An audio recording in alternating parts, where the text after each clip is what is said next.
Everybody, we're live. Welcome to the Royal Rumble Watch Along. I'm Andrew Zarian. Man, this is gonna be a fun night. Of course, with me as always. First time in the studio since God knows when, right? Ooh, Couple I'm back. months. The one, the only, the Iron Hammer, Rich Stambolian. What's going on?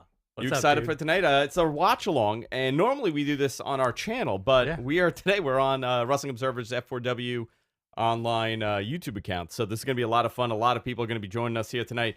I want to say that the Rumble is probably my favorite pay-per-view. I think you say that to me every day. By far, my favorite pay-per-view. Yeah. So we're going to have a bunch of guests on. Just to give you guys a little small preview, Denise is going to be calling in during the women's tag match. We got Beautiful. Jim Valley calling in. Garrett's calling in. Brian's going to try to call in at one point, and a whole lot of other people. So this is going to be pretty cool. We got something cool going on. And I think this is the first time that there's been a watch-along on the F4W account. So I think this is really cool that we're breaking this. Very happy with the honor to do this. So I think this is the end, I guess, of the personless pay-per-views. I think you are 100% correct in that. We've come over that hump, and I think we're going to see some interesting things going forward as far as like a crowd goes, right? This might be their one of their last hurrahs. I think this is the last one without a crowd, because they're giving up the Thunderdome soon. The rumors are coming in that they're going to be traveling. WrestleMania is obviously going to be in front of people. They got the okay to do that. You're going to have about 25,000 people or so in that building. So this is an interesting period, and I know that they were avoiding trying to do a Rumble in front of nobody, and obviously due to the circumstances and how long this thing has gone on, right? They made the call right now, and they're going to have nobody in the building. But I'm very curious how they're going to present this show, because this is all crowd interaction, right? That's what the Rumble is. Yeah, well, they're gonna have to pipe in the appropriate crowd noise at some point. Do you think they gave the production truck a sheet with the rundown of who's coming out so that they can input the appropriate audio for when they come out? Yeah, I'm sure. Yeah, like possible. if Bobby Lashley comes out, has a different booze and booze, you know. And then who do you think is gonna be a surprise? Give me a surprise off the top of your head. Oh man, just anybody. Anybody. You did mention 3 Brock Lesnar's the other day. I did mention 3 Brock Lesnar. You know what, Brock? Let's go with Brock. Okay, so Brock, you're gonna get a different boo for Brock than you would for somebody else. You're gonna get a canned Cena pop for Brock. It's gonna be the boos and the yays. Yeah, I'm very excited about how they're gonna do this. But guys, we're gonna be here all night for the next 15 hours because this thing is ridiculously long, obscenely long, and so a lot of this we're gonna have a lot of interaction with the chat room and everybody else that's coming in and out on social media. I want to know, are you guys annoyed? Does it annoy people as much as it seems that these shows are like 4 or 5 hours? Personally, I think the first thing I said to you when I walked into the studio today after not being here for months and months was, I hope this thing's over at 9:30. I don't think so. I don't think so. I don't know if that's going to happen, but that's a good question. Like, I do think wrestling fans are sadists sometimes, where they will complain every single step of the way, but they will all stay up until the end of this. Yeah. It's not going to be over at midnight. Let's get that out of the way right now. No, I hope. Listen, there's only a couple matches, which we're going to run through right now before they kick this off, and Denise joins us, which I'm very excited about. But we're in a transitionary time when it comes to the way that this is being presented, and I think now we've reached the end of this. So now moving forward, I don't know who's at the door here. Hey. All right. I think people need to not come in. It's Brock Lesnar. Yeah. It's Brock Lesnar. Brock's here. He's not. He got the wrong memo. So let's run down this card. On the kickoff show that's going to start in a couple of minutes here, this match, we're going to get Asuka and Charlotte against Nia Jax and Shayna Baszler. They moved this to the pre-show. All right. Whatever. I'm curious to see what they do with this program. If you're going to start seeing Charlotte and Asuka starting to have, miscommunication moments. That's your Mania match right there, right? Or are we going to get something along the lines of the Rhea Ripley that I predict is winning tonight into interrupting. You think Rhea's winning the women's? I right? think Rhea Ripley is taking that women's rumble tonight. I know that Bianca Belair is like the heavy favorite, but I really do think it's going to be Rhea Ripley. And it's going to come down to Rhea Ripley, Bianca Belair. Yeah. Let's say Bayley. No, Bayley's no. Let's say not Bayley. Yeah, Bayley. Okay. Let's say Bayley, and then let's say Carmella. Okay. Who's going to be the surprise for the women's? Trish. You're going to get a Trish Stratus? And we're going to get a Trish Stratus. I think I'm going to get a Lita. I feel like... Well, Lita is not very happy with them, so... We got the Molly last year, and I think Molly is always fun. Maybe Victoria. Maybe Victoria. Maybe Candice Michelle. Melina. Mm. There's a lot of... Oh, Melina. Yeah. We forgot about Melina, right? Because the rumor was that she's going back. So we're going to have the women's tag match on the kickoff show. Main show, we're going to get SmackDown Women's Championship between Sasha Banks and Carmella. I think Sasha will take this. Yeah. WWE Championship match between Drew McIntyre and everybody's favorite pro wrestler right now, Bill Goldberg. Okay, I don't want to speculate on who wins, right? Because I don't want to put that bad energy out in the universe. Yeah. But how long does the match go? That's my question. That's my question for the world. I will tell you right now, that match will be 3 minutes and 50 seconds. Okay. It will be 7 or 8 minutes, including entrances. 7 or 8 minutes with the entrances. I think we called this match a couple of months ago on the regular show, and it goes a little something like this: spear. Drew McIntyre jumps over the spear, right? Okay. Hits Goldberg with the Claymore. Okay. Goldberg kicks out. Okay. Goldberg. Drew McIntyre goes for another Claymore. Goldberg hits him with a clothesline, does the jackhammer, sets him up for the spear. McIntyre jumps over it again. Claymore pins Goldberg. All right. I know you had a different fantasy where Goldberg wins and then Sunberg comes out. Have you seen Sunberg? Sunberg's gigantic. First of all, Sunberg is not that same kid that he's super jacked. Yeah, Sunberg's gigantic. It was on. They were just putting. I was watching on YouTube that they did. Goldberg was on a panel, and he was talking about his kid, and he was like crying throughout the whole thing, and he's like, "I can't believe how jacked he is now." That's pretty much what he was saying. Yeah. It was the funniest thing in the world. So where are we at now? Yeah, he looks like Braun Strowman now. Yeah.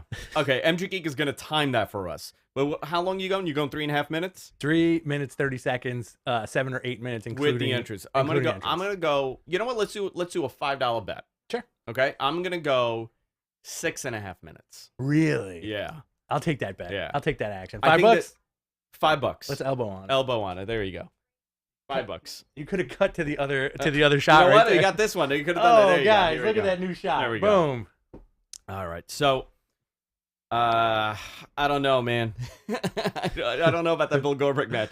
Listen, man, maybe I think it's the wrong opponent for people to get behind the Goldberg train. And I know that there's a tremendous amount of people that are casual fans that are super psyched about Bill Goldberg. It's fascinating because the F4W fans, the Matman fans, it's not. I 1 out of 100 people will tell me that they're excited about Bill Goldberg, but I think for the casual guy that stopped watching wrestling and now the kid watches it, that's who's into this. Yo, 100%. And also, like, tonight's the first time we're really getting that crossover between the F4W fans and the Matmen fans. I think so. I hope you guys get along because we got some spicy MFers that show up in our chat. Here's someone in the chat. Bill Goldberg's going to win it. Nobody's going to be happy except for Vince. Yeah, listen. Yeah. I don't. If you're trying to build Drew as the killer, right, which you did with Brock Lesnar, unfortunately the year fell apart and he couldn't have that big giant program that he was supposed to have with everybody. But if you're trying to build that, you cannot have Bill Goldberg win Or Bill Goldberg. I can't say it today, man. I can't say Bill it. Zoidberg. You know what? We're gonna have a couple drinks today. Sure. Oh, you're doing it? I'm cracking it All open. right, We're let's having do an it. IPA here. Let's crack these right. these bad boys Let's open. do it. So I'm gonna spill this all over the computer. yeah. So it has to be Drew winning that. But maybe you set up.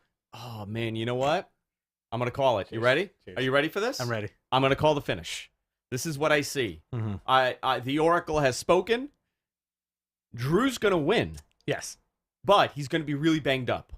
Oh. Miz is going to try to cash in. Okay. And while he's going to do something, Bill Goldberg is going to spear him, jackhammer him, and screw up the cash in. So he never got the cash in. And now you have a program. Instantly a fan cracks open a beer. Cheers, guys. Cheers. You got to hit that. You got to hit that 3D cam. Cheers, everybody. Let's have a fun show. So I see Goldberg costing the Miz the cash in, and now that's your match. Miz Goldberg? Miz Goldberg. At WrestleMania? Yeah. I'm cool with that. And you know what? I'm cool with that. And nobody will give a crap when he spears him in 3 seconds and beats him like he did to Dolph. You know right? what? You just saved the day. I think as a fan, I'd be very happy with that. Listen, we mentioned this the other day, and again, when we talk about the pro wrestlers in the ring and the guys working, we're not knocking them, but the Miz deserves better. The Miz 100% deserves better than to be saddled with like a mediocre gimmick with John Morrison, right? Not a fan of this guy. You're not a fan of John Morrison? Not a fan of them together working at the level that they're working. It's I guess it's entertaining. I have not laughed a stitch since they started doing their bits, you know? Yeah. I still think that they broke up the Iconics because they wanted Miz and Morrison to do the same shtick. That's my problem, though. Well, they did break them up. Didn't they break them up? They did. I feel like they were like, listen, we got Miz and Morrison back. You guys are too similar. You stay on SmackDown. You go on Raw. And by the way, I know you were just in a tag team. We're going to put you in another tag team, and then you're going to disappear. That's Peyton Royce. Goldberg versus Miz at WrestleMania, I would love that. Okay. You know what else I would love? What? I would love Kevin Owens to one day get his revenge on Goldberg. Yeah, he's gonna punch his kid. That's gonna be the revenge. He's gonna kick the kid in the face. Give me a Sunberg. Come here, Sunberg. So, yeah. So, you want to run down who's announced for the Women's Rumble so far? Okay. Yes. We got Alexa Bliss, which has been dealing with some crazy guy on Twitter. Oh my God. I got sucked into that vacuum last night. I was obsessively trying to find out what's going on. I don't know why I love that kind of stuff. Unfortunately, she's dealing with nonsense. Alexa Bliss, Bayley, Bianca Belair. By the way, Bianca, I think people are underestimating how far she could go in this. I think she's going to the end. You think she's going to the end? Yeah. Okay. Charlotte, Dana Brooke, Liv Morgan, Mandy Rose, Natalia at number 30, because they announced Natty's number 30 now. Listen, Mandy Rose is another favorite of mine. I think she's a favorite of a lot of people. I mean, for the Rumble. Oh, okay. I thought you meant personally. Well, personally too, but I mean for the Rumble. Mandy Rose, Nia Jax, Peyton Royce, Ruby Riott, Shayna Baszler, and Tamina. So you got 1, 2, 3, 4, 5, 6, 7, 8, 9, 10, 11, 12, 13, 14. You got half the people announced for the Women's Rumble. So obviously you're going to have a bunch of NXT people. Maybe a couple surprises, which I'm cool with. Who's you know what? I'm thinking Jazz. Who's Daz? Jazz. We could have Jazz show up. Tessa Blanchard, maybe. I don't think Tessa's showing up. Tessa Blanchard, Jazz. Just random people. Victoria, Molly, Melina. I don't think they're gonna do Molly again. Trish. I think they'll go back to the well for Molly. You think so? Trish. Nydia. I just watched last year. Nydia. Okay, we have not seen Nydia in a couple years. The Tori Wilson. The cat. I doubt the cat is showing up. Tori Wilson's a good one. Stacy Keibler. Jazz. Oh, Jazz is an Impact. Yeah. Stacy Keibler's the long shot. Sam says Terry Funk to win the Rumble. This is not 1997. Serena Deeb. Is she available? Imagine. Are you just listing I'm just women wrestlers? Talking about ladies wrestlers. Toni Storm for sure. Okay, Toni Storm could be in it. Yeah. Toni Storm for sure. I think you're going to get Io Shirai in it. Okay. Surprise. Guarantee it. Kairi Sane. Okay. Maybe. Let's see that. It's fun to speculate. Isn't it great? See, this is one of the shows, and I, we've gone back. I mean, we've been doing the show for like 10 years now. By the way, guys, if you're new to F4W, if you're new to their YouTube channel, do us a favor, hit the subscribe button. We are 400 away from hitting 70,000 subscribers. 70,000. Let me just let you guys know. And this channel's new. Ryan has done a kick-ass job with this channel, and everybody else that's involved here. From Tony to Brian to everybody part of that empire is unbelievable. So I want to encourage everybody, hit the subscribe button and join us here. Look at this guy. I think we got a guest here on the line. Oh, hi. Hang on. Let's see. I believe Denise is here. Denise, can you hear us? What's up, guys? Am I on? Hello. Live. What's going on, Denise?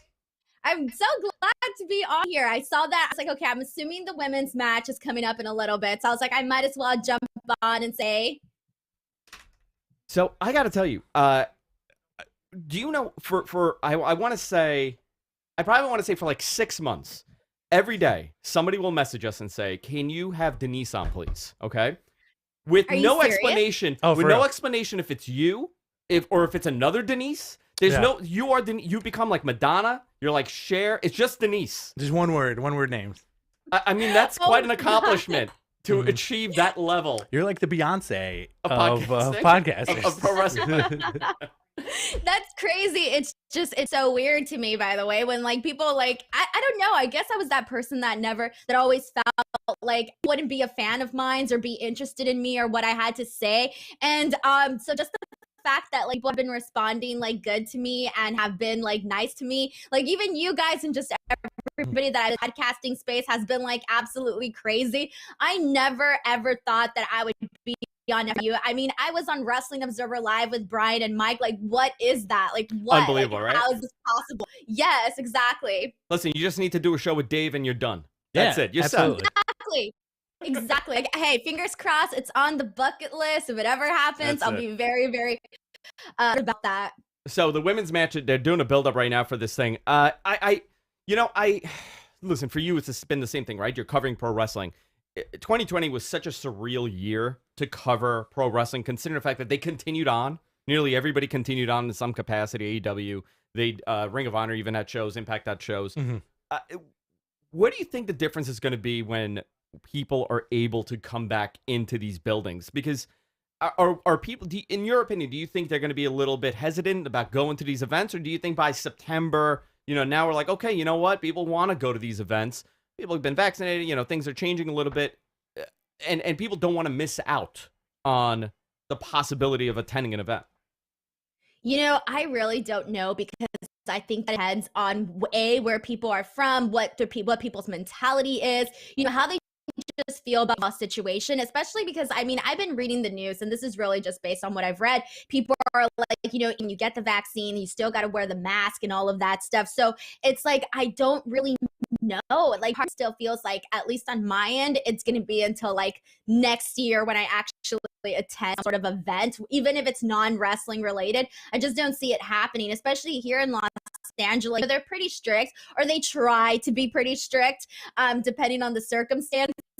So I just don't know. And even right now, like the whole rollout with the vaccine, it doesn't really feel like it's still a struggle. And I know this because I've been trying to get my grandparents vaccinated and I got their first one in. To even schedule the second one has been like a nightmare. I have to check the website like 1,000 times a day. So it's just like, I really don't know what on earth is going to happen.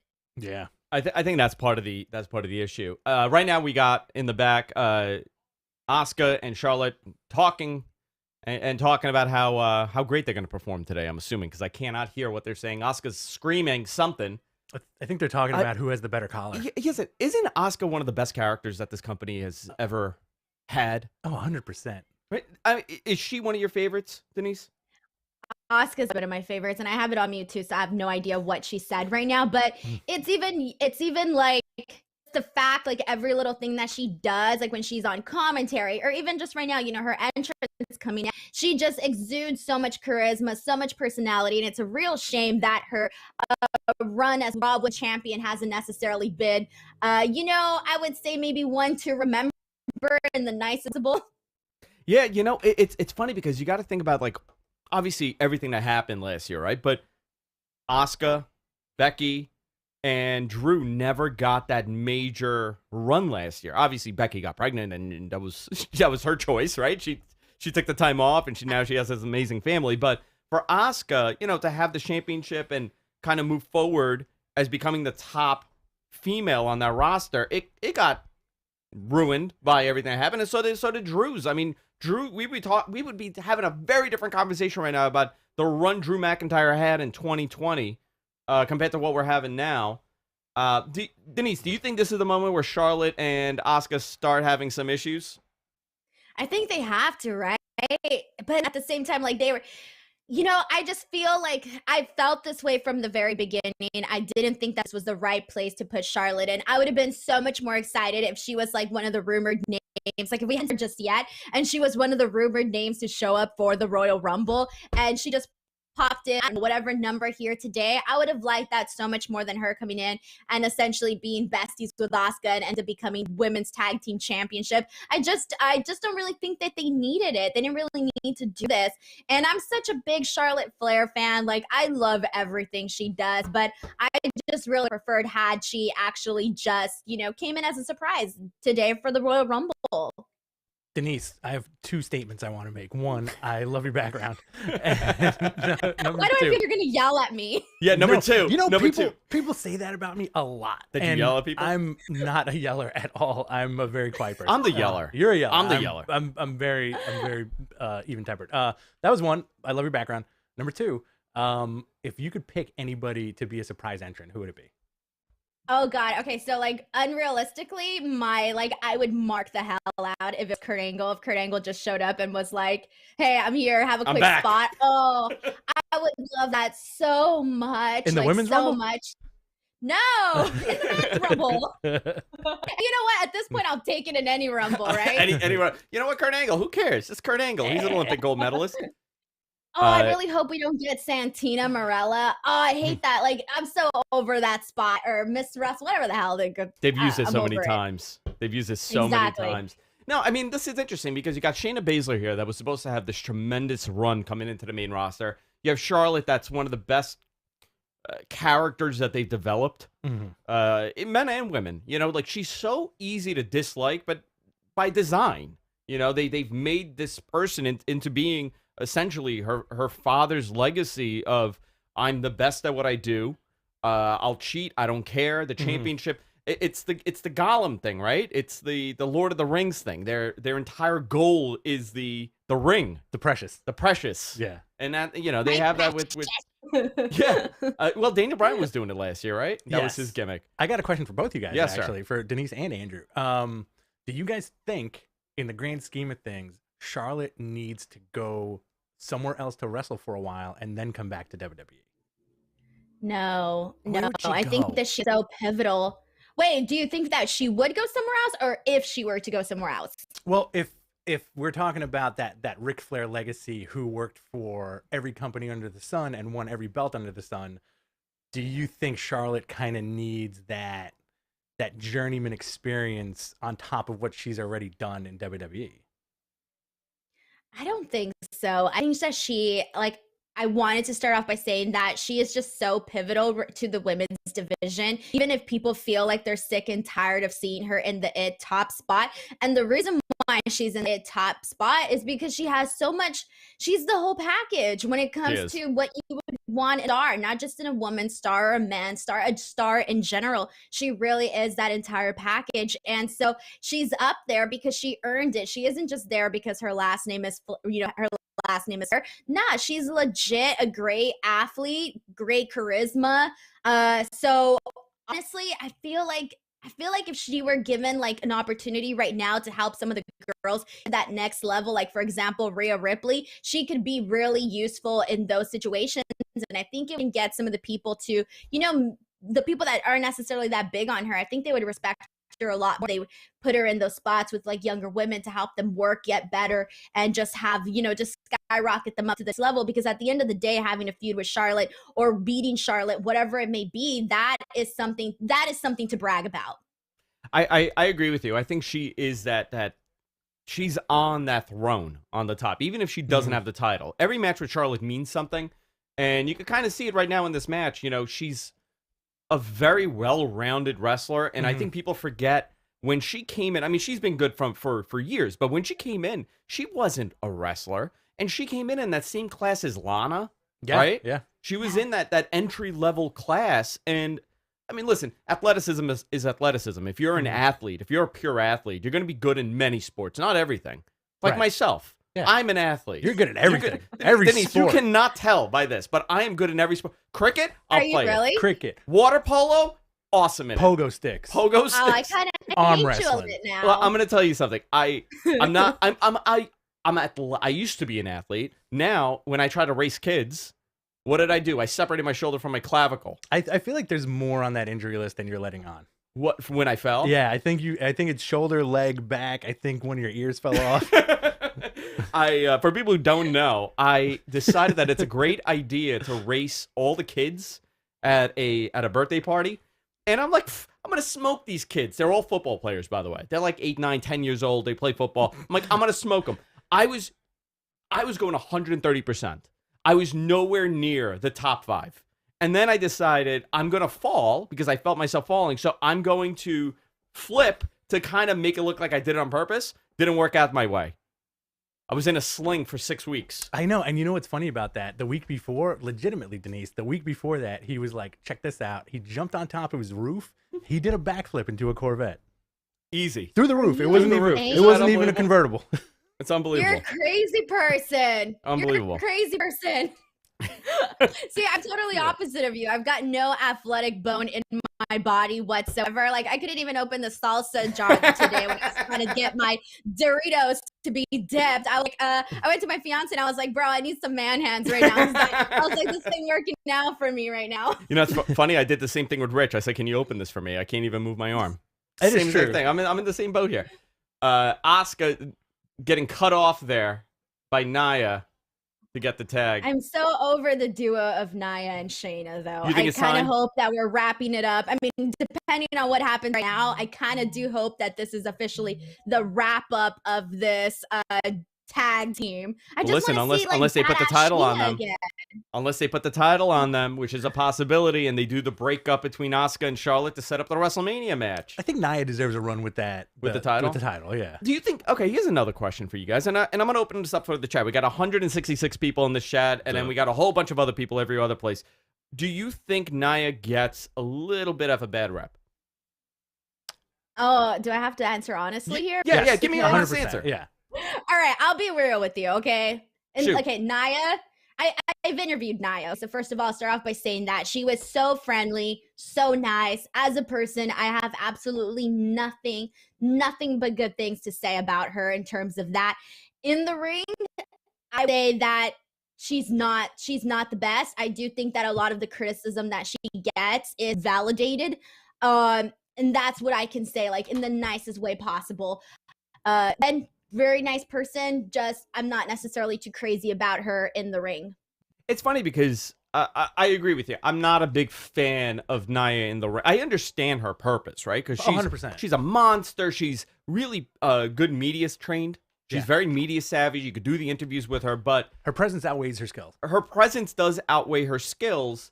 But I've asked about this to people that work with her, and Okay. I've asked. I'm like, listen, you could be a couple of people I have very honest discussions with, and they never say like, yeah, you know, she's a real piece of crap, or yeah, she sucks. Like, nobody ever gives me that answer. They always say like, listen, there's a lot of other people that hurt you, and you would be shocked if you found out who they are, and nobody talks about it. Oh, yeah. So and it was interesting because their whole thing is perception, right? The perception of her is worse than it is, but that's not them saying that she's not hurting people or she's not great. You know what I mean? It's a very political answer I get.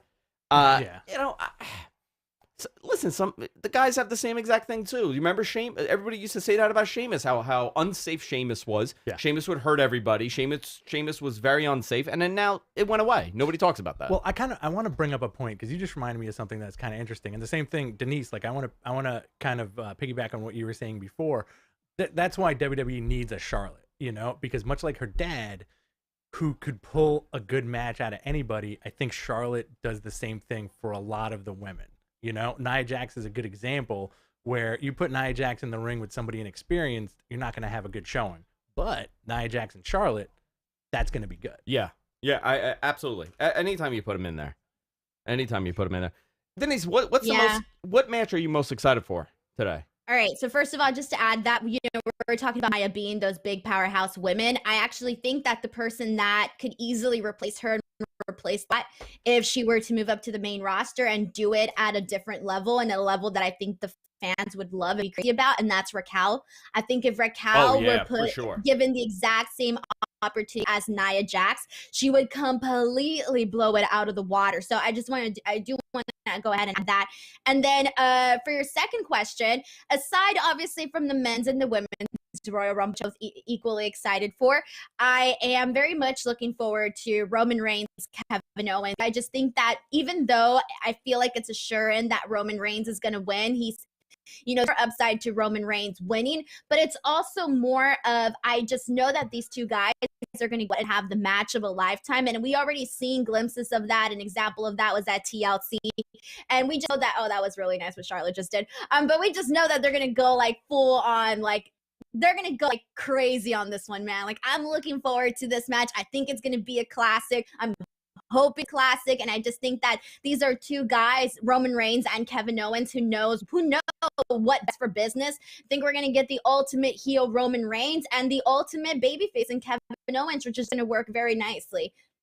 And as you said that, here comes Ric Flair taunting Charlotte. Oh, they're going to do the distraction. Hold on, got to roll up by Shayna Baszler. One, two, big kick out by Charlotte there. It's a great suit. Ric Flair's suit? Yeah. Is that Lacey? Yeah, Liz Lacey right on the outside. All right. So here we go.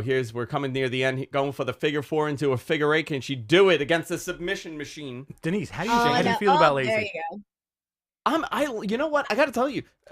I know you asked Denise, but I'm going to tell you first. This is just like when we do the show every week and you go, "Hey Rich, what do you want to start with?" Oh, by the way, let's start with this. Denise, how do you feel about Lacey Evans? Denise. All right. I like Lacey Evans. I don't like what they're doing right now, but I like Lacey Evans, and I think they have a potential with her. She's improved, in my opinion, from like the first time we were introduced to her to now. I feel like the big mistake with her was making her a heel, considering she's such a babyface. She was in the military. Mm-hmm. She has a daughter. She brings her daughter on the road. She's a good mom. Like, what a great babyface and they turn him into a heel. Well, she's Liberty Bell from Glow, right? She is Liberty Bell from Glow. Is this it? Here we go. Is this the moment? Yeah. 1, 2. Oh, wow. Titles have switched. There you go. We're dirty back Ric Flair. to that. Dirty old Ric Flair costing his daughter the match with his young Gumad. What was the point of this? Is that his Gumad now? Bringing Charlotte back into this segment. You know what? With Asuka and this happened. I think it was a convoluted way to set up an Asuka and Charlotte title match. Are they 2-time tag champs now? Yeah, 2-time tag champs. Okay. I'm shocked that they put those two together for this long. I'm okay with that team. I do want Tamina and Nia back though. I really enjoyed that team. Tamina and Nia? Yeah. I mean, I thought that this was all going to lead to Shayna Baszler having a total mental crisis and identifying as a vampire. Sure. And just doing the white face makeup and the cape happen. And just biting everybody randomly. Like, it would be random bite attacks and nobody would know who it was until she just uncloaked. Denise, supplementary question. That was so horrible. Who do you want to see as a vampire in WWE?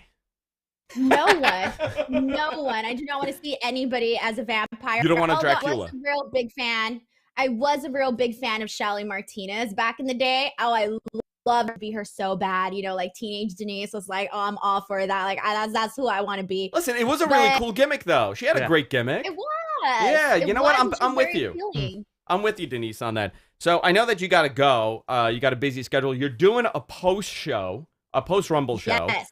Also, just to let people know, Denise does an unbelievable show every Wednesday night following AEW and NXT. Denise hosts a podcast here on F4W. I think you and I are the new acquisitions to F4W. We are actually, yes. We are. I mean, it's actually funny because you started and then I came over, and we have a mutual friend. Or for you, a foe. Ooh, who's this? Foe? Dish. Sean Ross Sapp. Oh, that guy. Oh, God. My BFF enemy. So Sean is coming on in a little bit, in about, I was going to say a couple hours, which is realistic because the show's going to go on for like 15 hours. Is he your frenemy, Denise? He is his frenemy, and I'm going to tell him. Ooh. I'm going to tell him, Denise said you're a piece of crap.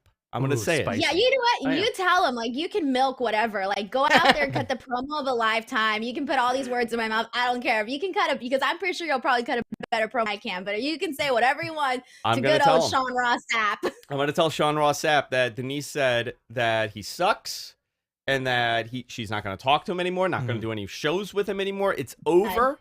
It's over, and she's just coming on Matman from now on. That's it. Denise, I got one last question for you. You ever look at wrestling and go, hey, you know what? I think I can do this. Oh, like an actual wrestler? Oh yeah. No, not whatsoever. I think that just because they make it look easy doesn't mean that everybody can go in there, and definitely not me whatsoever. Like I would be worse. Like I would get the Nia Jax treatment, okay? Like that would be me. Oh no. I said that to somebody that we both know. Okay. 2 weeks ago when I was away. Okay. That Sure. a big time wrestler. I said the same thing. I'm like, I can do this. Oh, okay. Yeah. Because That somebody thought I was with I'm gonna say a WWE Hall of Famer. Okay. Sure. That's astute. Yeah, definitely. Right. And somebody came over Could be anybody. and asked. They recognized him obviously, and they asked me. He's like, "Oh, are you a wrestler also?" Yeah. And he looked at him with a dumb fan. He goes, "You think he's a wrestler?" And the guy goes, "Yeah, he has like a ponytail." That was the thing. He goes, and I'm like, "No, I'm not a wrestler." The guy goes, "Hey, can you do it? Do you think you could do this?" I said, "Of course." And he looked at me with the look of death. Yeah. And you know when that guy that I don't want to mention who it was. It was the big cat Ernie. I was told I can't. It was the big cat Ernie Ladd, and he looked at me and he slapped me in my face. Yeah, listen, not hard, but I imagine hard it. enough. You know what I love? I want to keep this, Denise. I want to keep this going. Andrew hung out with this dude, and we're not allowed to say who it was, but we're gonna keep that mystique up. Yeah, but this is I can't even find out like privately via DM, an email. I'll give you my number. Text me. I would tell you. I would tell you in a heartbeat. But to be honest, I am.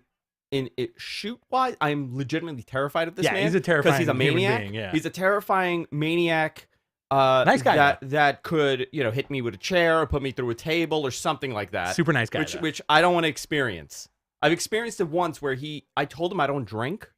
I said I'm not drinking one time, and he's heard I don't drink, and he got very upset that he was forcing me to have a drink. Yeah. And then when he found out that I do drink, and he misheard me, he got very upset about that too. He just keeps getting upset. He just gets upset at me. That's it. Yeah. He gets very upset with me. Volatile human being. Very volatile. They all are. Interesting. Denise, where can people find you? Seriously though, come follow me if you guys haven't already on Twitter and on Instagram @_ Denise Salcedo. Go there. I'm super active. I'm going to be tweeting the entire night. And then right after that, I am going live on my YouTube channel, youtube.com/Denise Salcedo. And I'm going to be doing a live post-show review of everything that went down tonight at the Royal Rumble, everything that's going to happen. And then also, please do not forget to check out my show, Speak Now Pro Wrestling, each and every single day night right here on the F4WOnline YouTube channel. I promise you guys will have a good time if you haven't checked it already. Awesome. And Denise, I got to have you on the normal show, right? Yeah, please. A normal scenario. Reach out whenever you want. 130%. We got to do this. That'd be fun. 130%. Everybody follow Denise. Go listen to the show following this right after this. Actually, we're going to be doing something too, but don't listen to us. Listen to Denise. Go follow Denise. And thanks to Denise for coming on. We have a whole bunch of other guests lined up here today. We got Josh Nason from Josh Nason's Punch Out. I cannot say it all day. I have that up for you. You did. I was making fun of me the whole time, and I can't say it now. Sorry. We have Jim Valley calling in, I believe, at 9 p.m. East. Jim Valley. Garrett Gonzales also calling in. We got my buddy Ryan from Top Rope Nation and comicbook.com calling in. Sean Ross Sapp. Beautiful. The Grape Ayaz Akhtar. Matt Ryan from Catalyst Wrestling. Harry Targinian from Catalyst Wrestling. Absolutely. And, of course, our buddy Kyle's going to call in, MG Geek. And, of course, possibly Brian Alvarez. Just waiting on that call. We got a stacked show, Andrew. Stacked show. Jeez. We got $10 already here in the Super Chat. We got a $10 Super Chat that came in, which I did not see the... I'll read it off to you. Go ahead. Read it off. This is from Billy East. What's up, guys? Just joining the watch along. So excited for the Rumbles tonight. Congrats on the success of the show. Thank you very much. How cool would it be if Samoa Joe was in the Rumble? That would be very cool. You know what? I think that would be awesome, and I would expect him to be in the Rumble. How cool would it be if Rosenberg was in the Rumble? It is not cool if Rosenberg is in the Rumble. What about Bradshaw? You know what? I wouldn't mind. Can I just tell you? This is a different human being that we have, right? They're talking about the Mandela effect, and people are talking about multiverse theory and all this stuff, like something happened and we went into a different universe. This is not the Bradshaw of my childhood. So this is not the same person. I don't care what anybody says. I don't care if people tell me that he made money on the stock market and this is who he is now. JBL and John Bradshaw and Bradshaw are totally two different people. Like the Acolyte and this guy. Yeah, Justin Hawk. I would put Justin Hawk with Bradshaw. This guy, don't know who he is. That's a good pull. Don't know who he is. All right. I mean, Is that a Mandela effect? What's your wrestling Mandela effect, by the way? My wrestling Mandela effect is that I got it right now. Ric Flair and Hulk Hogan wrestled at WrestleMania 9. Oh, I'll tell you. That happened in a different universe. I agree with you. You know what my wrestling Mandela effect was? For years, me and my buddy and my wife, well, was my girlfriend at the time, we swore up and down that Classy Freddie Blassie was dead. But he wasn't. You did. We did. And then when he died, we were like, oh my God, he's been alive this whole time. That was my Mandela effect. Because I could have sworn that WWE did like the opening graphic for him once. You know what? There's a lot of those. You know, like there's false memories. Like the Attitude Era is an entire false memory for all of us because we were convinced that it was this blockbuster. I mean, listen, it was awesome. Yeah. It was cool. But watch some of those mid-card matches and, relive the Attitude Era, and you're not going to see it in... You know why? Why? We had nothing to worry about. Yeah. We were teens. We were teens. We were full of testosterone. We were adorable. We were adorable Super. teens. Actually, arguably, I think we're better looking now than when we were teens, and we're still teens. We are America's cutest teenagers. We are. 17?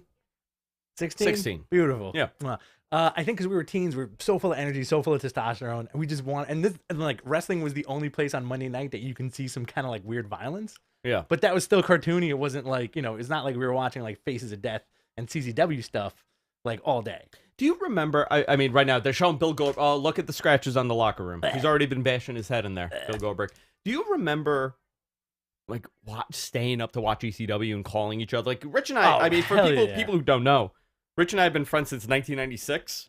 So our entire teenage and adult lives, we've been friends. 1994. And do you remember we used to call each other and watch ECW at 1 o'clock in the morning?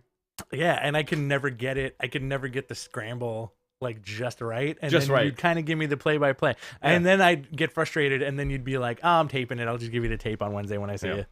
7 o'clock, the show's about to begin. The Royal Rumble is starting, ladies and gentlemen. I want to remind everybody, follow, subscribe to F4W TV on here on YouTube. Of course, follow us, Matt Men Podcast. We're on YouTube. We're everywhere podcasts are available. People are enjoying this. I'm enjoying you guys. Yeah. Listen, we do a little bit of a different show. And I'm glad that people are enjoying this today. I can't wait for Bad Bunny. Because you know what I was waiting for? People would be like, who's this guy? Where's Brian? I want everybody in the chat room to go, where's Brian? Where's Brian? Well, we got a lot You're of not that. Dave. You're not Brian. We You're got a not lot Vinny. of that in the beginning, and then we just had we were having turnovers. Like we got one of this guy DC for MVP. Matt Men are neat. Cool. I'll Look at take that, man. I'll take that. The pay-per-view's about to begin. The warning label for the FBI that's going to come and take your TV away. That's what they do, right? Little Guido. There you go. Little Guido shows up, takes your TV. He's like, listen, you got to pay your taxes. We got to, and also we're drinking a lot of coffee, so like we're gonna give you the full Matt Men experience right now. I've been locked in here all day setting up for today. Did you miss me? I did miss you, Did you miss actually. me? I did miss you. I haven't 'cause been it's here been in a a long while. time. It's Yeah. been a long time. Yeah, give me that energy. Listen, we are Dave and Brian, okay? I Who's who though? You could be whoever. You could be Dave. I'll be Brian. Can we be Dave and Buster's? We could be Dave and Buster's. Can we? You got to remember to hit that new shot up there. Here we go. There Look you at go. that. Bam. Oh, dab it. You got to dab it, Andy. No dabbing today. No? Not yet. All right. Not yet. There you go. That was for Jonathan that constantly asks me to dab. Somebody called the DJ. All right, so here goes the show. Here begins. There's a bat symbol calling for the Royal Rumble, and Bobby Lashley's there to answer that bat signal. It's the Bobby symbol. The Bobby symbol. I like how they're doing the comic book thing this year. It's kind of cool. This is kind of cool too, where they're doing the retrospective, and they've been doing this very subtly over the last like couple of weeks, right? Yeah. Like these Rumble retrospectives, which are nice.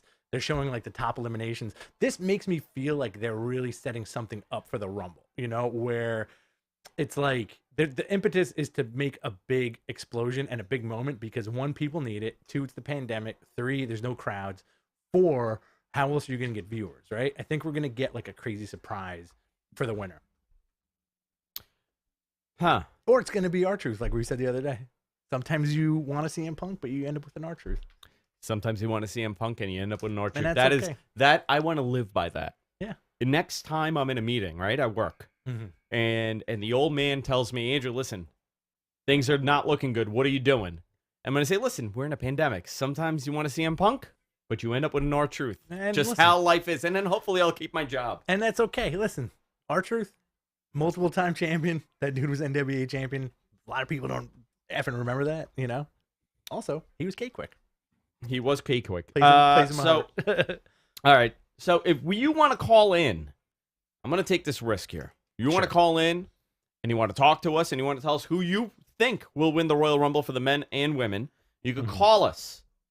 You could call us very easily. 888-828-1437. That's 888-828-1437. 888-828-1GFQ. You could call us and tell us who you think will win, who you want to see win.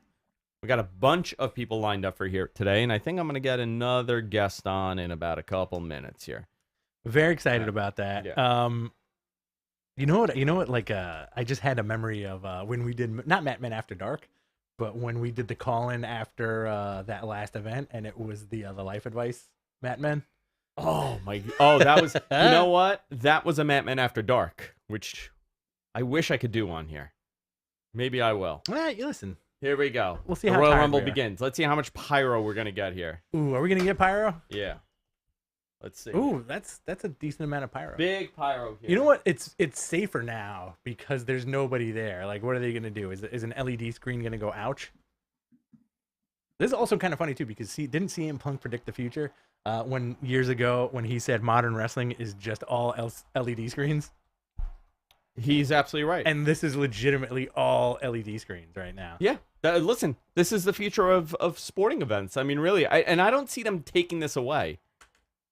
Is anybody could somebody be watching this and also in the Thunderdome? Yes. Right. Yeah. Yeah. Okay. Is anybody in the Thunderdome right now in the chat room? I know MG Geek tried to get in a couple of weeks ago, but they kicked him out. You know what? A buddy of mine actually, the last pay-per-view was in the Thunderdome while they were watching us, and it would tell me like all the cues that they're giving people. So here we go. Are they playing Goldberg's music? Is this the first match? Whoa! Is it Goldberg's music? Or are they just like taunting the crowd with this? No, Bill Goldberg's coming up. This is the first match, guys. Wow! All right, I'm done. You done? Let's lock it up. It's We're over? done. Let's get out of here. All right, let's see. Here comes Goldberg. Locker room showing. All right, I'm going to try to take this. Garrett, you're on the air? You guys hear me? See me? I hear you, but I don't see you, but I'll keep you. You sound good. You sound great, Garrett. What's going on, man? Thanks, guys. Yeah, I don't know. I can't get the camera to work. Oh, well, we got audio, so that's good We enough, got I audio. guess. You know what? That's better than nothing. Garrett Gonzalez, everybody, for people who don't know him. I don't know how you don't know him. He does... I guess you're like the weekend guy, right? You do the Observer with Observer Radio with Dave on the weekends. Yeah, it first started because I think Brian like literally just needed a break. Like he was, he's got the 2 children now, and he just asked me, hey, can you do the show with Dave? And I was like, okay. Like it was super early in the morning, and I did it, and then I just sort of took some of those shows away from him because they have their normal ones that they do Monday night and Wednesday night, and then they also do a weekend. So he needed a break, and I stepped in, and we just kept doing it. So I think Dave enjoys it because Dave and I, we don't live very far from each other. So when we were actually in the non-pandemic world, I just go to his house and we do it in person, which is a little, as you guys know, is a little bit different than doing it through like just an audio a line or whatever. Oh, changes everything, right? Yeah. Absolutely. By the way, Garrett, Bill Goldberg's on his way out to the ring. This guy looks remarkable. He looks I mean, awesome. forget about his wrestling, but I mean, it's really impressive looking at him because he's still big. I mean, he's slimmed down a little bit. He's obviously it's a different era and different supplements going in you. But Yeah. Does this match do anything for you, Garrett? I would say that from the aspect of it's going to be a little bit different, and it's kind of, at least I think it'll be a little bit more of like an explosive sprint, whereas your other main event on the men's side is going to be a lot longer. It has to be because of the stipulation. A lot of these Roman matches are really slow storytelling matches. So I think to that extent, I'm excited to see these like big powerhouse dudes just go at each other for 5 to 7 minutes. And so to that, I say yes. It's not the thing that I circled when I thought about this show, but as long as we're keeping Drew in a good spot and he looks impressive, like I'm 100% for it. Garrett, at the top of the show, we were talking about how long you think the match was going to go. I called 3 minutes and 30 seconds. Andrew said it's going to go about 6 minutes. How about you? I was like right at 5. Like that was my initial thought was it goes 5 minutes. But some of this is based on we've seen Goldberg in these matches before. We've seen him try to do longer matches. That one with the Undertaker, which is very infamous because of how they hurt each other.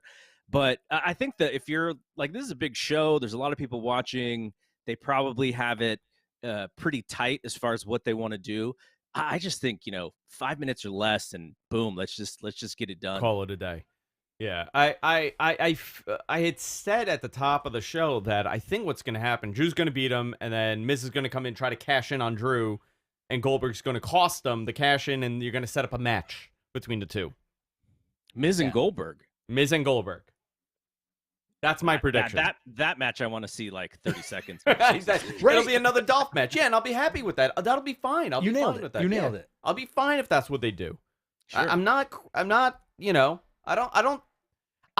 really, and people find it odd. Like, I don't hate seeing Goldberg out there. I just don't like seeing him in main title pictures. That's where my problem is. I think, but the problem with that problem is that they have to pay him so much to do it that if he's just in the mid card, it's not very cost effective. And he still has somewhat of a name. I think if you do one or two or how many ever times they bring him back, I think it still works, but there's obviously it works less and less every time you do it. By the way, can I say, I'm looking at your guys' setup, that dope mixer in the background. This video just looks tremendous. I appreciate it. Thank you. Thank you. And I saw Denise. Obviously, Denise, her setup is great because she does this. Hang on, she's frozen still. She's still here, but frozen. That's it. We're just gonna go to Denise randomly every now and then. Denise, you got an opinion on what Garrett's saying? No. Nope. Okay, there you go. I love Denise, by the way. I actually interviewed her for my Fight Game Media podcast, the Fight Game She's podcast. Phenomenal.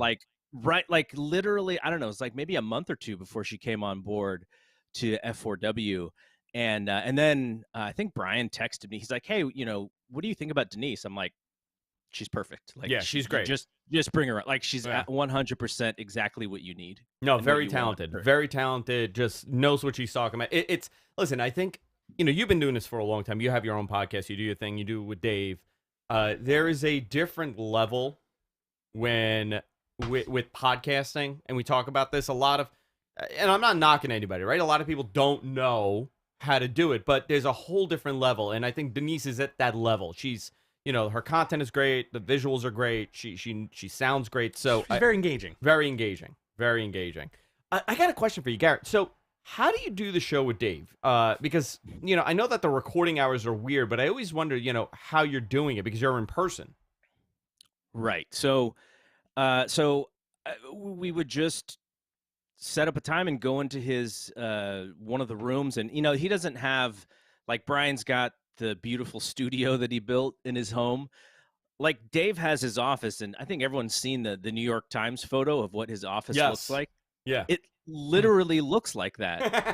I love that. With like, I don't know when that picture was taken, but like 7 years more of stuff piled. I don't want it to look any different than that. Organized chaos. Organized chaos. Yeah, that's how I picture it. Because honestly, I've been listening to Brian and Dave since IATA. That's how I discovered them. So absolutely. 1999, that was when I found them. And really, and I'm gonna tell Brian this. I tell him all the time, but like, that's one of my major influences in what I do. Howard Stern, Dave Meltzer, Brian Alvarez, because I'll put them together, and Leo Laporte. That's an amazing group. Yeah, that's an amazing group of people there. To me, and I agree with you 100%. For me, the other two that I would add to that for myself are Bill Simmons, because I'm a big sports guy. Okay. And then Adam Carolla, going back to the Loveline days. I'm not as much of a fan of Adam today because his politics are fairly interesting, but like back in like the late 90s when I was listening to radio, because I have a radio back. I have a radio TV journalism degree, and so I was like 100% into radio as I was growing up and into my early on into my career, at least. So radio guys are 100% inspirational to me. Oh, I love it. I absolutely love it. I mean, that's why I'm doing this right now. I love wrestling, but I love radio too. Yeah. We got a big stare down happening right now. Drew McIntyre holding the title up. Big pyro going up in the building in the Thunderdome. WWE title on the line against Bill Goldberg. It's 2021. We Yeah. have lived through a pandemic. We have lived through all of this insanity over the last 2 weeks. And Bill Goldberg is in a WWE title match. Wearing capris. Wearing capris. Listen, wearing capris. Yeah. What is he wearing? He's got some. Listen, I'm a fan of man capris. He got shorts on. I usually wear some Adidas man capris. It's all right. He Dude looks great, man. he I does wouldn't look want to great. I wouldn't want to walk into a dark alleyway with Bill Goldberg. Ooh, at the why end is of he it. not wearing? Did he lose his tights? Oh, imagine. Garrett, what's going on with his pants? Do you see this? I wonder if he doesn't think his legs legs are look good enough? quite big enough. I mean, it's such a bodybuilding thing, right? Yeah. The guy's Yeah. he has the body of a sculpture at 50-something years old. Yeah, And he's yeah, like, yeah. listen, Vince, sorry, I'm not putting on the tight shorts, like the MMA shorts. I'm just gonna wear My like capris. Brock Lesnar capris. But they're regular shorts. I feel like they look like Yeah. capris because of the knee pads. knee but pads, yeah. he's got the Goldberg tramp stamp on the butt. So that's how you know it's authentic. Garrett, listen, I this is the first time I'm talking to you, but I do appreciate dudes who come from that Big radio spear! background because of the pacing in your voice. For some, like, as I went to college for radio, TV, and film. Yeah. And there's something about those radio dudes that have that pacing that kind of slows down just like this, And then which it picks I up. don't have. No, I just listened to No. Howard Stern as Yeah. a kid, and that's what that That was was- my radio. That was a compliment, Garrett. Well, I would say, you know what that comes from? It comes from a question asking perspective. Because when I ask Dave a question specifically, I want to ask it in the right way so that I get the answer that I'm looking for. And a lot of times, like when you start out a question, you kind of have like exactly what you want. It doesn't come out perfectly. And so if I slow myself down a little bit at the end, I'll make sure that the delivery of that question is exactly how I get it. I want it. And my own voice, because I can hear it back when you listen back, when I speak too fast, that's when I'm like, oh gosh, I should have said that a little bit differently and slowed down. So Yeah, I don't always, it's just like a thing for asking questions. And that's such a great observation, because that's like one of the things that I appreciate Mhm. with Garrett and Dave when they do the show. Listen, I absolutely love Brian too, but I really enjoy the difference in the style. Yeah. And it's a nice change, because sometimes whoever you're with, like we had the show with Kyle the other day, it was a different show. We did a very different show with Kyle than we normally do. Yeah, I feel like the show we did with Kyle was very inside baseball, where it's just three friends kind of BSing, and we went for 2 hours with Kyle, which is great because we're comfortable with him. We haven't seen him in a while. Here we go. The bell is rung. Big kick to Bill Goldberg's head, face. Oh my God, a big Claymore to Goldberg.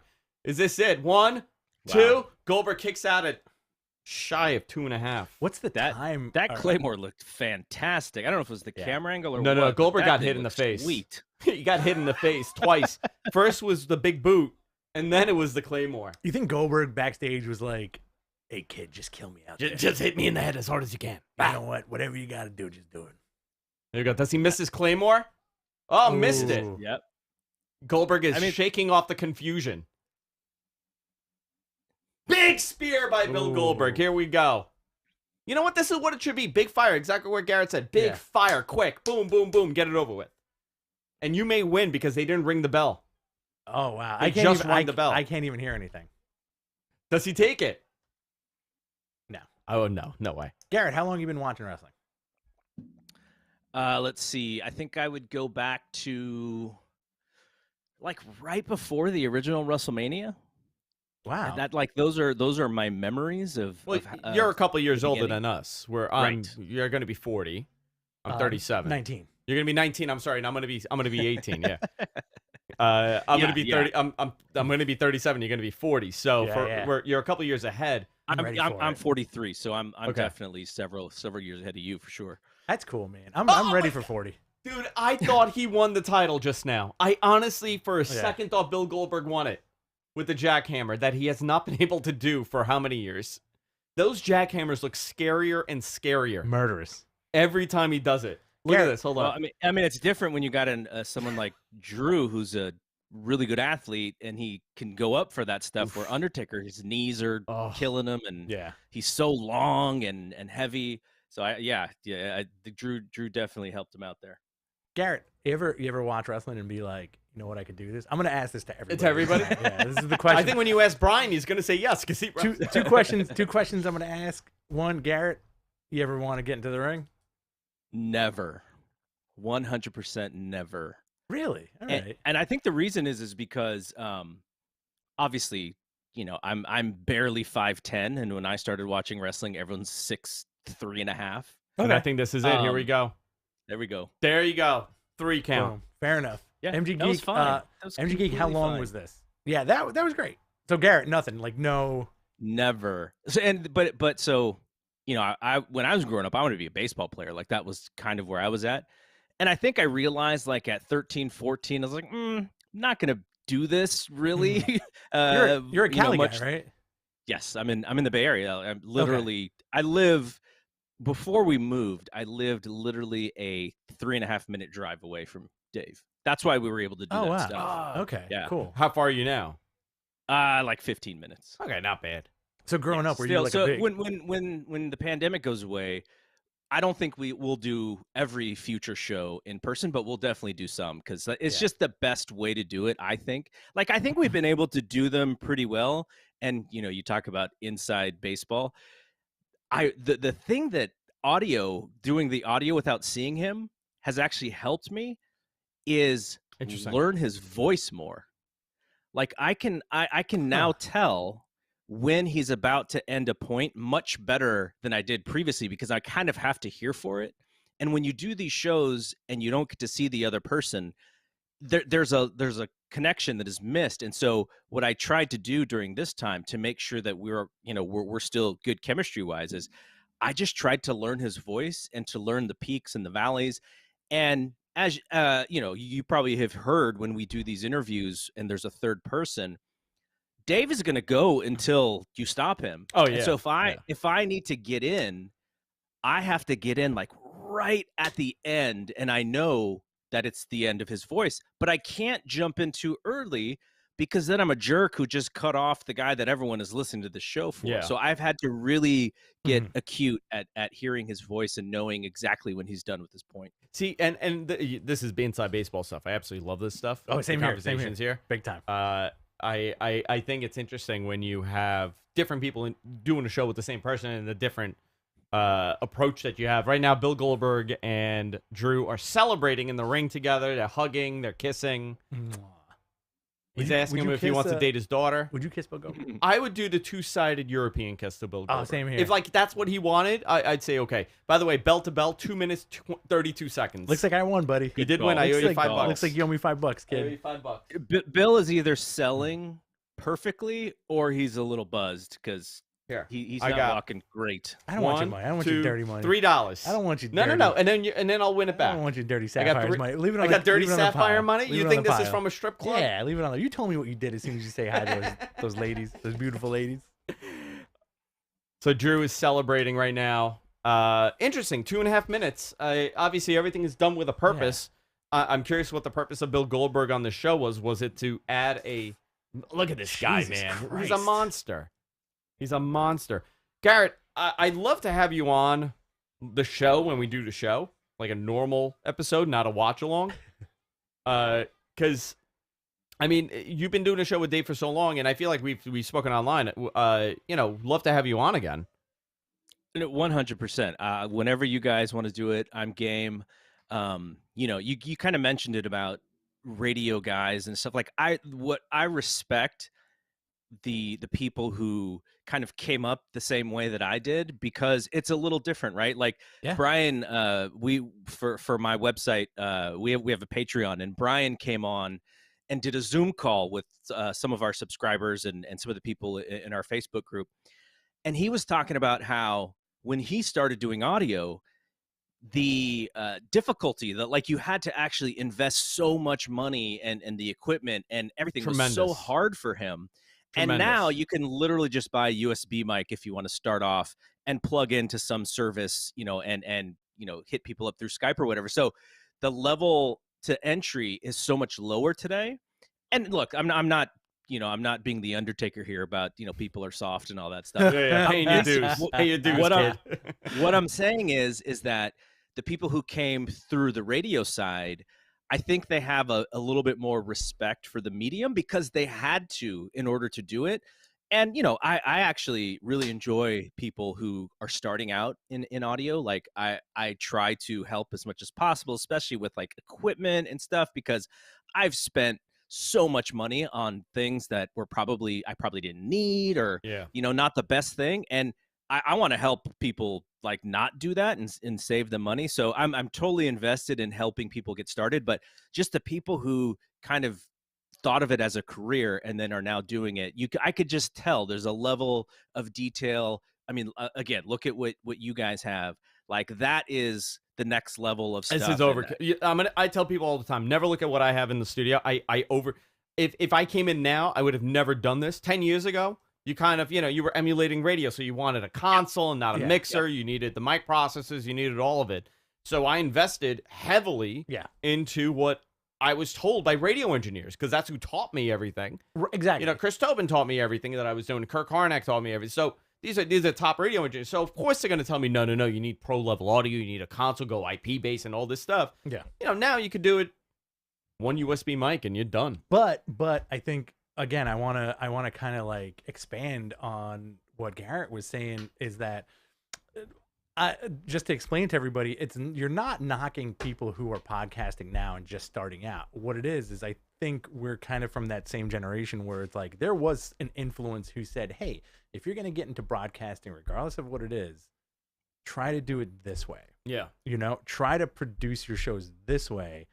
Have the good content. Don't have the pauses. Speak with a clear voice, etc. And I think sometimes like we do end up falling into those conversations about broadcasting and about like talking to an audience, but also I do feel I talk super fast and I'm okay with that. Because you're from New York. Yeah, that's what happens. That's what you got to do. Garrett, here's a question before I let you go, because I know you got a busy day. Give me your prediction. Who wins the women's rumble? Who wins the men's? My predictions are well, for the women's side, I hope and plead that Bianca Belair wins, because I just think she's that next level special athlete, and there's so much untapped potential in there. I think she's like whatever the peak is of a woman performer, I think she could actually get there and go beyond that. The men's side is a little different, because I'm trying to figure out if all the Daniel Bryan stuff is just so that we don't expect anything out of the ordinary to happen. Interesting. And I was talking to Dave on Wrestling Observer Radio just yesterday, and I said, what about this Brock storyline where Brock comes back and he's a baby face, and you get Brock and Roman, and you can control the fan noise. So if people, you don't know who's going to get booed when you don't want them to. And so he and a guy by the name of John Muse both said the same thing, which is, that's a great story, but you need to tell that story in a little bit longer. Brock comes back as a heel, as the old Brock, and then he sees Heyman with the new guy that he kind of Brock's kind of pushed aside, and then you kind of establish that turn. But that was my original pick, was I wanted to see Brock. I think it'll be interesting if John Cena comes back, if he's gonna, because Dave said that he's gonna do something at WrestleMania. I would be completely fine with John Cena and Roman, because I feel like that's the one program that we never really got, a legendary, like, the full program for. So I'd be fine with that. But outside, like I really don't have an idea on the men's side. Like I feel like they want us to think it's going to be Daniel Bryan, and if it's Daniel Bryan, great, because he's great. I do think it's like 5 years late to do that. But if we're talking, kind of these people who may not be on TV right now, I would love to see Brock or John Cena come in and win the thing. I think it'd be a nice surprise. Cena's a great option, because the rumors, like if we're going based on the rumors, it was pointing towards The Rock and Roman finally having that match. And I mean, if you really look at the character that they've created for Roman Reigns, the end result is The Rock dethroning him, right? I mean, that's really where all the indicators are pointing. But obviously, you're not going to waste The Rock with 25,000 people. You want it to be a major mega event with 80, 90,000 people. Next year being in Dallas, that would be the moment, right? 100 and something thousand people in that building. You retire The Undertaker, and now that's your mega main event of The Rock and Roman Reigns. Passing of the torch type moment, whether The Rock loses or wins, it doesn't matter. But Cena is the next guy, really, if you're thinking about a match you've never seen. You're absolutely right on that. Yeah, and this is what Dave and I were talking about yesterday, which is The Rock. The Rock wanted to break the pay-per-view record, right? Like he wanted to do that with Cena. That was like his inspiration to come back the last time. Now there's no pay-per-view. It's going to be on Peacock. I don't think he cares about adding an extra 200,000 Peacock subscribers. But one of the things that may be interesting is the gate. Can you break the attendance record or the gate for pro wrestling in the US? That could be attractive to him. Yeah. Also, the fact that he is now going to be on NBC with this TV show that he has. There's a nice little synergy there for him. The first post-pandemic WrestleMania should be a gigantic event. Like if we can go safely, I'm definitely going to that show just because I miss seeing people and seeing friends In Dallas. at big wrestling, right? In wrestling events. But then, if that happens, we're still what 15 months away from that. So how do you get Roman? How do you keep Roman hot for 15 months? If it's Cena, maybe it is a Daniel Bryan and a Brock Lesnar. You may be able to do that for if those are his next 3 opponents, his 3 challengers, and you do multi programs with those guys. I think there's a good possibility you could keep him hot heading into next year's WrestleMania. I think you could do that with those 3 guys. No, I think so too. I absolutely do. I don't want to hold you up anymore. I know you got a busy day. You got stuff going on there. Where can people find you? Obviously on Twitter and of course your podcast, but where can people find you? Yeah, so on Twitter, Fight Game Media is the website Twitter. My own Twitter is kind of hard to understand. It's like a made-up name, ROHEBLIUS. It's a little out there. You'll have to sort of go to exactly to the link. You're not going to be able to search me on Twitter. But the thing I wanted to just quickly mention, if I can, is the Patreon that they had mentioned. I do the Fight Game podcast with my buddy John LaRocca, who used to book out here in APW. And so we do that show for the Blue Wire network. My own Patreon, we just launched it in December. And it's basically, the idea is very similar to things that I'm sure you guys thought about as you were listening to radio back in the day. We have a new show, a new podcast, Monday through Friday, on wrestling, Japanese wrestling, MMA, boxing. Like, it's consistent. So 5 days a week, there's new show. And then we have, the tiers in the Patreon. We're launching Karate Kid podcast on the Karate Kid universe coming this month. Nice. Antonio the Promise Thomas, who is on this network on Figure 4, he's joining the Patreon to do a second show. I won't say who it is that is joining him, but it is also another former WWE person, and they're going to kind of look at today's wrestling through the lens of kind of a couple of old school guys. And then I do shows with Dave. Dave comes on and does a Q&A, so if you're a part of the Patreon, you can ask questions, and I'll get Dave to answer them. And then my favorite one, probably because it's so unique, is AEW superstar John Moxley comes on and talks UFC with me. Like, he's awesome. a gigantic UFC fan. And so he comes on and does that, and we have a blast with that. So, yeah, there's going to be a post out on the website, fightgamemedia.com, on tomorrow morning, since it's the first of the month, and it'll sort of explain the new things that are coming to the network. So pretty excited, but it's hard work, and we're kind of, pushing and having a blast doing it. Awesome. Garrett, I'm so glad you came on, and I'd love to have you on the podcast in the coming weeks, obviously, when we're doing a normal show. Definitely love to have you on. 100%. And I want to reciprocate that, because you guys do tremendous work, and I would love to have you both on my show as well. I think that'd be a lot of fun. Let's do it. I'd love to. Hey, man, that's 130%. Whenever you want. What's your address? What's your address? Where can you want me to? What, you want to mail him a gift? You just want to show up. 2 questions I'm asking everybody. Yeah. You ever want to be a wrestler? What's your address? What's your address? If you guys were ever in the Bay Area, I know people who have studios, and we could get Dave, and we could get you guys. So when post-pandemic, right? Ooh, post-pandemic, we could do some creative stuff if you guys ever come out here. I'm in California. I mean, prior to the pandemic, I was in California like 6 times a year, but I was always in LA. But if next trip, I have no problem just getting on that quick flight up. Are you still in the Bay Area, Garrett? Yes, I'm in the Bay Area. I got a bunch of buddies in the Bay Area, so that'd be fun. Wait, you want to send him to his house too? Yeah. Okay. Everybody just shows up. Garrett, thank you so much for coming on, man. Absolutely. This was Love a blast. Appreciate it. Garrett Gonzalez, everybody. Check him out every weekend, obviously, with Dave Meltzer and, of course, everything else that he's doing. Awesome guy, and does a great show. You know, this is really awesome. Right now, we're in the Carmella and Sasha Banks match. While we were having that discussion, I was having too much fun with that conversation to pay attention to it. But Carmella's stopping a mud hole in Sasha Banks right now. You know what I find interesting though? This visual that we're watching right now on TV. Mm-hmm. If they didn't have that, they needed to do this. Yeah, the Thunderdome needed to happen. I don't think it made any sense.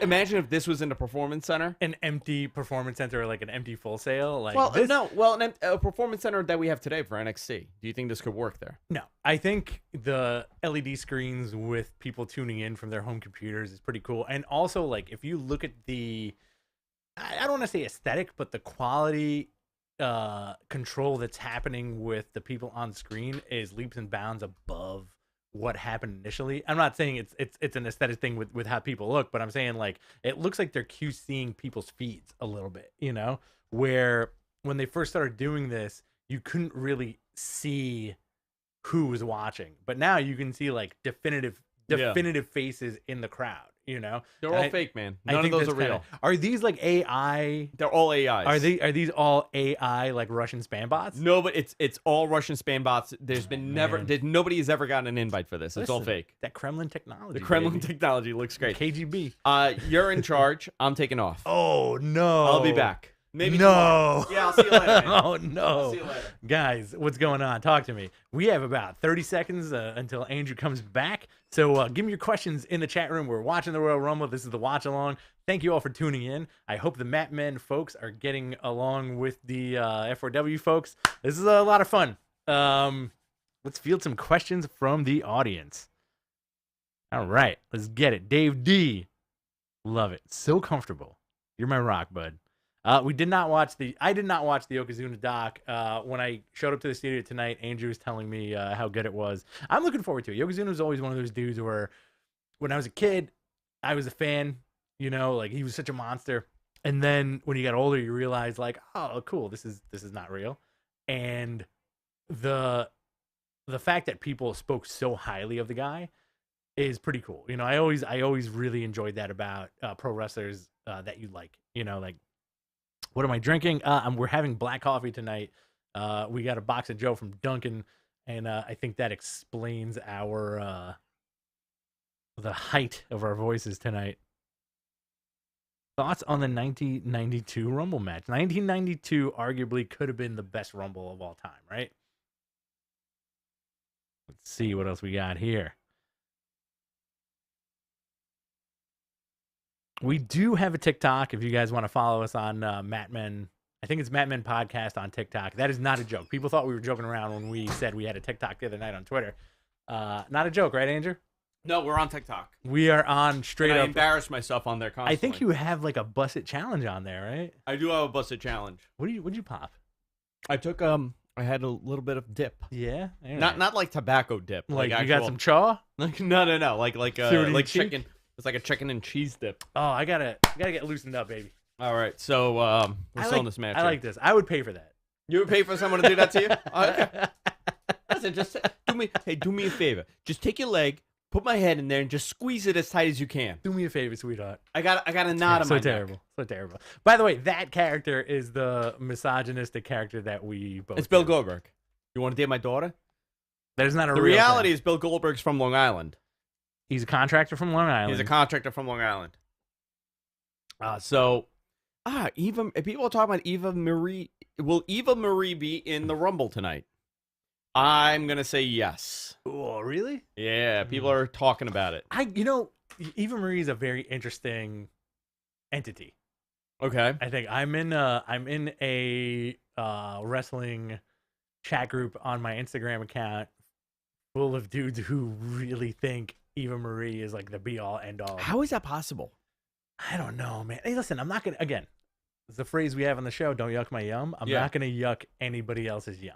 You know, like yuck it all. Like I'll mention that like I'm a big fan of Carmella. Right? Okay, yeah. She does it for me. She right? does it for you, whatever it is. But I'll get poo-pooed on because of that. Right? Yeah. I think Eva Marie is in the same boat where like there are folks who really think you know what? Eva Marie, I think she strikes that note of, you remember FHM? Yeah. I think Eva Marie strikes the FHM cover model, not Maxim FHM? Yeah. Not Maxim, FHM. Which one was more raunchy? Was it Maxim? FHM. I feel like You know what was even raunchier? What? Gene Simmons. Hustler. No? Well, yeah, obviously. Gene Simmons had a men's magazine called Tongue. Did he really? Honestly, it was fantastic. Was it really? Yeah, it was great. What was it? It was like if somebody rammed rock and roll into babes and made this magazine.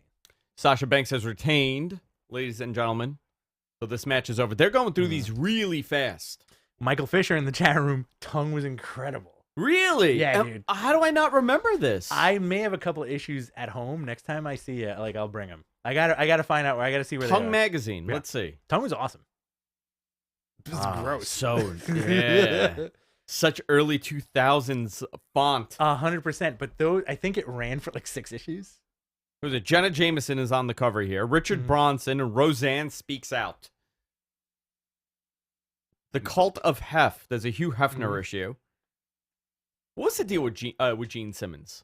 Like, what does he do all day? What do you mean? He's he's the demon. He's a demon. I honestly think he just sits around and makes money. Just thinks about how to make money. Yeah. That's it. Remember, like how I came here and you were like, dude, I just sold like these stocks for like $2,000. Yeah. I think he does that, except on a level that's like beyond everything. Okay. Where like somebody will come over and he'll be like, I just made $20 million. He'll be like, guess what I did? That's how he talks. Yeah, that's how we talk. Guess what I did? I sold stocks for $30,000. Are you a fan of his? Are you a Gene Simmons fan? Did you watch his reality show with his family? I did enjoy his reality show. I feel bad for his kids. I always liked his wife. I'm not a fan of Gene Simmons. I just like that he's around. Mm-hmm. You know, like take it or leave it. I'm not a Kiss fan either. You're not a Kiss fan, but I like Kiss. That is that like a weird thing to say? Like I'm not a Kiss fan, but I love Destroyer. Same way as me. I'm not a Kiss fan, but I enjoy Kiss. There's nothing about Kiss that I'm like, I hate Kiss. Right. If you throw on Detroit Rock City, okay, dude, I'll AC/DC. I'm down. See, I like AC/DC. I like AC/DC. I'm into it. Give me a band. Boston. I'm not into Boston, but okay, whatever. I'm not gonna throw it on. I will throw on AC/DC. I'll throw it on whenever I do a photo shoot. Honestly, AC/DC. AC/DC on shuffle works 99%. You have Vince of the time. McMahon's playlist. That's what you're doing. 99% of the time, dude, it works. People, because it's, you know what it is? It's rock and roll. Yeah. And people don't know what it is, but it's rock and roll. I think that's the thing. Oh well, because everybody are taking photos of. It's like in their 20s. Sure. They don't know what rock and roll. They have no idea no, they don't know what AC/DC is, right? I think that's the sound of rock and roll. If I threw on Kiss, they'd be like, it's maybe a little soft, maybe a little right. Kiss sounds a little older, but AC/DC, that's rock and roll. Right. That's what rock and roll sounds like. It's weird. Yeah. Very interesting. Guys, subscribe to us here on F4W, here on YouTube. Obviously, everywhere podcasts are available for Matt Men Podcast. We're also on YouTube. You could search us, Matt Men Podcast, here on YouTube, and you can subscribe to us. So right now you have a backstage segment for the people following along with Xavier Woods and Big E having a conversation with, what's his gimmick now? I think Sammy's gimmick? I think Sammy is supposed to be... He's a communist sympathizer? I think he's supposed to be Che Guevara. Okay. I guess, yeah. I think I don't know, man. I think they're smushing a lot of stuff together with Sammy, but I want to say he's supposed to be like the revolutionary, right? And why do they have the guys in the camera? Did I miss the conversation? Why do you have two guys holding cameras in the shot? I think that happened a couple of weeks ago. Ooh, Kofi. Oh, that they follow him around? Yeah. They're filming a documentary? Kofi's back. I like the New Day's gear. I like that they're still in gear together, even though they're not all together. 100%. New Day has, for the last few years, they've been 3 of my favorite dudes. Yeah, they're phenomenal. Really good. We got somebody else calling in? Yeah, we do. I gotta queue them up, actually. I gotta follow up with them. Because it gets very difficult when you're doing the show to do this. What do you think of the new IC title? You like it or no? I like it. I like it a lot. Yeah. I think it needs aesthetically, I think it needs something to make it pop and to separate it from looking like the 24/7 title. Because if you look at both belts on TV, You just see the gold? they kind of look the same, and all you see is like that subdued gold. It's not like a poppy gold either. It's like a very like subdued gold. I don't know if a white belt would make it pop more, but I think a different color strap behind it would definitely do wonders for that belt, you know? Like maybe like a lavender, to be honest. Interesting. Yeah. Huh. Like All just right, what do something we that have sets it next? apart. Are we into? Is it? What other matches left? Is it the women's rumble now? We got women's rumble, we got men's rumble, and let's see, we got Roman and KO. That's it. So I'm assuming we're going That's into the it. women's rumble now. Oh no! You know who we have? Bad Bunny. Oh yeah. It's Bad Bunny time with Booker T. Look, my lights are going crazy for Bad Bunny. Look at this. I'm It okay just with happened that. on its own. I'm okay with that. Oh, they put him in the G.I. Bro costume. it That's is. dope. I gotta take my headphone All off right. for this. We're gonna get a Sony Records takedown notice now. Listen, after this, I am okay with Bad Bunny. I like the guy. what is he doing in 2032? He's from the future, bro. Dude, he is from the future. Bad Bunny is from the future. 130% agree with you on this. I know at least 6 dudes that I grew up with That are Bad Bunny? That are Bad Bunny. Yeah. Every one of my dad's friends, Booker T. All right. Yeah.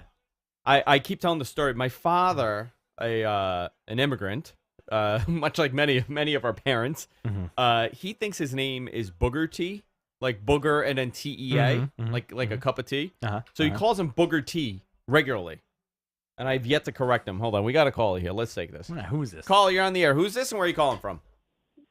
It's Brian Alvarez. The Brian Alvarez what's up, on the dude? phone. I'm watching this dude literally rap about chalupas. What is he saying? Hey, why not, man? Why not? I don't know. I heard chalupas. You got something And then against Booker chalupas? T's standing there looking stern. I got to tell you, this guy's from the future, Bad Bunny. He doesn't exist in our timeline.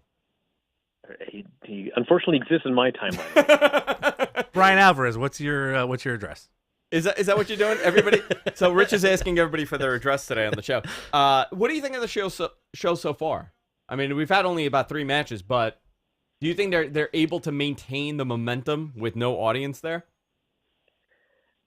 I mean, I think the show's fine so far.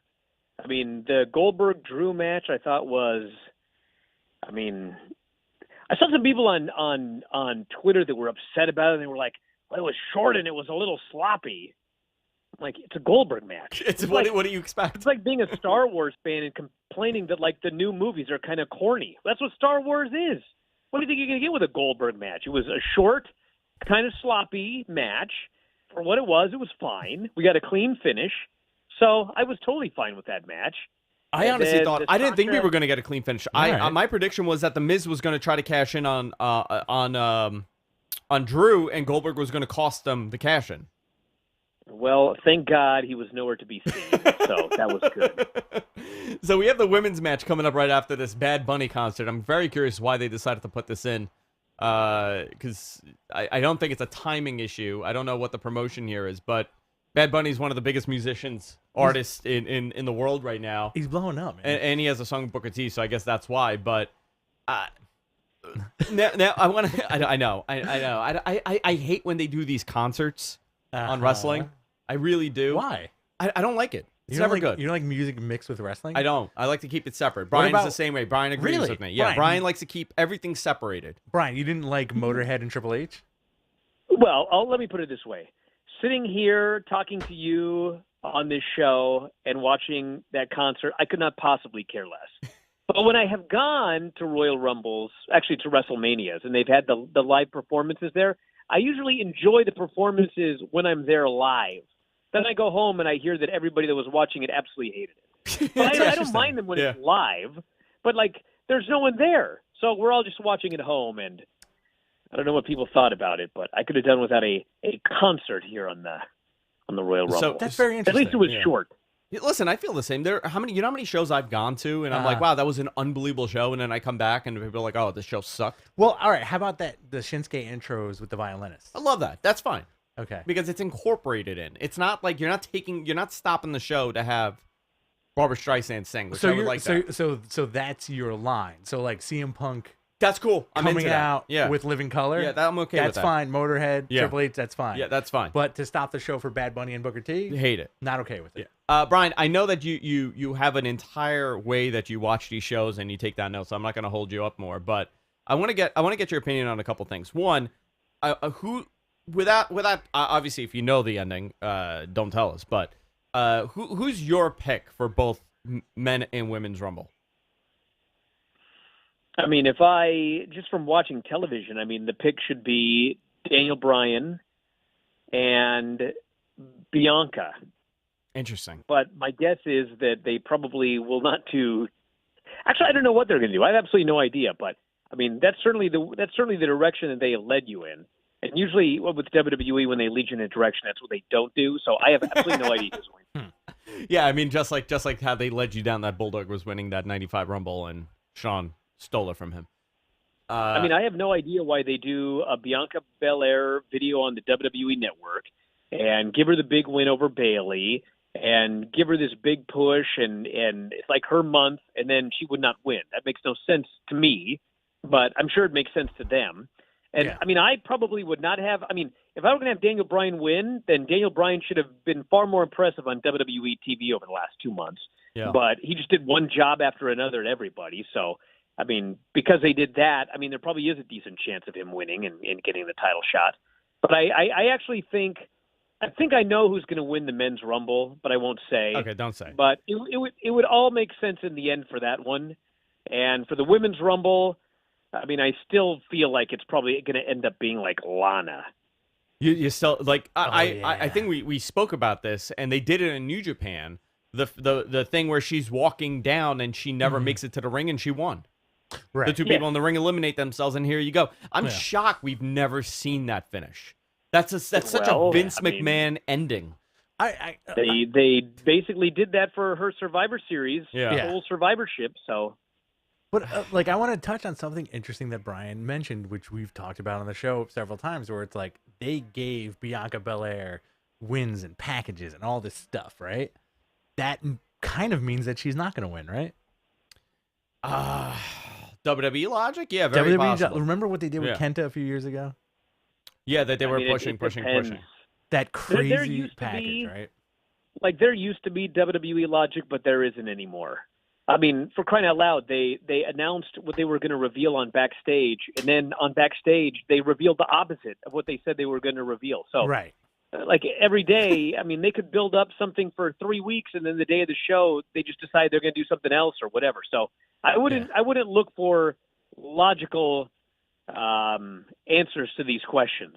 No, there's no logical answers because like we're living in this the pandemic age of wrestling is fascinating with WWE because they can literally do anything, and since there's no legitimate crowd reaction, I think their mandate is, hey, it doesn't matter what we do. Oh, the audience is not going to like it. Oh, who, the guy sitting at home? The guy sitting in the crowd? There's no guy sitting in the crowd. Yeah. You know, they're piping in sound over people's reactions in the Thunderdome, which is completely fascinating. Like it's how like, they're doing it. It's almost like an Orwellian future that we're living in terms of wrestling. Yeah. But well, hopefully we move back into the past soon. Yeah. Oh yeah. Well, listen, I know Brian has to go because the match is starting. Brian, before I let you go, how are we doing? This is the first time we've done a watch along here on F4W, and I think this is the first time we've gone live here. I want the bosses to be happy here. I'm thrilled. Excellent. Thank you. That's all I needed. Thank you very much, Brian. Thank you. That's it. Right. Brian Alvarez, thrilled. Brian, thanks for calling in, man. Jonathan, Mr. Gonzo, manipulate that sound clip into a very positive one, please. Yeah, we need a very positive sound clip. There you go. Brian Alvarez, everybody. Thanks, Brian. That's all I needed from him. I'm thrilled. How are we doing? I'm thrilled. That's it. Take away everything else. The disdain in his voice. The disdain. I'm thrilled by this nonsense. Excellent. Here comes Bailey at number 1. Coming out. Justin Robert Young calling in a couple minutes here. I buddy. miss that guy. Oh my God, I miss him too. You know what? Yeah. I got to tell you, one of the best times I had going to Ring of Honor with Justin. That was awesome. Was I there? Yeah, you were there. I was, man. You were. And you know the story, right? He was staying at Harry's house, and I had no idea that him and Harry knew each other. Him and Harry were neighbors in Florida. Like Oh. that? Yeah. Like that? I didn't realize the camera was on. Hold on. I did. He's calling in. I sent him the. I gotta tell him to not call Skype because I sent him a VMix call. I can't answer that. Here we go. Here's Bailey screaming on the outside. Could I do my bit with Yeah. with him? Yeah. Ask Great. him. I'm gonna keep going. Keep going. gonna Just keep keep going with asking this. people. Guys, thank you for tuning in. Like I was saying, when you disappeared before, it seems like the established audience is getting along with the Matman audience very well. I think so, and I'm very in the happy chat about that. room. Everybody's kind of it's like the end of the Civil War almost, where everybody's kind of like shaking hands and being like, "I was wrong this whole time."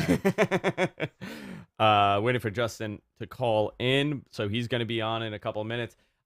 So Bailey number 1, and she's one of my picks for this. Yeah. Oh, absolutely. But who's number 2? I like Bailey, man. Like Bailey's such a sweetheart.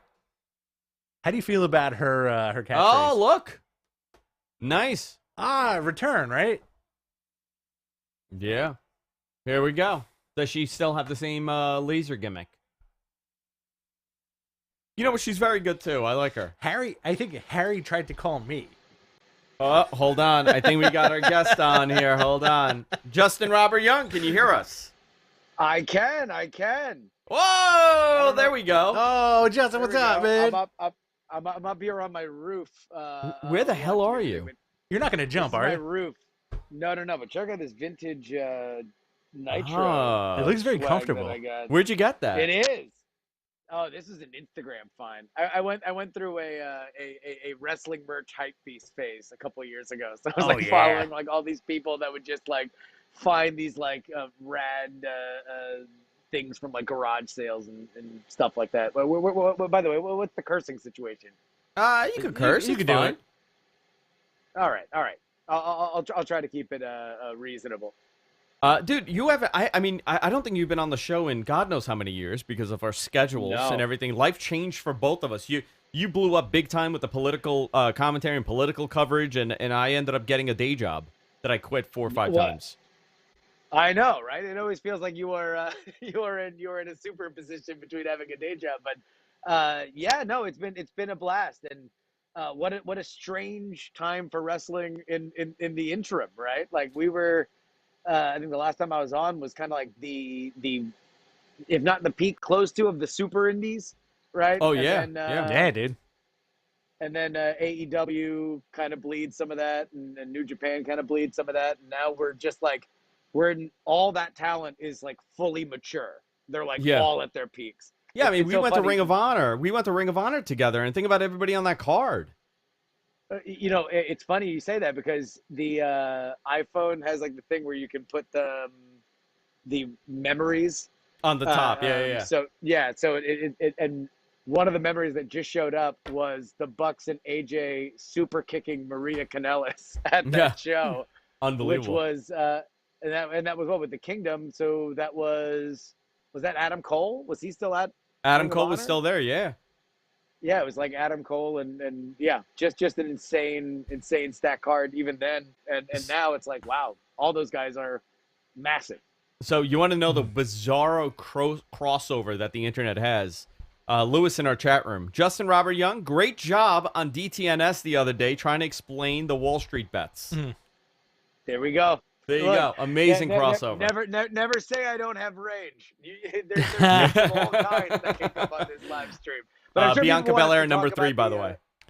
Justin, Yeah, you're let looking us good, man. talk about this, dude. You guys look great. I'll tell you what. There are some people that have kind of taken the COVID stuff to kind of self-improve. You guys look fantastic. Yeah, it wasn't by design. I'll tell you, it just happened. Oh no, it was a conscious effort. Well, you have a good skincare regimen. So. Andrew and I have been sharing skincare regimens, but like That is true. It looks like it looks like you use some nice stuff on your face, Justin. Well, you know, no, I'm just an oily man. You know, I feel Oh like- yeah. I feel like you guys are fellow swarthy gentlemen who can Absolutely. We are. understand The that- definition. Like, and our friend yeah, no- Harry no- Targinian also. Exactly. Nobody with eyebrows as thick as us Oh, no. doesn't also understand that there's some oily skin involved. Oh, 100%. I'm at the point, legitimately, I am at the point where I think in another year I may have to start combing my eyebrows with a comb. You've reached your father's tier. I think I've reached my father's tier, and I look in the mirror and I'm like, have you not gotten the barber to buzz the eyebrows? That's the secret. You know what? You go get a haircut.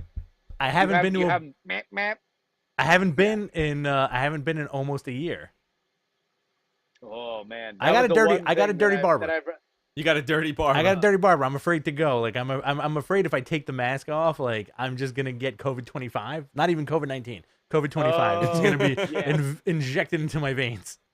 If I didn't trust, we're all very out here in California. Things are maybe. What you guys? There's not many people that have stuff locked down more than New York does, but we're probably you do. Listen, you guys. Wait a minute. You guys have outdoor dining now, but without TVs. You cannot have a TV with outdoor dining, apparently, right? Oh my god! This is all right. I don't want to get. I know. I don't want to get into this. This is. So I want to know who your picks are for this, because I haven't spoken wrestling with you in a long time. Which now I'm like I need to have Justin on. I need to have everybody back on. Like we got to get this thing going again. Who are your picks right now? Women's Rumble. Billy Kay came out sitting by commentary number 4, but you have Bianca Belair, you got Naomi, and you got Bailey in the ring right now, fighting. This is great. I love Billy Kay's like a Joshi wrestler outfit here. This is amazing. So I'm very impressed by how well this is going so far. For me, I'm gonna leave the shot because they're not. You're a little cut off, but it's okay. I'll leave it. I can see both. Yeah. I can see both of us. I think for the women's rumble, anybody could win. Like I'm excited to see that. For the men's, you're down to like a couple that should win, but I find this interesting that they're able to pull this off with nobody there. Considering Shotzi Blackheart, my favorite, by the way, she's my new favorite in the entire planet. Shotzi. Oh, you know. Like that's my homegrown talent. She's Foot Slam. Yeah, I know she's Foot Slam. Yeah. Yeah, no, she used to wrestle though. I saw when she was like maybe weeks into her training. She the two of the guys that run the wrestling school for Foot Slam are the Stoner brothers, and her initial gimmick was Missy High as shit. Because they were Steiner brother characters, and she was like her Missy Hyatt thing. Yeah. But she was great then, and now, I mean, man, they have made her a star in NXT. Oh my God, I know. It is insane. I know, it's amazing. Justin, before you wrap up, I wanted to have you on here because I haven't had you on in so long, and this is something new that we're doing here with doing these watch-alongs on F4W. Yeah. You've been here since the beginning of the concept of Mat Men. I think you're one of the OGs as far as guests go on the show. Considering we kind of started off in technology in a weird way. Yeah, totally. Yeah. I competed with your the network you were on was my competitor at the time, but we all crossed paths. With Ayaz and Brian and you and me. Totally. It's actually amazing that we're still doing this many years later, 10 years later. But where can people find you? Because you've been doing some unbelievable stuff. I mean, you're all over the place. Sure, yeah. So if you're into politics and you want the occasional wrestling reference thrown in, then head on over to the Politics podcast, politicspolitics.com. And I also do a free political newsletter at freepoliticalnewsletter.com 5 days a week. And you'll probably get some wrestling references there, too. Yeah, it's awesome, man. And please, let's do something as soon as possible. 100%. Oh my God, yeah, absolutely. Boys, always a pleasure. You're killing it. I'm so proud that you're on the big mothership, the mecca, the holy grail of wrestling journalism, the Wrestling Observer. So thank you for inviting me on. Hey, hang on. Before I wrap it up, I think I got someone on the phone here. Okay. Call, you're on the air. Who's this and where are you calling from? Hey, is this eyebrow talk? I just wanted to get into it with Justin Robert Young. It's Harry Turjanian calling from the East Coast. I was get some eyebrow tips from all you guys. This is Harry from Jersey City. Please go ahead. Harry from Jersey City's on the air. Harry from Jersey City, you're on line 1. I want to talk to Desmond Bishop Tutu for the hour. Is that what's going on? That is what is going on, yeah. Oh, my God. This is how I got to talk to my friends, by the way. This is the weird part about being in this business. Justin and I grew up together in hige school. I don't know when the last time we talked, but I listen to his podcast like every other week. So I hear him, but this is how we communicate because we're poor people. We're poor communicators. This is the epitome of the day and age we're in. Justin and Harry have not spoken in God knows how long, and they're reconnecting on the podcast. Well, but that's the thing. Is no beef, by the way. Harry's No one beef. of the few people who I could not speak to him for 50 years, and the second I see him again, it's just, I mean, Harry's family, right? It's unbelievable. Yeah, way back. And I still feel bad about that Ring of Honor show because, Justin did say, hey, I'm coming through. I go, all right, hit me up when you're here. And then I think I missed the text. Yeah, and he ended up staying at my house. And that was the first time I met Justin. He ended up staying with me. And then, we wound up seeing each other at the show anyway, which was hilarious. Yeah. Tony Storm, number 7, by the way, coming out. Big German suplex on Bailey. Justin, Harry, can you call me back in like 15 minutes? I'd love to have you on. Yeah, but awesome. Sure. Yeah. Awesome. And then Justin, always, where can people find you again? Just let people know. Yeah, at Justin R. Young on Twitter. Awesome. Harry, I'll tell you, I'll text you. But I wanted to reconnect both of you. Maybe there's love in the air soon. Oh my God! What a magic moment! What a magic moment! This is historic. European kisses all European around. Kisses for everybody. European kisses all around. All right. All right. Thanks, Justin. But we have another caller. This is crazy. Back to back. Beautiful. Let's see if Josh Nason is on the air. Josh, you there? Oh, hold on. I think I gotta pot you up. Hey. There we go. Can you hear us? How we doing? Oh, there we go. Perfect. Josh, Awesome. what's going on? First of all, I absolutely love the sign. Rule number 1: AEW. That's right. We're co-opted by by AEW, so just it's Royal Rumble night. We just always have to have that first in mind, right? Josh Nason. Josh Nason's Punch Out, available on the Observer website. Josh is also the contributing editor to the Wrestling Observer website. Josh, this is actually the first time I've spoken to you. Out of all the people over there, I've listened to the show tons. So this is actually a cool thing for me to have you on. What are you looking forward to? I mean, the show's been going on for about an hour now, and they've done so much. We're now in the middle of the Women's Rumble. What do you think of it? Well, yeah, Jillian Hall. Look at this. Yeah. Oh, wow. It is Jillian Hall. Yeah, I'm always excited, like the surprises. I'm watching the show right here. I mean, I've been watching this since like 88 or something like that. It's just always just the fun of the interactions between talents that you really don't see that often kind of intermingle. And that was more, more of a thing back in the day than it is now. But yeah, the surprises, just the intermingling of different pairings and things like that. Obviously the Road WrestleMania is always a really fun thing too, right? So yeah, this is fun. The fact they have the Women's Rumble, they've done this and doing it really well. A lot of like new NXT stars come up, kind of the audience's first introduction to a lot of them. Yeah, it's Royal Rumble is always a fun night. It's probably one of I would say my favorite pay-per-view of the year, and then WrestleMania probably right after that. You know what's interesting here? Is it the most protected gimmick match that in wrestling? Interesting. Yeah, I mean, I would say so. Other than the time formatting with, originally it was 2 minutes and it was like 90 seconds. And I think one year, if I remember right, they did like 60 seconds. 95. It was the quickest Rumble ever. Titan time. Yeah. Other than that, I mean, pretty much they haven't tried to do like a 20-person Rumble or anything like that. So yeah, I would say so. And it's a great format. It's one of the best things that WWE has ever done. Yeah, and it's consistent, and people know it in the mainstream, and they get it, and yeah, it's good stuff. It's such a great entry for somebody to get into wrestling. I always feel like whenever because the Royal Rumble is my favorite pay-per-view, so I would always have these Royal Rumble parties, even when we were doing a show. 100%. We would opt out not to do a show because we like the Rumble. But if you are a casual fan, if you are not a fan. You're married to someone that's a wrestling fan, you're dating someone that's a wrestling fan, you could watch this and understand the concept because you're like, okay, so I got to throw the guy over. That's it. All right, cool. But it's the best. I've gotten people like back in the not back in the day, but like I've always been watching the Rumble, and I always have a full house at my apartment with folks who are like, "Oh, I don't watch wrestling.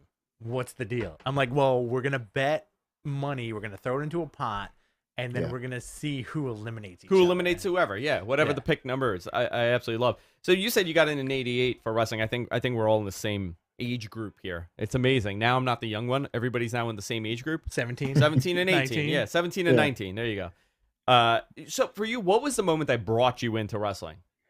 By the way, Victoria, here we go. I called it, and she got the 8K camera entrance. Did you get the icky on that? I did. I had the icky. I knew you did. That's I star did know level that. stuff.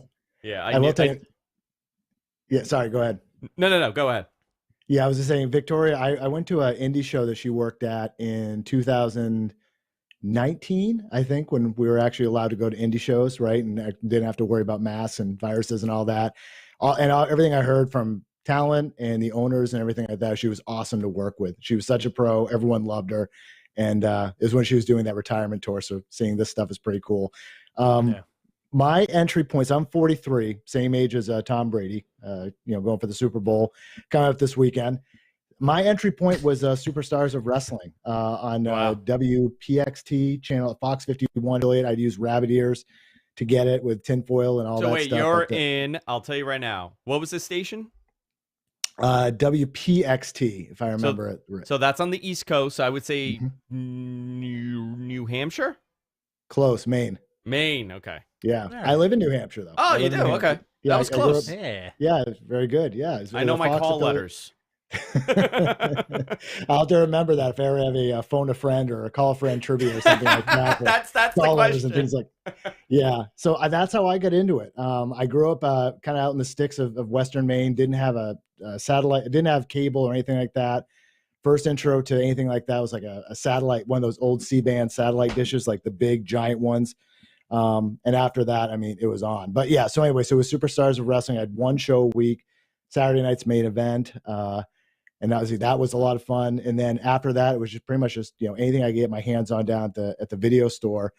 And yeah. And so, I mean, today to have, all this stuff at the, 17,000 hours or whatever, and the 2 clicks of a button. I mean, that's like, back in the day I would have killed for this stuff, but that was kind of my entry point. I was always a WWE guy because I lived in the Northeast. And eventually as I got to know what cable was and understand what TBS was, started getting more into WCW and all that, but really I was a WWF guy from day one.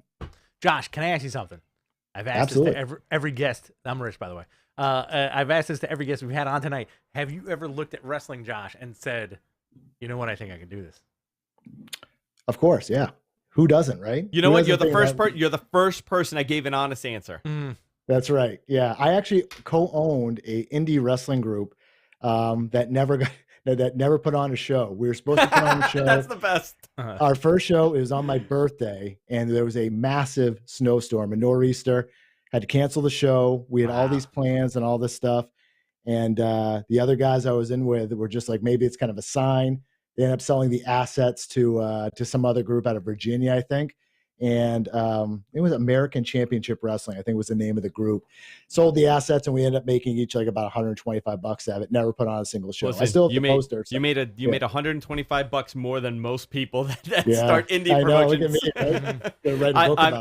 I'm involved with one based in Jersey, Catalyst Wrestling, and I have to tell you, it's not an easy gig. Not to interrupt you guys, but Santana Garrett just showed up. Yeah, in the Women's Royal Rumble. I got to tell you, she's been interesting to me because I honestly thought she would have been there way before. I mean, she's actually really good, and she was like the king of the Indies for a long time. 100%. She had every women's title on the independents. I'm shocked she was not brought in as a full time before. Well, think about it this way: they have Adam Pearce. They do, yeah. And in the last 6 weeks, you've seen him wrestle. Is when you get Adam Pearce, right? Yeah. It's bizarre how WWE does their logic. And here you go. Now you got Santana Garrett in there with Jillian Hall and Victoria. What a crazy thing. All right, who do you think is going to win this one, Josh? If she debuts tonight, I think Ripley is a great choice. Rhea Ripley. Ooh, Rhea Ripley. Yeah. Yeah, that's your pick, Rich, right? That's my girl. Yeah, if she does tonight, which would make all the sense in the world. It's what obviously we've been talking about a lot on the website, and Dave's been talking about. But this is the perfect spot for it. She's, and again, if she wins it and then goes on to Mania and wins the title, the whole plan that Triple H talked about, that was it, right? It really is. I mean, well, actually very different outfit for Liv Morgan from last year. She debuted that Scarlet Bordeaux type outfit last year, and now she's back in the rise. She's wearing the chaps. She's wearing Shawn Michaels chaps. I was just gonna say it's very her outfit is very HBK, Shawn Michaelsy. Yeah, I'm okay with that. That's fine. Yeah. Josh, how about for the men's? For the men's, that's a good question. I don't think it's going to be Orton or Edge, because I think those guys are going to pair off. That's a good. Let me actually get the. What are your guys' picks? Let me actually pull up the list here and see. Actually, while you do that, who would you like to see as a surprise, Josh? I'm sure you've thought about it. On the men's side? Yeah, on the men's side. Who would I like to see as a surprise? Unprepared. Jesus Christ. Andrew, hang up. Andrew, hang up on this dude. I don't even have the answer. You want me to leave? This is the first. I don't even have the answer. Clearly the Undertaker managed by Joe Rogan. How's that? Perfect. You know what? That is it. Well, they're on DMT. Can we add DMT into this mix? Exactly. That's their tag team name. That's DMT is a tag team. Yeah, it's like the Heart Foundation. They're called the DMT. Dead Man Tripping. Dead Man Tripping. Yeah. They just get stoned and crap their pants. I'd love to see Daniel Bryan do it. It bums me out when I hear the stories about, he thinks he might be at the end of his career, and he's just like, doesn't have want to put over other guys. And there's Rhea Ripley right there. Yeah, there you go. Yeah, I think she's gonna win big star. Sure. Huh? Yeah, she got that 8K camera too. Oh my god! So look, they're using these video game. Dude, she is the evolution of her in this company has been fascinating. She came in, she had the long hair, the colorful tights, just very typical indie stuff, and then they've morphed her into this unbelievable superhero of a character. And you know what? That is when you recognize WWE and say, you know what? They're able to do something that most people can't. Well, they can capitalize on the presence that, you know what? Who did she just eliminate? You always hear Tony Storm? You always hear this from like backstage talk where it's, you know what? We saw something in them. Yeah. And I think Rhea Ripley's definitely one of those people where they were like, no, you're gonna go big. Yeah. Big time. Yeah, that entrance. Go ahead, Josh. Such a unique look. She's tall.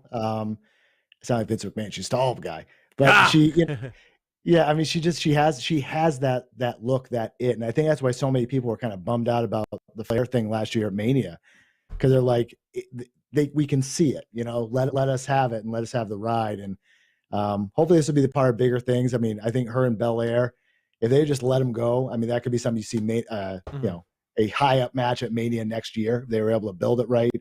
They have so many talented women. It's crazy. Like we get spoiled with all the riches just up and down the roster. And Triple H talks in these NXT conference calls and everything. He talks about how low this women division is, and the Triple H talking, but he's right. They are up and down the line. AEW, right? They would love to have a quarter of this talent right now, and it's just it's an embarrassment of riches, And speaking of Charlotte Flair coming out, here comes Charlotte Flair. Absolutely. Well, on our show we talk about how as much as we love indie wrestling, as much as we love AEW, Ring of Honor, etc., WWE, and I want your opinion on this, Josh. Like, doesn't WWE have the show-stopping women's division? Yeah. By far. And they really capitalize on that. You look at, and we were talking about this, every week almost, we talk about AEW's women's division and what Impact is doing and what WWE does. WWE top to bottom has monopolized that market as far as the top tier majority of it. Obviously there's tons of great wrestlers out there that we haven't discovered yet, but they have discovered a way to kind of get all these top people, which I absolutely love. I think it's amazing. Yeah, I think it's the issue with WWE and AEW to an extent is how do we get all these talent enough time so people can experience them and not be rushed, right? Yeah. and there's only so many new shows you can do. There's only so many, so many hours in a day where you're going to get people to commit to actually watching and investing in time. So, when WWE was going on this big talent buying spree a couple of years ago, it was smart that they did it because we were seeing what they wanted to do. But at some point, you have to give these people time to breathe and time to work. And I think that's the thing that's going to be an issue with them and AEW and others that are amassing these talent. How do we have enough time to let them breathe and give people a chance to actually take it in and watch and let the cream really rise to the top. I agree with you. I think "let them breathe" is a great saying for that. You nailed it perfectly, Josh. Yeah. I have a question to ask you guys. Yes, sir. Sure. Tell me about the Spider-Man variant behind you, the Todd McFarlane Spider-Man 1 variant on the desk. Let's see. Oh, let's see that. All right. You got the Secret Wars. And actually, a viewer sent the Secret Wars one to me. I had mentioned how nice. I absolutely love this cover, and I got a message from he's a comic book seller on eBay, and he goes, "Hey, I got one. You want it? It's on me." Let me see that. Is it fake? Let me see that. No, And then, it's real. here's this. Which variant is this? That is the silver. I don't think that's a platinum. The platinum has the Josh. You're a comic book guy, right? Yeah. Josh, I need to talk to you after this. Okay. The Secret Wars 8 that Andrew has, definitely a 9.6. Is it definitely a 9.6? It's a 9.6. I sold. Would Dave give it a 9.6? That's what I want to know. I think he'd give it a 17. Okay, 17 stars. I just sold a ungraded copy of this for 110. Wow. So Yeah. I think at the time this was like 250. At the time. Yeah. For a 9.6. That you can probably put that online right now and get like 3 and change. You know what? I think about that all the time, but my son loves Spider-Man, and he Yeah. finds it so cool. So he's like, "Can I have it in my room one day?" Yeah, absolutely. I'm like, "Yeah, absolutely." Josh, That's smart. I don't want to hold you up from watching the show, No, but I I mean, definitely. look. We're talking Spider-Man and I know. WWE. I mean, what else? This is great. So You're giving me a boner, Josh. listen, Rich does a comic book podcast, so you could go on his podcast and then come back on Mad Men, and we'll do something, like a regular show. Josh, I'm gonna hit you up. You have to come on my comic book pod. Absolutely. We'll Absolutely. talk about what's your favorite era of Marvel? I mean, I would say the 80s, 80s. Yeah, like that era right there. You feel like Spider-Man's- talking about John Byrne Fantastic Four with me? More Spider-Man. Spider-Man was my number one by far. Let's do it. Still is to this day. Absolutely. Yeah, we can talk about some of the movies, some of the terrible things, good things, TV Let's do it. shows, all that stuff. Let's yeah. do it. You know what? I want to do. Let's do a Spidey pod together. I'd be cool with that. One episode. You want to do an episode on Spider-Man? Absolutely. Let's do one Spidey. Let's All do spectacular, amazing, and then if you want to touch on the Todd McFarlane stuff, we could do that too. How about the Web of? No Web of? We can do Web of. Okay. We can do Web of. We can do some Craven's Last Hunt stuff. Okay. Yeah, boy, we're Yeah. getting into it. I know this guy's getting a boner too. Yeah, see? Everybody's getting it. Josh, where can people find you? Let's see. We can do. I have my podcast, Josh Nason's Punch Out, on WrestlingObserver.com. I do shows almost every week. This past week, I did 2. I did one with MMA fighting, Steven Morocco, about UFC 257, Conor McGregor's loss, and a bunch of other things. A great feature he wrote, and then Spencer Fisher, this fighter. So we talked about that. And then a couple of days later, I talked to Brandon Howard of WrestleNomics. We talked a little bit different angles on the WWE Peacock deal and just all types of things around that. So I do a mostly UFC MMA stuff, but I also do talk pro wrestling business and so on. So you can find that at WrestlingObserver.com. And obviously, welcome to you guys. We haven't nearly had a kind of an official welcome, but you guys have been doing a great job. The fact that we're doing this here tonight, what a huge thing. The first time we've ever done one of these watch alongs, so that's great. And just welcome. And I'm glad I saw Denise was on earlier. I know some other people are going to be on as well, but this is great. I'm glad to have you guys along and looking forward to bigger things ahead. By the way, Ric Flair's number 20 in this Rumble, apparently. Whatever number this is, here comes Ric Flair into 18. the Women's Rumble. In number 18, Ric Flair. Oh, and she's wearing his robe. Awesome. On that note, Josh, thanks so much for coming on, man. Let's do something again. Yeah, dude. All right, guys. Awesome. Sounds good. Can't wait for the Spider Pod. Yes. Thanks, guys. Awesome. Guys, this is our watch along, our Royal Rumble watch along. First time on F4W. First time for us doing it on F4W. We've been doing this for a couple years, but Oh my God. I'm really excited to have all the guys and the girls from the F4W Empire coming on, and plus other people. We got a caller calling in right now. A good friend of mine, Ryan from Top Rope Nation, is going to be on in a couple of minutes. Good Lord. Also, another comic book guy, right? Because he works at comicbooks.com. Oh, right on, man. Yeah. I'm sorry. I'm gonna get all the comic books. Listen, let's do it, man. I'm gonna interview them. I'm gonna ask them where they live. Just find out where everybody lives, man. I need everybody's address. I need your social security numbers. Guys, That's it. Guys, listen, if you're in the chat room right now, just drop your social. Just drop your social, drop everything. Drop your social. Drop your social on us. By the way, this match right now is kicking into high gear right now. Lacey Evans getting her ass handed to her by Charlotte. The rope is falling apart. And here's Ryan. What's going on, man? Hey, Andrew. What's up, man? Listen, long time coming here. I know. I think this is the first time you've been on a Mat Men. This doesn't count though. This doesn't count as a Mat Men. Look at that shot. I know. That's true. I know. First of all, look at the shot. Look at the mic. Look at the freaking Look shirt. at that handsome devil right Look there. at that handsome guy. This is a handsome Rich, man. man, this is the first time we've talked. I We know, followed each other dude. on Twitter for a while. Listen, instant chemistry. I love what you're doing right now. Love it. Love it. Yeah, so it's been...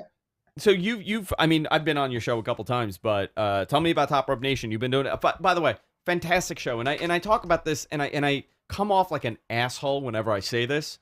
It is a podcast that I listen to, and Rich and I constantly talk about pro wrestling podcasts and like some of the quality out there. But the first time you asked me to come on, I checked it out, and I was like, oh man, these guys are pros. I got to do it every time. Absolutely. Yeah, we've been doing it since the summer of 2016. And, I've been a longtime listener of Mat Men for years before that. So we kind of talked before that. I've been wanting to launch a podcast for a while. It's tough to believe it's been 5 years now. Let's see, I think you've been on 3 or 4 times. We always have a really good time when you've come on the show. And number 19, Mickey James, by the way. Did Andrew's check clear? My check did clear. My check did clear. By the way, can I tell you, I wear the Top Rope Nation shirt all the time. Because I think it's just an awesome shirt, and people are like, "Oh, is that your podcast?" And I'm like, "No, but it's an awesome podcast. You should check it out." So I'm doing advertising now for the show. I think you told me one time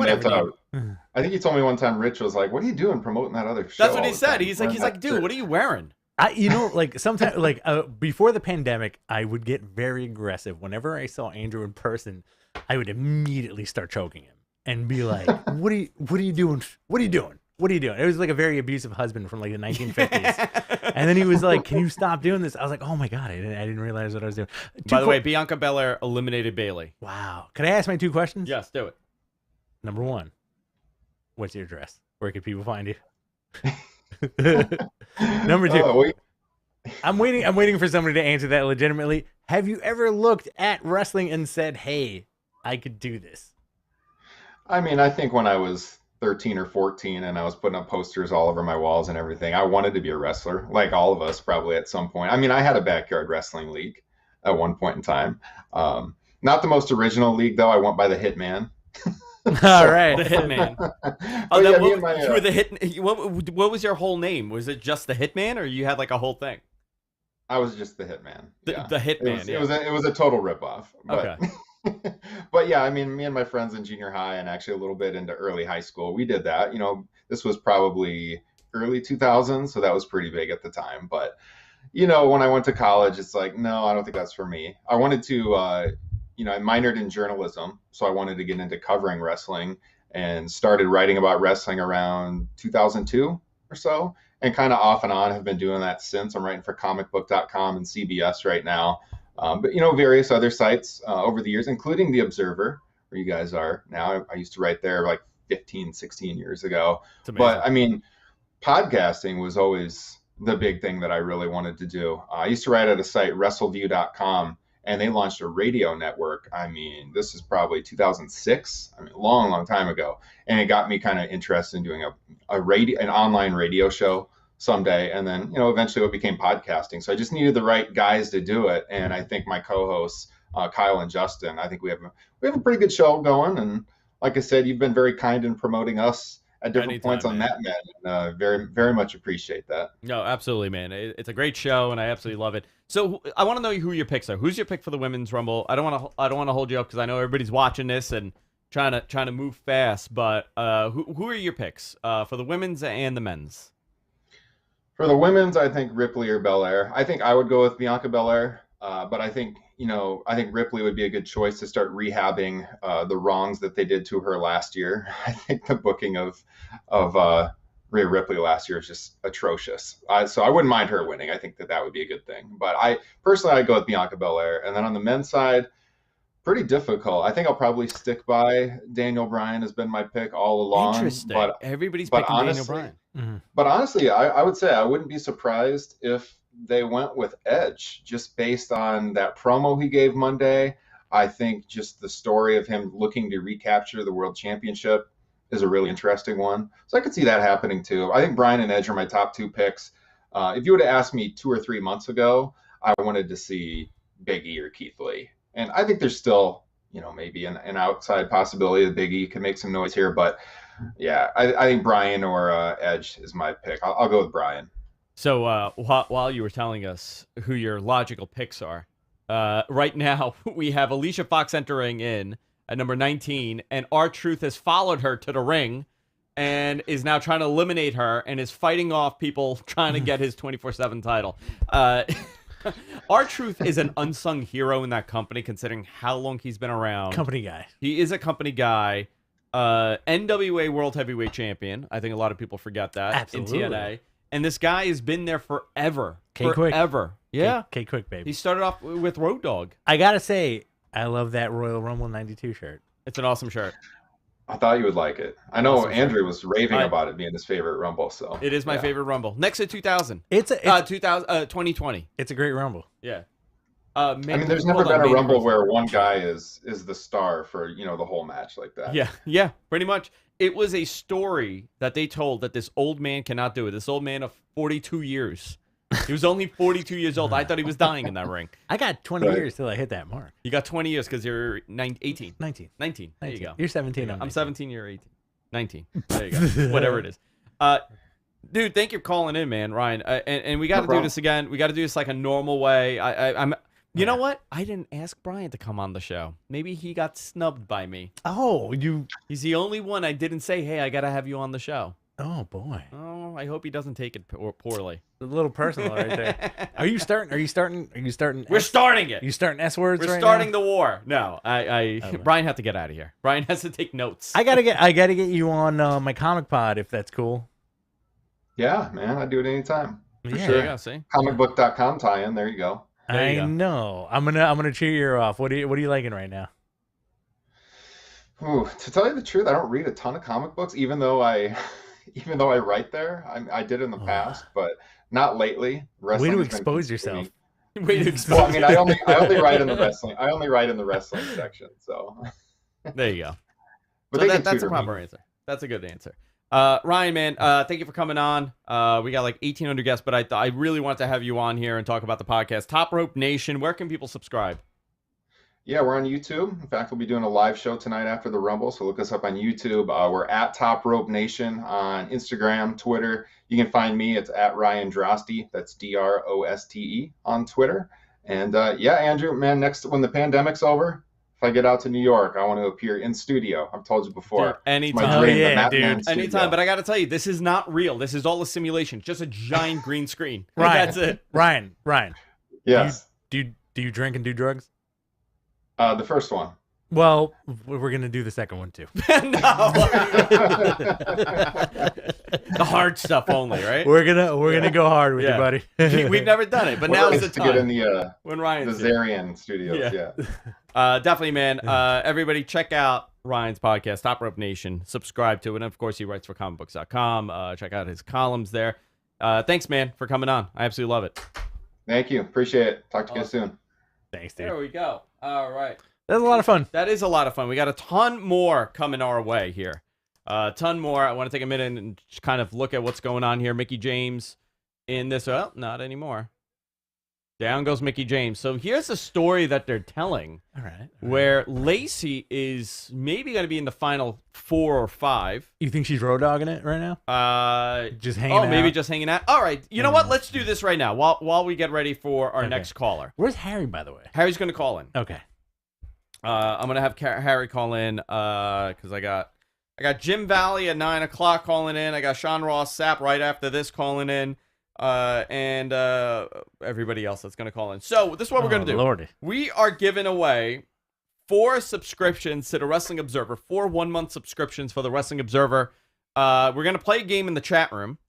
The way that this is going to work, we're going to pick a number 1 through 10. And the first person that picks the number that I'm going to use using this randomized thing, it's not number 5. It says 5 on there, but I got to do it. So the first person that gets the number right will get a 1-month subscription to the Wrestling Observer F4W website, right? F4WOnline and Wrestling Observer. So post your number 1 through 10 in the chat room. We got 6. We got 2 6s. So Brandon got 6 first. So I'm going to wait till everybody picks a number here, and one of the moderators is going to kind of help me with this. We got 6, we got 7, we got 4, we got 5. All right. We got 9, we got 8, we got 3, we got 4, we got 7, we got 5, we got 2, 3, 14. So I'm going to do this. Boy. I'm going to randomize the number. Show it to me, and then we'll legitimize I'm going to show it to you here. Okay. Okay. And let me know when we can announce it. All right. I will announce it as soon as we Oh, my God. Uh-oh, what happened? This is nuts that nobody's picked this number yet. Maybe they have, and I'm not saying it. I don't see it. Maybe they have, and I'm not saying it. Let's see. Oh, dude. Remember, it's 1 through 10. 1 through 10. Okay. And we got it. Here we go. Roar A. Roar A. You got 10, bud. You got 10. Here it is. Do us a favor. Email me at guysfromqueens@gmail.com, and you will get a 1-month subscription to the Wrestling Observer. And we're going to do 3 more of these in the next few minutes. So let's, after this match, we'll do another one. Here we got Tamina, number 25. Number 25. Remember, email me at guysfromqueens@gmail.com, and I will, I'll get you that subscription set. There you go. Tamina always looks like she's working security in the courthouse. She is working security in the courthouse. Big super kick. Right. And Carmella's eliminated here. Tamina has eliminated Carmella. How you feeling? I'm feeling great. It's been a while since we did this. I know. It's been a long time since we did this. I'm enjoying myself. Good. I'm glad. I'm glad. Are you? I'm very much enjoying myself. I love this. Let's see. Who else we're going to get on the phone now? Harry called me. I think he thought I was the call-in number. He called my personal cell phone. He was like, is this where I call in? All right. Let me... Oh, Harry called you on your cell phone? Yeah. All right. Let me try to get everybody going here. Guys, thank you for tuning in very much. Tamina, big slap. We appreciate the crossover between the communities. It's awesome. Rocking, guys. So what are we at? Number 25, right? Yeah. This was number 25. Does Naomi go? Yeah, I think Naomi goes, man. Naomi goes like sooner than later, which stinks. I like Naomi a lot, but was she injured? Naomi, yeah. I think she was hurt. They were trying to figure out what to do with her. Bianca's going to be the big story the next couple of years, really. And there goes Naomi. Andrew, what's your bottom? No, wait. Her feet haven't touched. What's your bottom 4 right now? To win? Yeah. Bianca, Charlotte, Rhea, and... Oh, wait. She's pulling her by her hair. Oh, well... Hold on. Is this the big spot? Is this the spot here? Yeah, this is the big spot. They're both fighting. Bella's wailing at her. It's a little bit of a weird spot, right? I mean, they always do with Naomi, right? Because she does that big John Morrison spot. Now they're going to help each other get back in after beating each other up. So why they help each other? I don't know. Okay. Well, because Naomi's feet didn't touch the ground. Yeah. Why are they not showing her face? Here comes Lana at number 26. Isn't that weird? They've like there's no camera on Naomi's face at all. No, I don't know why. Here comes Lana. Where she had a boot on for a while. She looks very upset. Her coming on makes me think she's gonna win this. Oh no. No. Don't say that. Don't say that. Let me see who I'm gonna get back on now. I gotta go through my schedule here. I'm liking this shot a lot. Are you? It's big time. Let's see. Look at that. Guys, thank you. Thank you very much. All right, so here we go. Is Rhea going to get eliminated? No, here comes Tamina to cut her off. Who is that? Lana?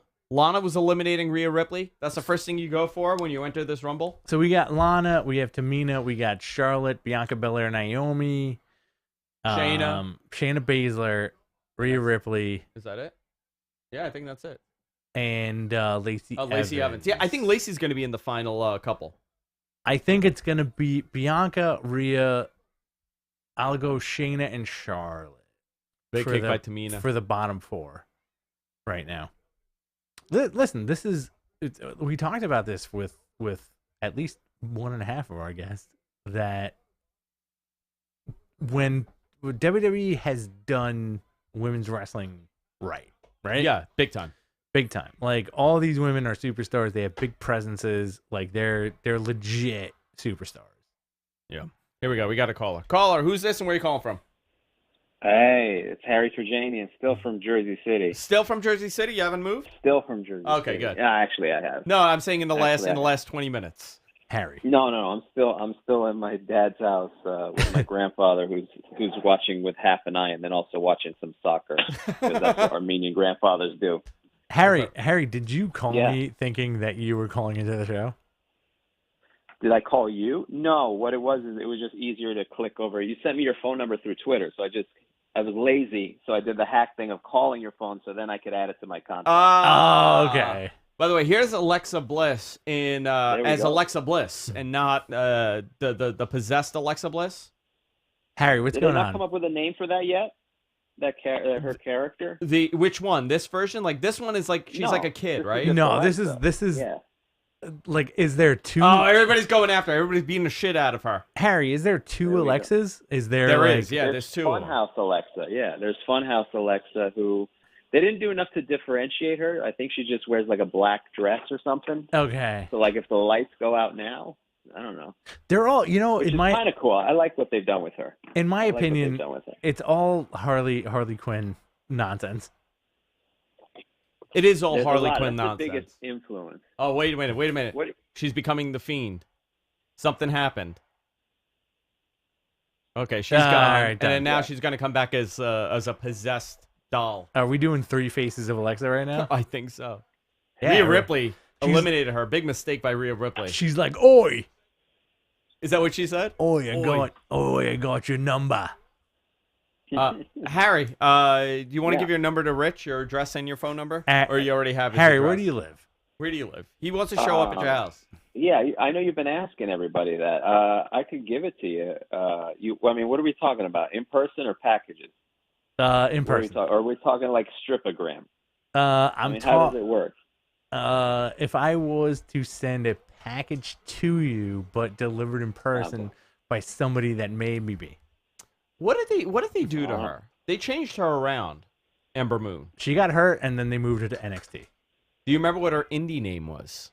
Aphrodite. Athena. Close. Athena, sorry. Close. That was very close. Very close. Athena.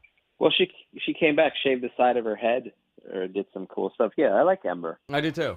I do too. I like Ember. Harry, who's your pick to win? Of... Who's your pick to win the women's Royal Rumble?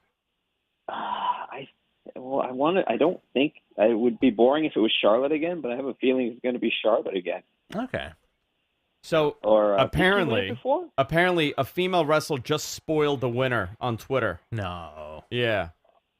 Oh no. I haven't seen it. Somebody in the chat room just said that, so I'm gonna believe you 100% because everything on the internet is true. Oh no. Okay, so you tell me, who are your picks, Harry? This is true. For the men's Rumble, I want to pick Daniel Bryan. A lot of people. That's wild. You know what's funny? I never picked him. I never picked him. I'm cool with that. I didn't. Maybe I missed. Like a couple of weeks ago, I missed like his promos. Okay. So I think I feel like I missed something. I don't think this is his year, to be honest. I like it, maybe it's more being a hopeful than anything else for me, to be honest. Here comes Nia Jax at number 29. I feel like Nia Jax is the troll of this. Like he's just troll. She's just trolling everybody. They might have her win to piss everybody off. Fascinating. It's a fascinating thing to get so wrapped up in. I'll say the women's one has so many people who you think could potentially win it, and it would make sense. Like I could see Shayna Baszler. kind of winning it, or Rhea Ripley. Like you see a lot of. It would make sense for any of them. Here goes Ember Moon. Ember Moon is eliminated. Absolutely. Naya's gonna eliminate boy. everybody. Seems like. This is like her big Kane moment. Yeah. So here we go. Shayna Baszler went back in the ring, and here goes Naomi. Dumped out. I want Nia and Shayna to do the magic killer on everybody. And I want them to do the whole Bizcliz thing. What would you do? They just start pretending they're the Bullet Club. That'd be hysterical. Oh, wait a minute. Remember, they were a tag team, Naomi and Tamina. That's right. We're all friends here, guys. Hey, man. We're all friends. Oh, they're beating up each other. Great. This is what wrestlers do. Harry, have you been liking WWE programming lately or no? No. I've kind of tuned out, to be honest. Like, I check in infrequently, so I'm back for the Rumble. I'm kind of, it's like Christians who only show up for Christmas and Easter. That's what I've become as far as wrestling goes. Just like a superstitious wrestling fan. I have to show up on the big two, otherwise that's it. Otherwise, Vince McMahon will send me to hell. Somehow. God damn it! But yeah, it's just kind of like, and it's a shame because I know that there's there she goes. I know that there's some stuff that like Roman's been doing great stuff now, but it's almost too late for me. Okay. And Raw is just it's just too long. Do you I'm just a little burned out from it, to be honest. Do you even like wrestling anymore? Oh, no, I do. I still watch AEW. I watched a lot of the New Japan stuff lately. Oh, yeah. It's hard. It's just so much of it that it's hard to keep up with it, so I tune in a little bit. But I've been trying to watch AEW, a little bit of NXT, but it's sort of like if I miss Raw or SmackDown, I'm not doing the thing where I catch up with it anymore just because they've just burned me out a little bit. Okay. Oh, like I God. said, it's a shame. Hold on. Mike C in our chat room. Mike C, take that back right now. Take it back right now. Mike C said it's going to be Lana. It's going to be Lana. You know what? Very possible, Mike C. It could be. It could. Could be. It could. Hold on, Harry. I'm going to pay You some guys- bills here. You ready? I'm going to pay some bills. Guys, Yeah. before for I it. forget, do me a favor. Are you enjoying this? I hope you are. Go on over to Mattmen Podcast here on YouTube. YouTube.com/Mattmen Podcast. Hit the subscribe button. We're almost at 5,000 subscribers. Also, we're almost at 70,000 subscribers here on the Wrestling Observer F4W Online YouTube account. You could go follow us, subscribe to us. We're everywhere podcasts are available for Mattmen. We're going to be giving away another 3 subscriptions to the Wrestling Observer. Right after this match, we're going to be doing that. And here's number 30, Natalia. We have Jim Valley calling in at around 9:30, around 9 o'clock. And, of course, Sean Ross Sapp from Fightful Online, good friend of ours. He's going to be calling in. I like that I've created this bridge for all the pro wrestling coverage. Absolutely. I have united. I am like the United Nations of pro wrestling podcasts. You come there, you sit there, you do your speech, and then you fight afterwards. We're the hub. We are the hub. We're the Who hub. is the You guys Gaddafi are of slowly- our podcast community? You are. I am the Gaddafi. I want to be Churchill. Okay, you're Churchill. I'm Gaddafi. You're Gaddafi. Okay, good. Okay. I'm a dictator. I'm a goodness. tyrant. You're Stalin, Okay. and you're- I'm Mussolini. You're Mussolini. Okay, we're just terrible. Is that a people. wrong? No, it's Should okay. we not say that? We To can be wanna terrible. be All right. Mussolini? I don't want to be Mussolini. I mean- I don't want to be Stalin. You're You had a Nelson good- Mandela. Okay, I'll be Mandela. You're Khrushchev. Okay. I'm Khrushchev, yeah. You know what? Can Let's I be do this. Justin Trudeau? You're Napoleon. Okay. I'll be Charlemagne. Okay, that's fine. I'm okay with that. Let's do that. So, who's getting beat up outside? Here We're- goes. Oh, did they cut her off? Did she even make it into the ring? Harry, you're Kublai Khan. Kublai Khan? Fine. I'll take that. I'll take that. Rumbling and stumbling through the Wait, You know who's what? Idi Amin? My- Uniting all Can the I be Pol podcasts. Pot? Yeah, You're Alexander the Great. I am Alexander the Great. Perfect. Oh, boy. I'm into. I was this. going to say you're more like the Rat Pack of wrestling communities now. It's becoming slowly. It's becoming. Yeah, it is becoming the Rat Pack of wrestling. I don't want to be Frank Sinatra. I'll be Dean. I want to be Dean. I like Dean. He's a drunk. As long as Perfect. I'll be anyone except Joey Bishop. I want to be Anne Margaret. You're Sinatra by Oh, default. okay. I'm Sinatra. You're by Sinatra by default. I'll be Dean. No, but Harry. can't I be Paul Anka? Paul Anka was in the Rat Pack. Harry, we need a Sammy He Davis. was. I'll do a Sammy Davis. All right. Hey, man. I'll Hey, be man. part of it. All right, here we go. Back Hey, to man. Watch this. what? Rumble. Wait a minute. What's all over? Oh, there goes Lana. Okay, so Mike C, your dream of Lana is gone. Sorry, kiddo. I feel sad for Lana. Does anybody else feel sad for her? Why? I'm gonna tell you, she's a millionaire. No, forget about that. Because she's beautiful and a millionaire. I feel You like dum-dum? she's sad. I feel like she's sad. I think Lana's made more out of her career than any of us. Quite a bit out of her career. Like, yeah. Than anybody. Yeah. I'm doing podcasts for 10 years. Harry's been doing stand-up comedy for the last 20 years. Lana's been doing this for 5. She has more success. We were just talking about FHM cover girls, and like Lana's surpassed every single. Is this the final 4? How many people are in there? I guess. Okay, so I said Lana would be. We missed. So Lana was 5. 1, 2, 3, 4. So we got Natty that came in at number 30. We got Rhea Ripley. We got Charlotte on the corner, and we got Bianca Belair. Honestly, Bianca Belair and Rhea. Those are my 2 top picks. I was very close with my bottom 4. Michael in our chat room, it's Rhea Bianca, or Charlotte. Pick one, Michael. I'm still going with Rhea and Bianca. Oh. So shit! Who went out? Natalia. Natty's out, so down to 3. Charlotte, Bianca, and Rhea. I called it, dude. If Rhea Ripley wins between her and Bianca Belair, I will do a backflip on the show. Can I tell you what I really enjoy? I really enjoy that Charlotte has transformed into a cat. Yes. She has become a cat. She's Maureen Ponderosa of pro wrestling. for only the few people that would get that reference. By the way, there is a Photoshop that I wish I could pull up. Jonathan in our chat room, our graphic designer here, one of our producers, also MG Geek. Thank you to MG Geek for taking care of everything here today. Big ups. He sent a Photoshop as me as Rusev and Lana just looking very disappointed. I wish I could pull that up, but I can't do that right now. Was that part of the erectile dysfunction storyline? Yeah. You mean? By the way, this segment is brought to you by Blue Chew. Hold on, there we go. Nice. You mean the erectile dysfunction on the show, or like just on WWE like on our show or on WWE program? Oh, look at this. This is interesting. Supposedly Rusev was supposed to have ED. Yeah, that was going to be last run. Yeah. By the way, Charlotte is hulking up here. Rhea Ripley and Bianca Belair kicking her ass, putting the boots to her. Oh, you think she's doing a hogue? Big off the ropes, holds it. No, big kick to Bianca Belair. Cuts off Rhea Ripley with a big forearm. Here goes Charlotte. Charlotte powering up, hulking up. Her butt grab suplex. Charlotte's a favorite. done. You think she's out? I think she's done. All right, let's see. I'm into this. It's a good last 3, man. I like it. By the way, chat room, you guys have been freaking awesome today. 221 people here watching. I think a total of like 20-something thousand people have come in, hung out with us, watched this. I absolutely love this. If you're enjoying it, you could hit the super chat button, fund us. Whatever you feel like funding us. If you don't want to fund us, you don't have to. No pressure. You know what? $3.99. I think everybody should give us $3.99. $3.99. Everybody give us 3. Okay. Yeah. Charlotte is. I like you setting a price. All right, I like that too. There we go. Let's see. Oh, wait a minute. Is Charlotte out? No, hanging on. Skin in the Rhea cat. Ripley dropped her back.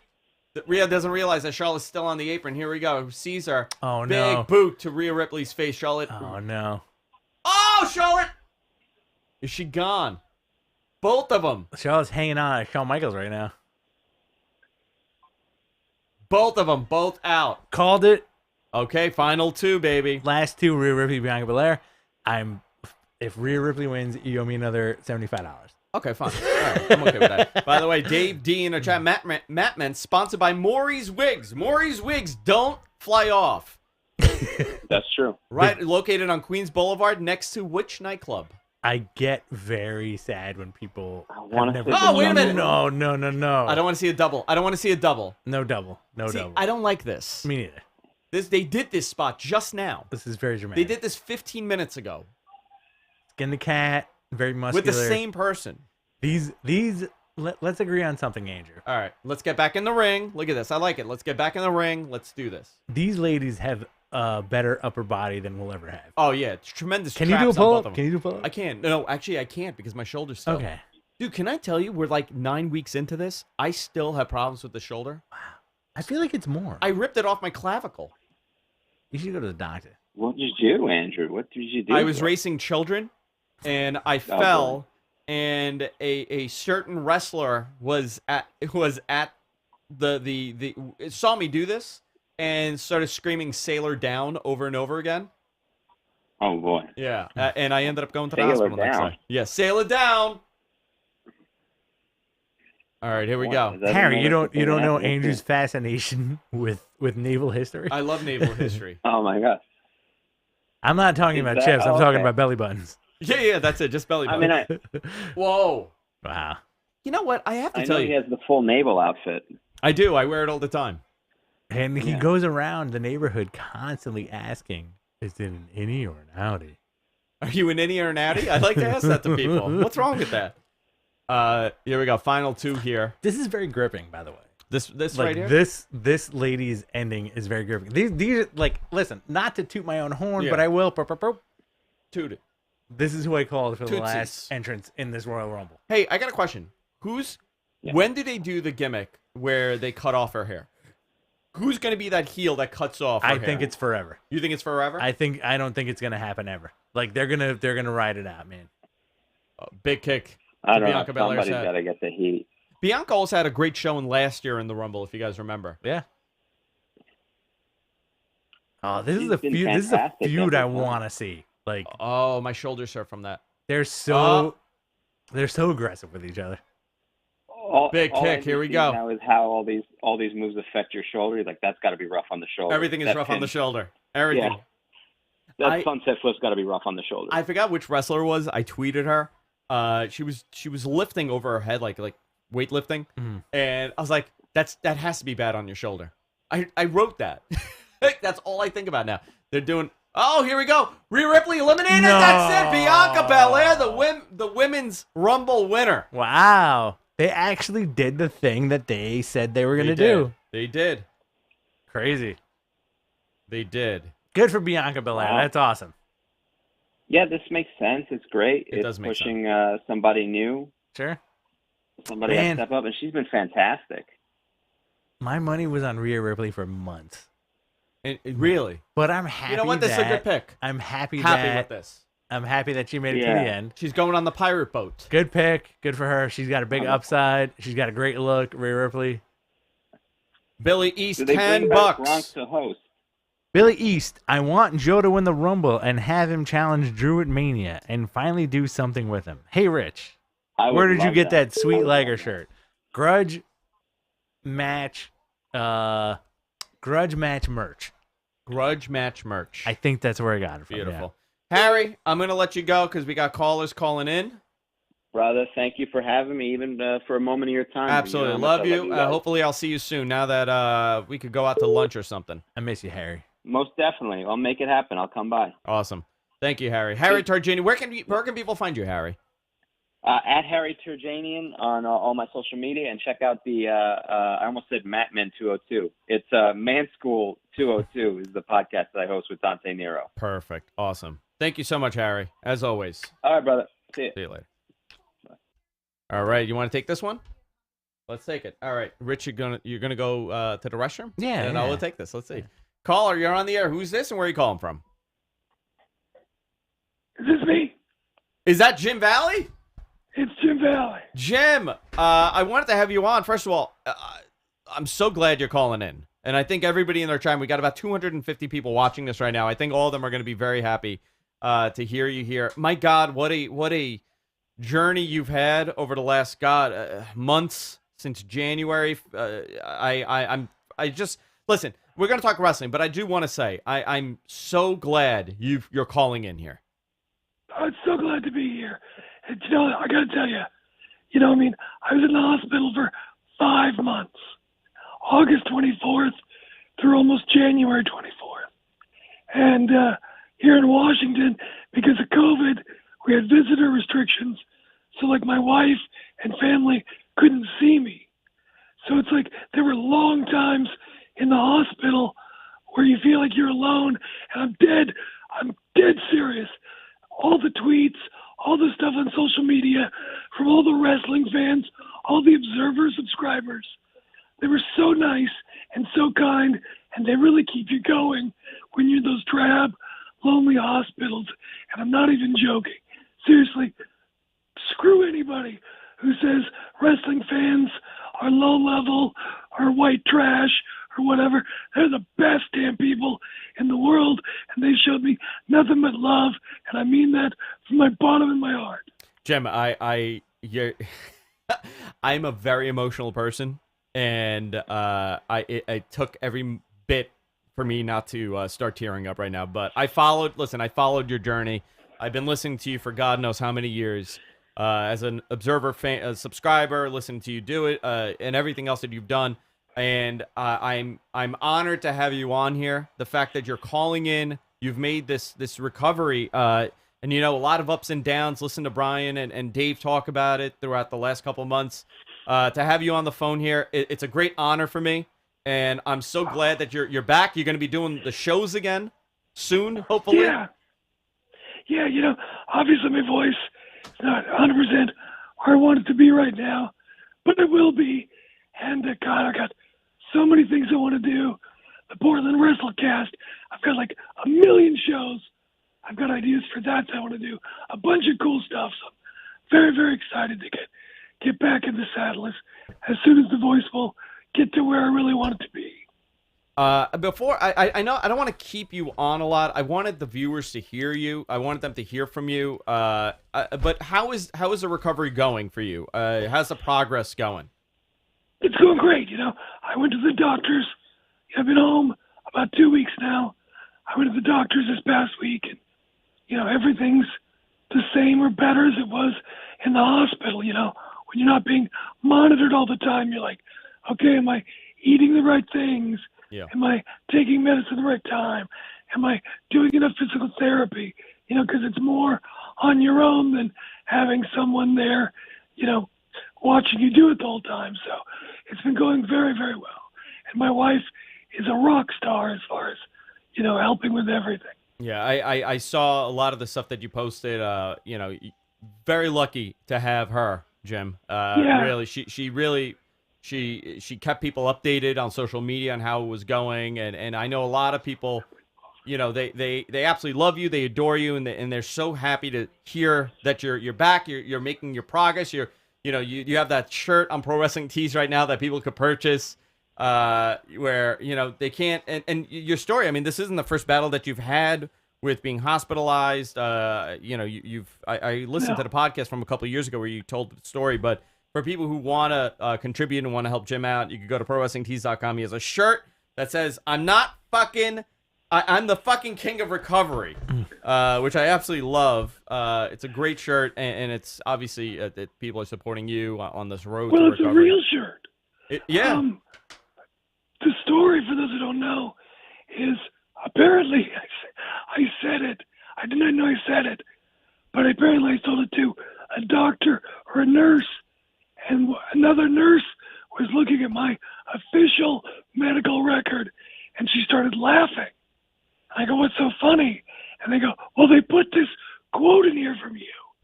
And I go, what's the quote? And they go, it says, I'm the fucking king of recovery. So that is an actual quote that I made that is in my official University of Washington medical record. I love it. I absolutely love it. Jim, before I don't want to hold you up too much. That's a rum.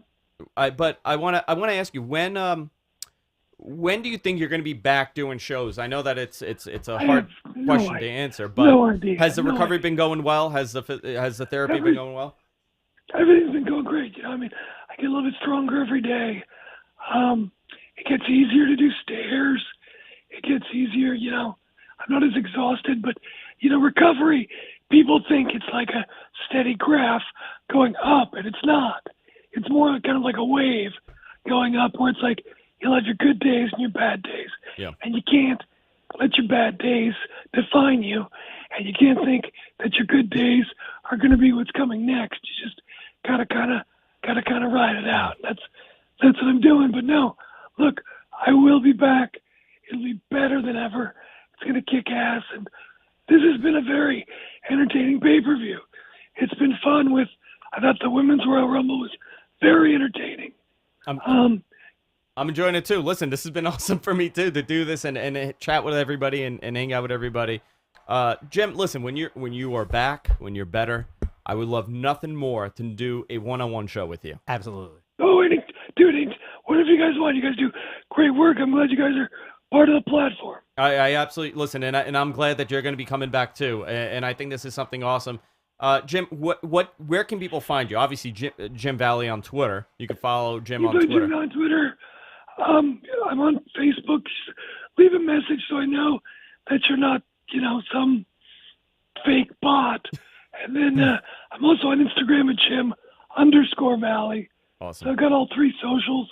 You can follow me any of those places. And yeah, man, it's been great. I cannot thank the wrestling fans enough. And I'm serious as anything when I say how much you guys got me through it, because you got those drab hospital walls and you're just alone and you're just sitting there and it's like, you can't really move. You're strapped down. You got oxygen. And it's like, just to see all of those, thousands of messages. I was like, I'm like, I'm not Dave. I'm not Brian. I'm not Vinny. I'm just some guy. And the fact that so many people have come out, it's so touching and so overwhelming. It really kept me going. And I sincerely cannot thank you enough. I was intubated and I wake up and the wrestling fans, I didn't even know this, raised like $60,000 on GoFundMe for medical bills. Unbelievable. Unbelievable. So, I love you guys more than you could ever possibly know. And I sincerely mean that. Absolutely love it. Jim, thank you for calling, man. And listen, let's Anytime, talk again. Absolutely. Let's do it again. God bless you, brother. All right, man. Take care, brother. Jim Valley, everybody. I'm so glad that he got a chance to call in. We've all followed his journey. The immortal Jim Valley. Jim Valley. With that said, we have another great guest here for us. The one, the only, Sean Ross Sapp. Sean, what's going on, man? I'm just sitting here hanging out with 1994 Royal Rumble winner Lex Luger. Co-winner. This is the first time. This is the first time I've ever talked to you. I think so. Sean, it might be. And is it the first time you ever talked to 14 solid inches of Lex Luger? No. I do that nightly. Okay, that's what I call my wanger. I have so many Blue Chew segues to go in and out of. Listen, by the way, here's a little Blue Chew plug. Even though they're not advertising, I still have it queued up there. So there you go. they pull their advertising. Listen, plug yours. Do it. If you want your total package, there you go. Go to BlueChew.com and use that code FIGHTFUL. There you go. Listen, they pulled their advertising because they said we were too nasty. We were too horny, they said. Yeah. They said Really? you guys are way too horny. No. Yeah, they were like, yo, you guys are way too nasty. Oh, we had them. I was going to say, they let me get away with anything. And then they were like, hey, listen, we want you for the whole year. And listen, I have a phenomenal Blue Chew story. Yeah. And I will tell it one day when they're out of the wrestling space. I think they didn't like it when I said, yo, I'm gonna flick this pill off my boy's dick into my mouth. Is that what you said? And they were like, God. This is too much. This is a lot right now. Sean, I know that you're busy. You're doing exactly where Brian is and taking down notes and watching this and you're like 18,000 people. We had Jim Valley on, so you got bumped for the man that survived death a little bit. You got delayed. You know what? I think I can live with that. Yeah, I think that's understandable for most. What do you think of this pay-per-view so far? It's been a lot of fun. I thought Carmella and Sasha was really, really good. Carmella keeps being good, and she doesn't seem to get credit for being good. I thought Goldberg and Drew McIntyre was exactly what it should have been. And the show was really good until I just saw Peter Rosenberg. I think he just won the 24/7 title. So worst. Yeah, you know what? That's what all of his that's what all the tweets that he put out were for. Yeah. Every time he's been living for this moment forever, so I'm happy for the man. He's been living for this moment his entire life. Sean, I'm gonna ask you my 2 questions of the night. You ready? Sure. Question number 1. Have you ever looked at pro wrestling and said, hey man, I think I could do this? I know the answer to this. Well, yeah, because I did it. He did it. Okay. I trained. Yeah, I do. I've watched a lot of stuff on the indie circuit where I was like, you know what? I'd be all right. All right. How old I were didn't you? know that about How you. old were you when you said I could try this? 23, 24. That was like 2 years ago, right? He's a young man. No. Look at that. Look at those handsome looks. Look at that. Look at No, that. not beard. giving away the DOB here. On the Look at air. that good, Beautiful, look at beautiful that good blue skin. eyes, good skin, Great beautiful, skin. blue eyes. But I mean, good Eyebrows, hair, teeth. good Training is still Look at like that one of my guy. favorite things whenever I get the opportunity to do it, which I haven't had to at all. I was scheduled for a match in Tampa last year. I know you were. Yeah, what happened? Didn't work out. for Well, anybody. yeah, COVID happened, but I was very afraid that the other person that I was scheduled for was going to die. Not because I was like going to kill him or anything, but he was so out of shape. He was so out of shape. Was it a known that- name? Oh yeah. And he's completely out of wrestling now for like skeevy shit. But I was very afraid. Yeah. Oh, that guy. No, probably not even anybody you guys know. But like I think he would have not physically made it in the match. Yeah. Oh no. But I was trying to go around and I was talking to Barry Horowitz and I was like, Barry, come work this match against me. I'll put you over, Barry. I'll put the kid over. Yeah. But like that was my way to get out of this one comedy match I was going to be in a comedy match against somebody who, one, wouldn't die, and two, wouldn't accidentally kill me in the ring. So yeah, I was trying to work a Barry Horowitz match last year. I had no idea. I had no idea. I'll tell the full story. He also does eventually, MMA. but He also does Do you do MMA. MMA? Can you do a backflip? I cannot actually. I can't. Right. Can you tell everybody your address? Is that your second question? Second question. Yeah. What's your address? My address. He wants everyone he's making a book of everybody's address just for one day. Also, if you want to drop your social security number, That works to the too. podcast, that's great. Your mother's maiden name, the first street you lived on. But Sean, I shouldn't say this, but like we're identity thieves. That is. You know what? I at least respect the fact that you're upfront about it. Dude, we I have your really do. IP address. I'm so Listen, man. sorry. This was a scam. Here's the thing. You know I have this, and you know I had to pay a lot of money to get this. So That is actually. First of all, where did you get that?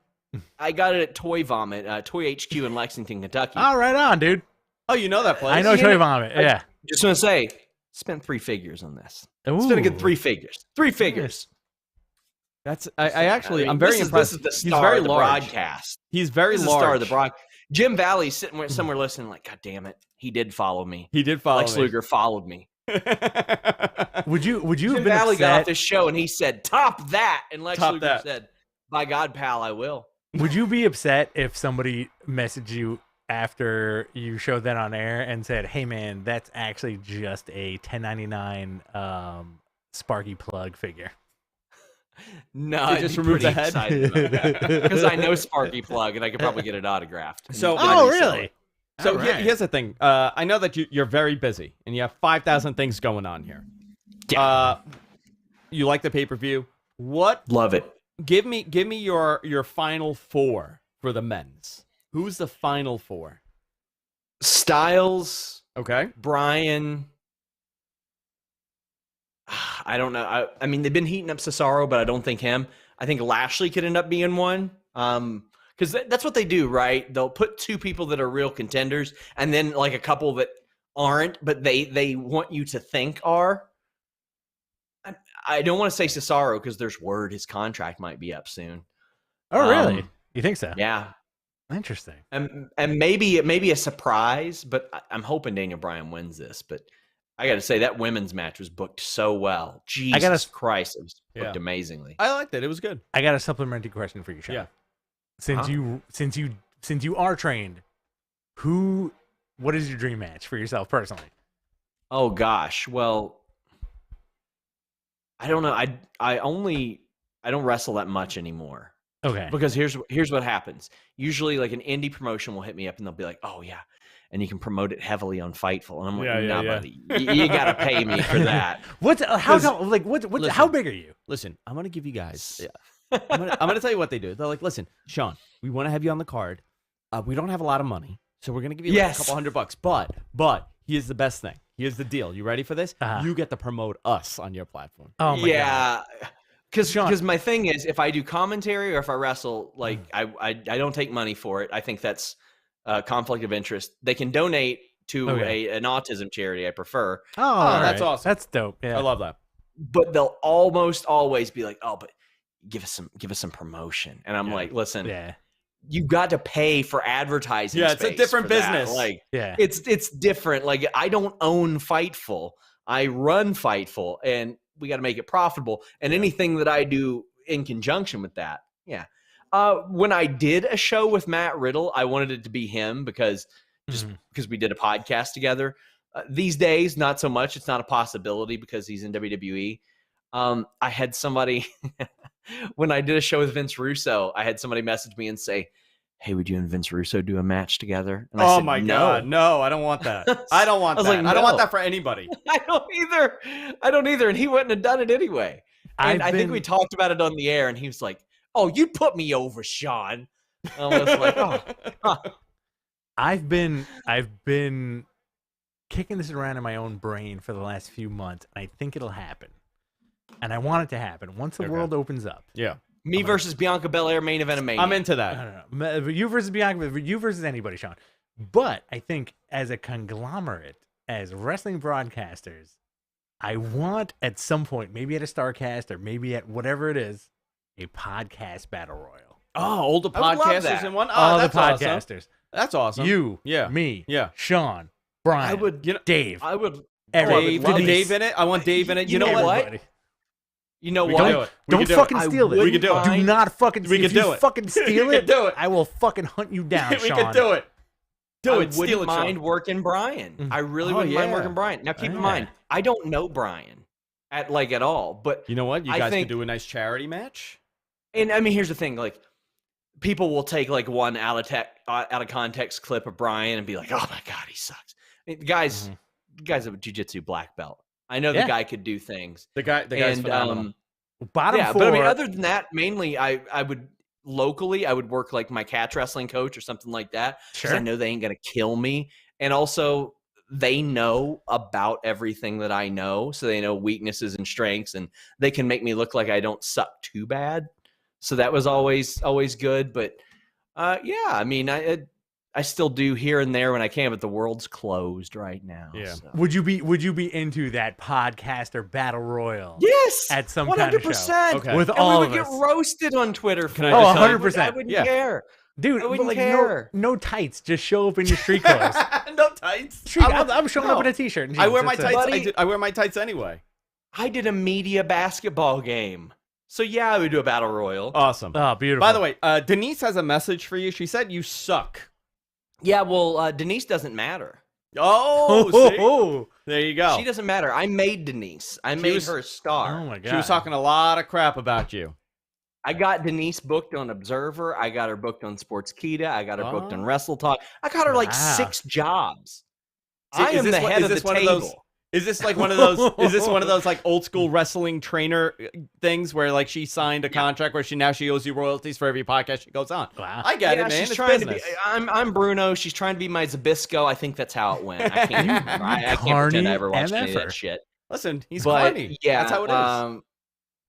Denise is just, she's not on the level. Quite frankly, she's just not on the level. She's a good mid carder. What? So I had Denise frozen. I had Denise frozen here, and I went to it, and it changed. She's no longer here. I was gonna bring her in, but she's not here anymore. That's what happens. So my gimmick failed. My gimmick failed here. You know what? She can't challenge me because just one phone call, she can't pay her internet bill. That's it. One phone That's call. how you do it. One phone call. Sean, where can people find you?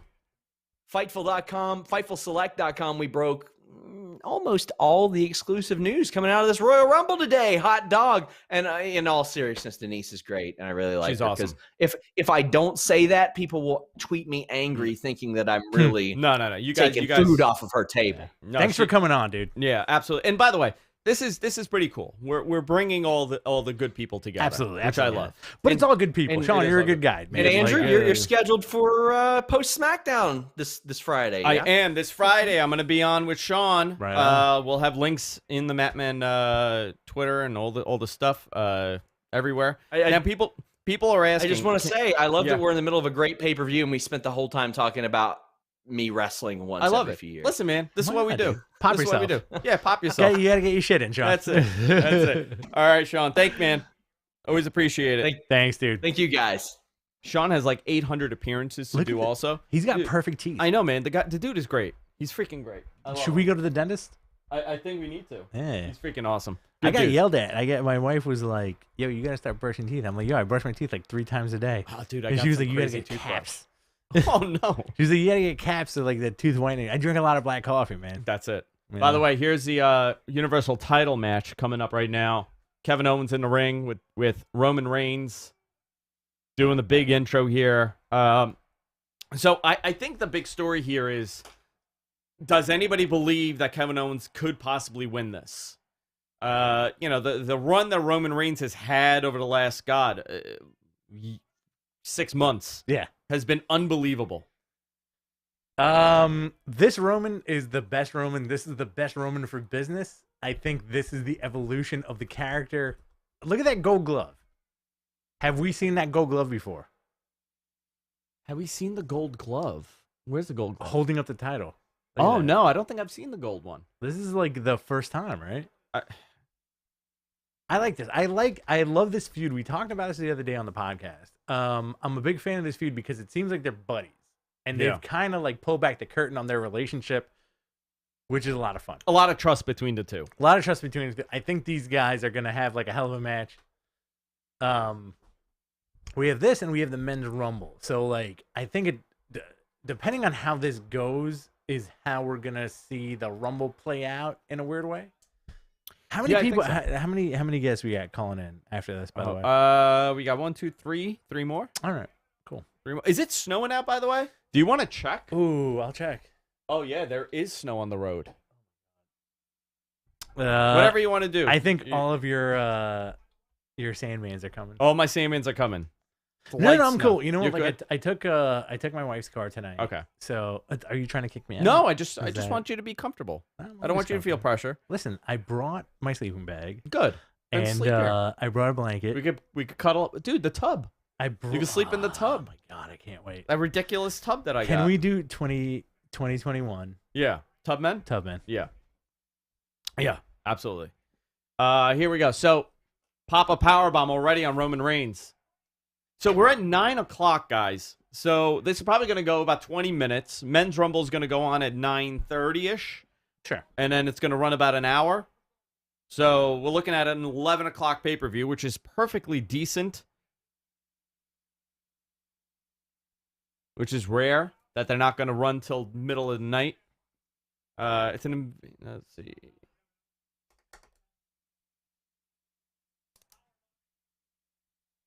There we go. All right. Big elbow by Kevin Owens.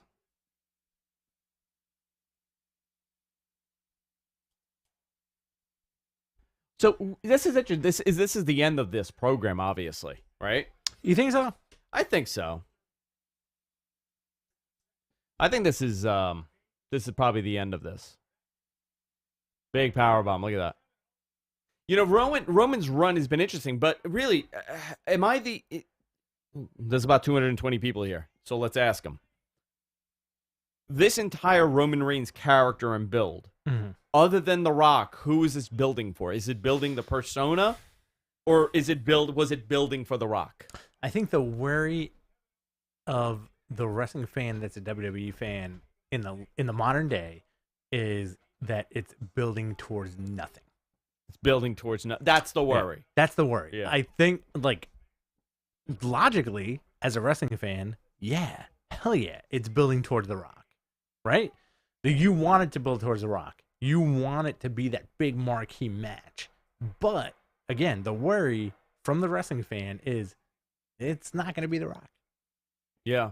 It's not. Well, it can't. A fickle Hollywood schedule, right?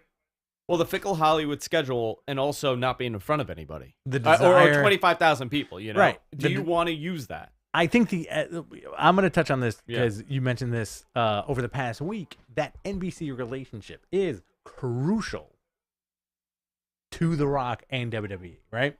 Okay. Yeah. Once people start filling arenas, it's gonna be a big deal. It's gonna be a big deal, you know. Like, and when you remove yourself from the Attitude Era,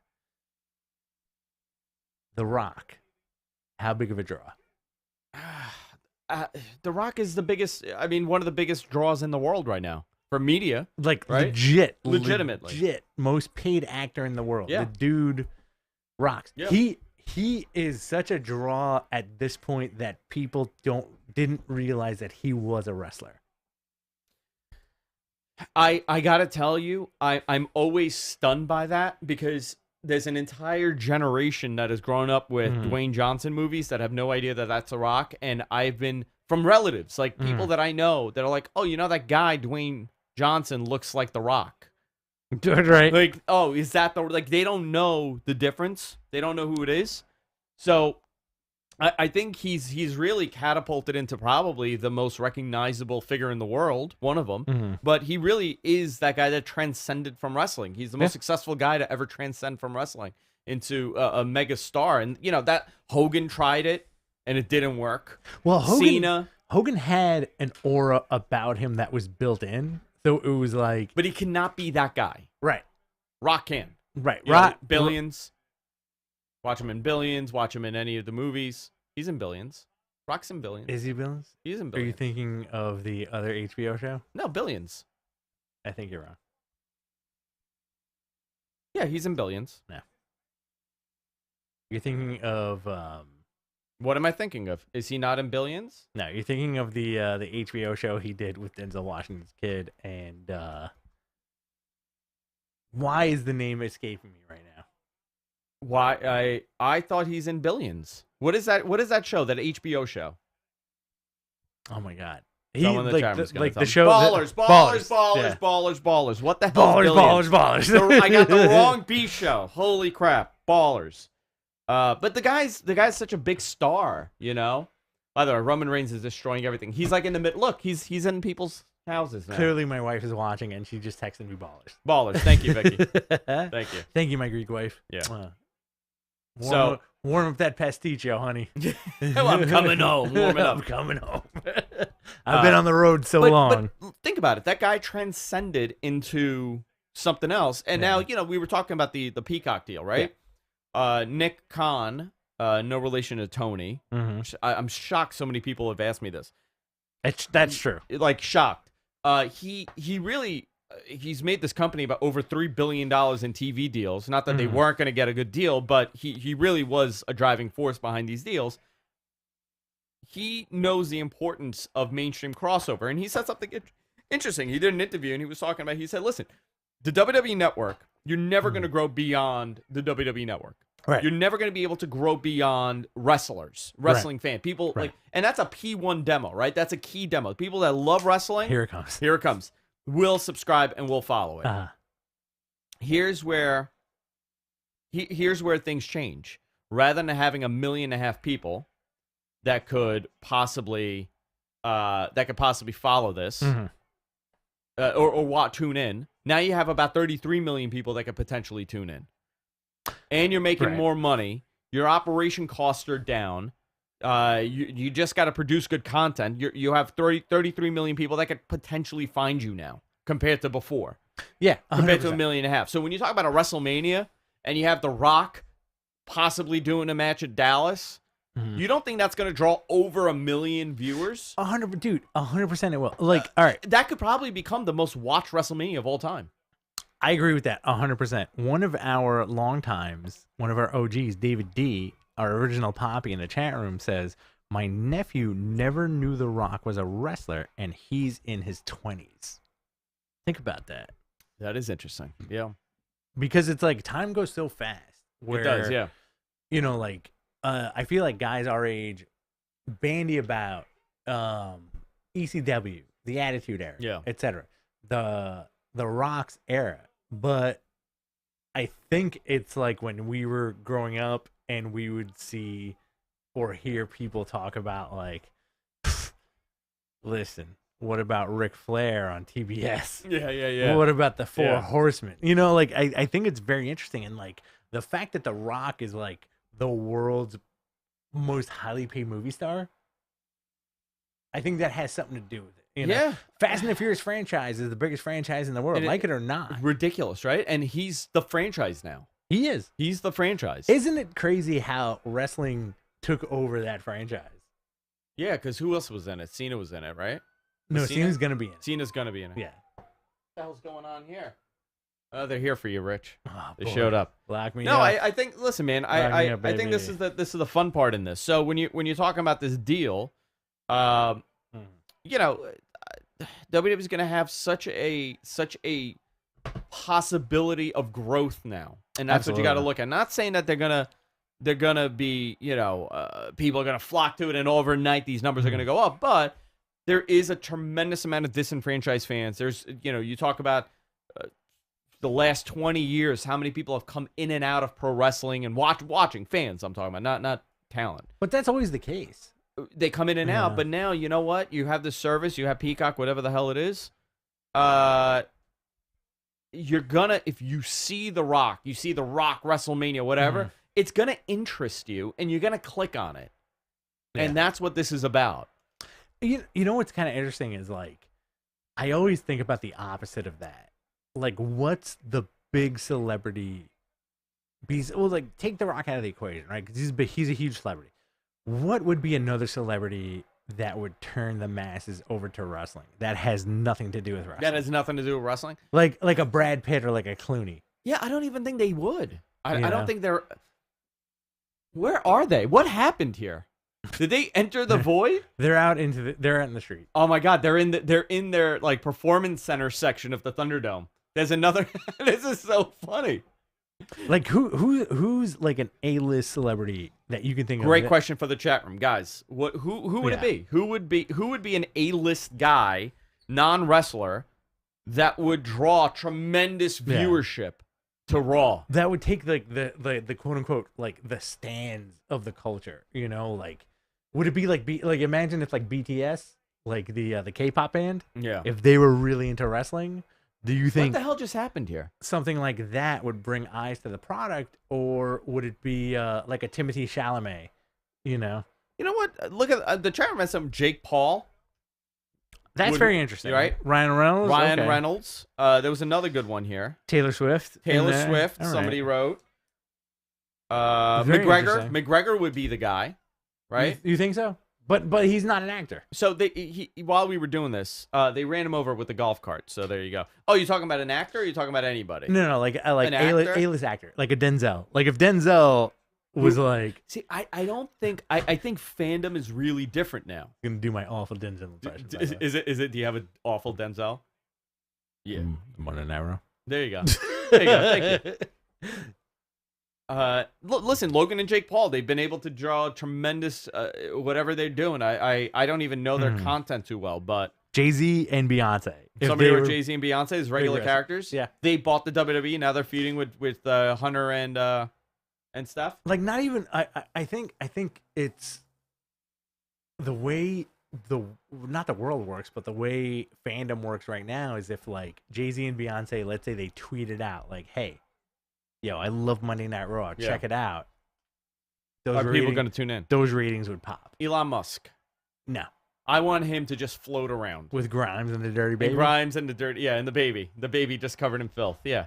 I'm going to disagree with that, but if Jay-Z and Beyonce tweeted about Monday Night Raw or the dudes from BTS, your K-pop stuff, like I think there would be like a different tide. But like it's also like it's kind of fascinating how wrestling creates its own fan base, you know? Yeah. Like The Rock is obviously like your number one, but The Rock's also not tweeting about like Monday Night Raw. But here's the thing though, right? You look at The Rock and you're like, who's that guy's somebody, right? Mhm. And I think that's part of it. Roman Reigns, you would say, okay, this guy's an athlete. Right. Right? Wrestling has changed. These guys aren't giants. I've seen Kevin Owens in Manhattan. Yeah. Nobody turned over. Nobody stopped. Except for Okay. me and this one guy in a suit, and he looked at me, didn't believe it was Kevin Owens. Oh, that's not you. That's know. Sean. There you go. There you go. Guy, that guy's there. He just showed up.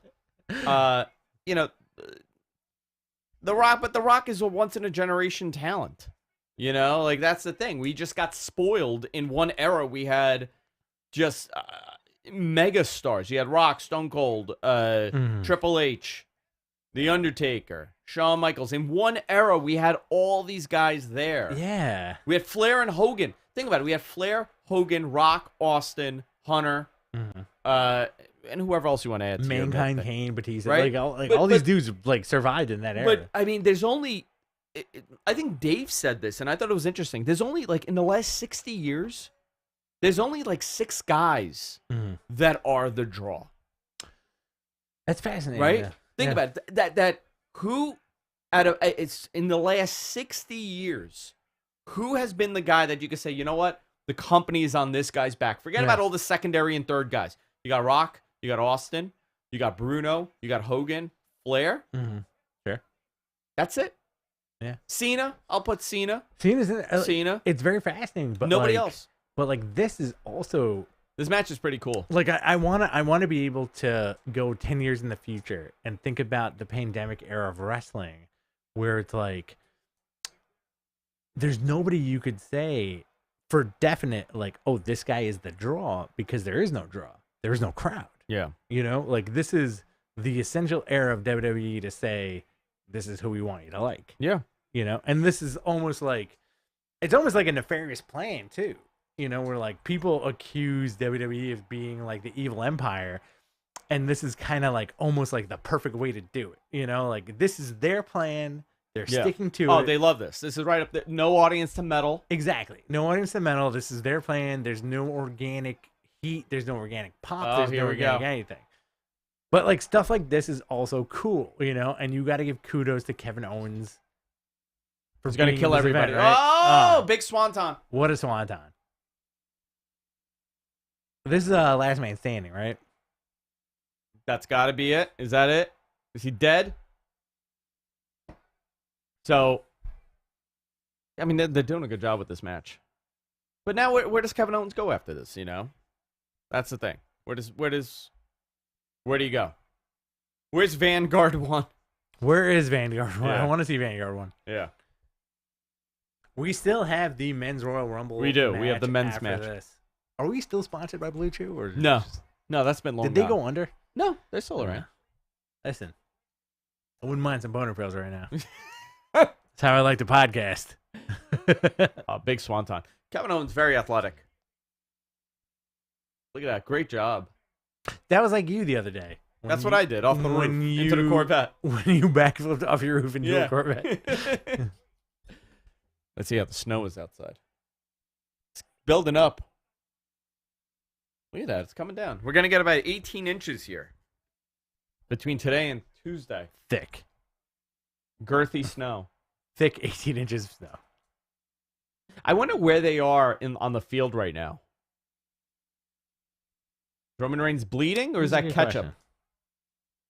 Roman Reigns got some Heinz on his face. We got a question from Puffy Kill Tupac. What state do you guys live in that it's snowing? We are in New York, Metro New York, sir. We are in New York City. New York City. Now we're getting a big start. It's paint, says Rick. It is paint. They're still showing this. They're very impressed by this. Mm-hmm. They're constantly going back to it. Great swanton. Yeah, very good job. So what kind of match? It's a last man standing? This is last man standing. Interesting. Because, you know, The Rock and Foley had that last man standing at Rumble. Uh-huh. Do you want to see Roman get hit 29 times in the head with a chair? I don't want to see. You know what, dude? I rewatched that. It's very cringy. It's gross. Yeah, it's very gross. It really gross, is. Dude. And I got to tell you, like, I haven't seen that match in a long time. And I was like, you know what? I want to see, because I was trying to get a clip of it to post. Oof. Holy crap. It's rough, dude. There's the ones that he does that everybody's like, wow, that's terrible, are not even the bad one. There's like 2 of them that he hits them from with the corner of the chair. Those sliding ones. Oh my god. Those like grazing chair shots. I always felt it was an I Quit match. Yeah, that was an I Quit match. Close enough.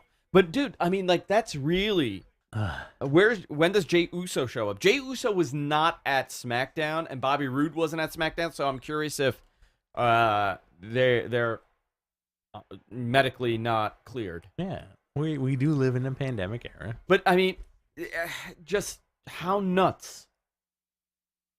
It's very difficult to watch now. And I love that stuff, dude. I used to go to ECW. I used to do all of it. But now, like, everything has evolved. Well, you get a little older. Do you think there's a place for chair shots?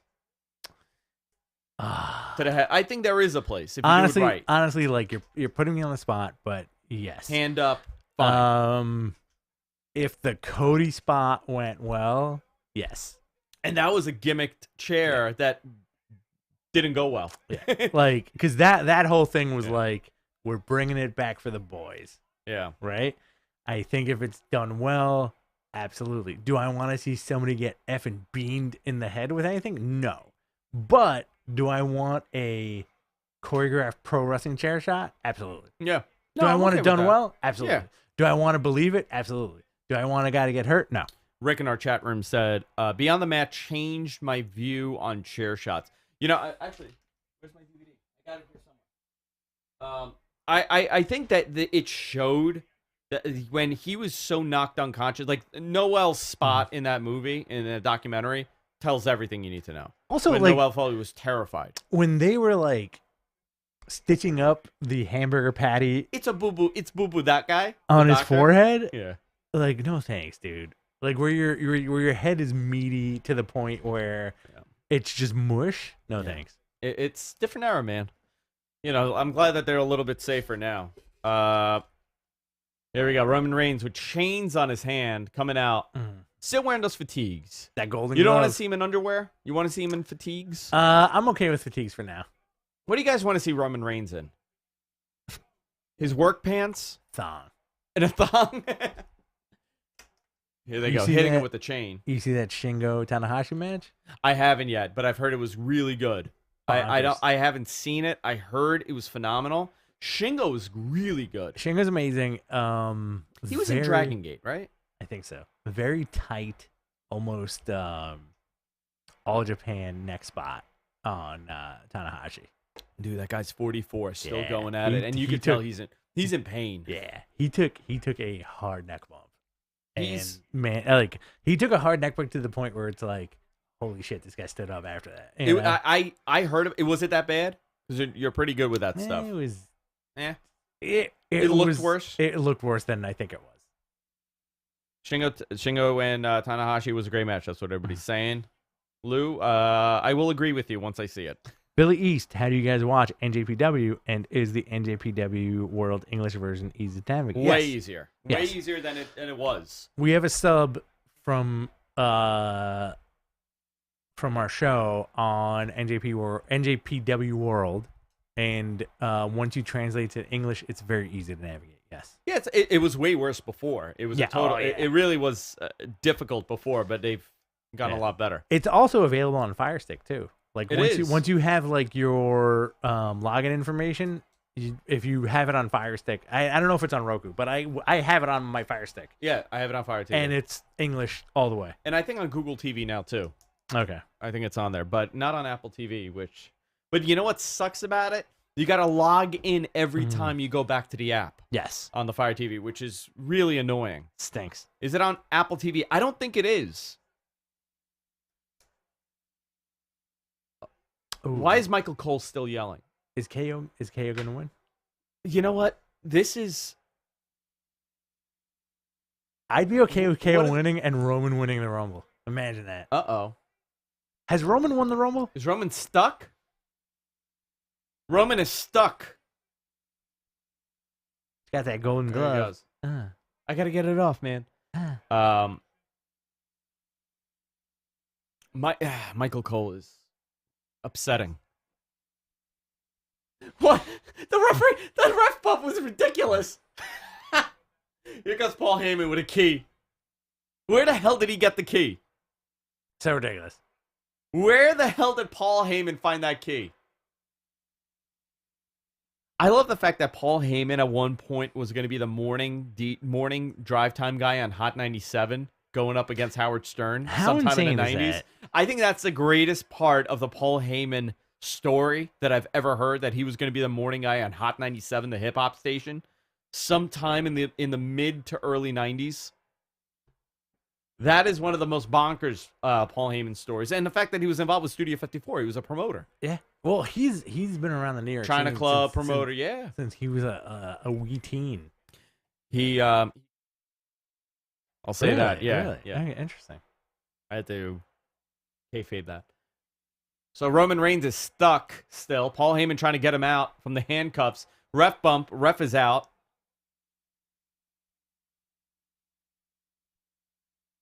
He learned from Jim Cornette. He learned from Jim Cornette. You should always carry a handcuff key in your pocket and a shank, according to Jim.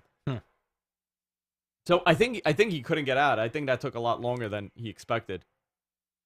And the ref's back. What's up with this? What the hell's he doing? Is Roman's new move like this? Oh, like, there he goes. Guillotine. The guillotine. choke? Guillotine. Yeah. Crossing his legs. Bolt cutters next time. Damn right, Aaron. Oh, it's a different ref now that came out. Let me ask you something. Yes, sir. When did WWE decide, hey, let's not have technical wrestling matches? Let's not have any more? Yeah. Just be brawling? Or whatever they want. I don't think they've done it. I'm willing to bet somebody looked at a quarter hour and it was like, you know what? The ratings drop when you're having a technical wrestling match. So we just need to brawl everywhere. Brawling works. So remember, I think last year we watched. I forgot what year Rumble we watched, but it started with Benoit and Eddie. The hell just happened? He just killed him. It's over. Roman Reigns won. Yeah. Very anticlimactic finish to that really good match. So we watched a Royal Rumble last year, I think, for a watch along, and it started with Eddie and Benoit and Danny Pewter, maybe. When they beat the shit out of And Pewter. they were just, it was just like chops and Yeah, wrestling and chops and wrestling and flips and holds. Like, when did that end for WWE? When did like classic pro wrestling end? Because like you don't really see like. But see, who do they have that's that? Forget about NXT. Main roster, right? Let's talk about main roster. Daniel Bryan, AJ Styles, Nakamura, Samoa Joe, Cesaro. Yeah, but not a lot, right? You know. You don't have those guys. Riddle could pull that off, right? That believable like Believable style. wrestler, yeah. But like I think NXT, you have Ciampa and Thatcher, guys like that. And then by the way, I'm you know how I feel about Timothy Thatcher because Yes. I've seen him 1,000 times and Evolve. Absolutely. I think they've done a great job making that guy into something I want to watch. Where I would leave the main events of Evolve. To beat the traffic. Well, because sometimes, you know, like this is gonna be like Rest Hold City. Yeah. But when did that end for WWE? Like when did Kurt Angle versus Shawn Michaels WrestleMania 19 cease to exist? Because that's a great technical wrestling match, right? Who? Sean and who? Sean and Kurt WrestleMania 19. Very underrated match. Where was that it's- WrestleMania 19? I think no. so. Where it's Yeah, it was. Yeah. wrestling like actual like quote unquote wrestling. You know. WrestleMania 21. WrestleMania 21. Was it 21? Yeah. All right. But by the way, unbelievable match. Right. Very underrated, not discussed. But I think that's one of Sean's and Kurt's greatest matches. Absolutely. It went 27 minutes, by the way. But like that match. when did that thing kind of end? Because it had to be recent. Like we've seen, I think like one of the matches that pops into my head is I think it was a televised Cena CM Punk match on Raw where Punk dropped a pile driver on Cena. And I think we just started 2013. I think we just started doing the show. Yeah. And we were like, oh my God. How great. Oh my God. Yeah. CM Punk. Well, Michael Cole's reaction was genuine. He was like, holy shit. A pile driver. CM Punk did a pile driver. I'm going to run to the restroom. You're in charge. You know what? When you come back, I'm going to go. Okay, perfect. Guys, listen. Who do you want to see Andrew give a Tiger Driver 98 to? All right, guys. I'm in charge for now for at least the next 17 minutes because that's how long it takes Andrew to go to the bathroom. Give me your questions in the chat room. I'm going to try to fill up some time here because I'm on my own. And you know what? That's okay. Little engine that could style in terms of podcasts. We got Lewis here. Tiger Driver on Deacon for sure. Jim Castro says he's going to drop a deuce. LOL. That's true. But you know what? You know how Andrew takes his dump? He removes the lid of the toilet seat and he upper decks it. Listen, I'm telling you, That's how he does it. Have you ever watched Stardom? Yes, it's only about 999,000 times better than WWE's. Yeah, well, listen, the Stardom thing is very interesting. Like, I think for my money, if you ever watched our show, Japanese wrestling is kind of the be-all, end-all of pro wrestling. It's the best. Stardom kind of falls into that category. Absolutely. Anything in New Japan or Stardom is leaps and bounds above WWE forever. Multiverse Tonight, 69 dudes for real. What was your YouTube chat member record? I don't know. I don't have those numbers, and we're not numbers guys. We let other people handle that. Michael Fisher says he's going to take off his pants, and he needs the breathing room. Do we eat any party favors tonight? No party favors. We are not really drinking. We're not really doing any kind of blow or anything like we usually do. Usually we no truck. Usually we do backflips. Hey, check it out. Edge number 1. Here we go. Usually we do a backflip and inject each other with heroin, but tonight's different. We're just injecting each other with semen. Is that what I walked into? No, we're gross. Here we go. Edge is here. Samoa Joe on commentary. I guess Samoa Joe's not in this, huh? All right. I thought Samoa Joe would be in this. Puffy Killed Tupac asks. Wait a minute. Isn't Edge number 2? Isn't that what they said? Number 1. Puffy Killed Tupac asks, who are your picks for the last 4 guys in the Rumble? I'll tell you mine already. Edge, John Cena. Uh-huh. AJ Styles. Okay. Daniel Bryan. Okay, that's a good one. I thought it was the opposite. I thought Orton was 1 and Edge was 2. I guess I was wrong. It's your turn. Let's see Edge. Here we go. It's your turn, by All right. Here we go. Here comes Randy Orton, number 2.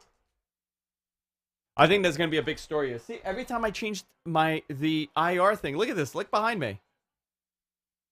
It's whenever I change the... There we go. I also had them flips at Multiverse Tonight. This is the first Rumble where the initial 2 entrants were over 40. Is it? It could be. Maybe Flair and Backlund in 93, but not too sure. So it was Flair and Backlund 1 and 2 in 93? Because then that would be, because Flair was 43 then, and Backlund was probably later. Here we go. Edge is back after being injured for months. Randy Orton with a thumb to the eye, going to the outside. Edge follows him to the outside. It's going to be the story of this match, these two. You know what's amazing, though? Like, you don't realize, like, these are big dudes. Edge is a tremendously large, he's a lanky, tall guy.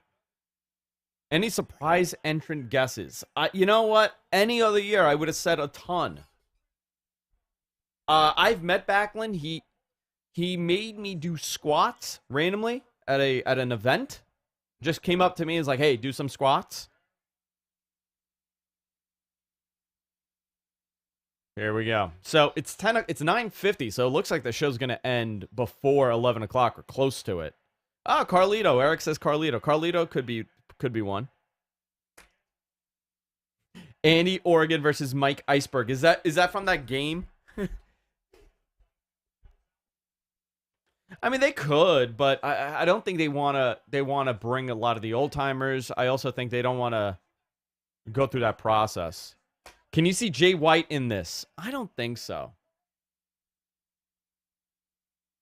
5, 4, 3, 2, 1. Here we go. All right, here comes Sami Zayn, number 3. Ric Flair won it in 1992, coming out at number 3. Jim says Hogan. I don't think anybody thinks that.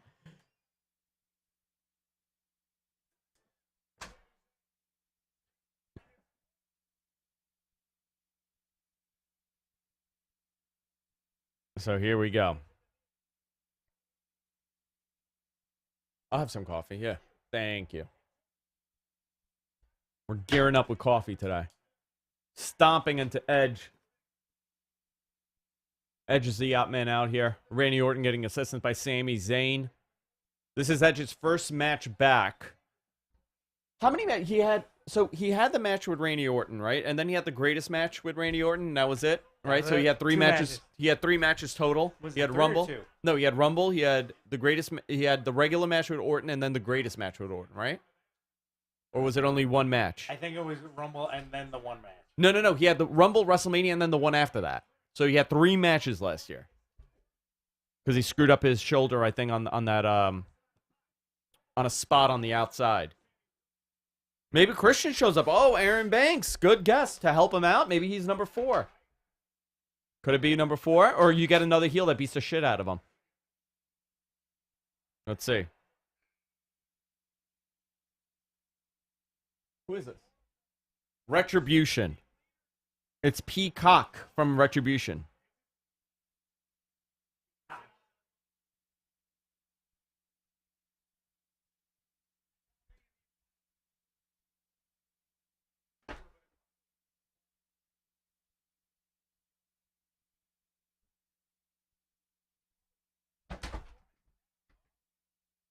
Here we go.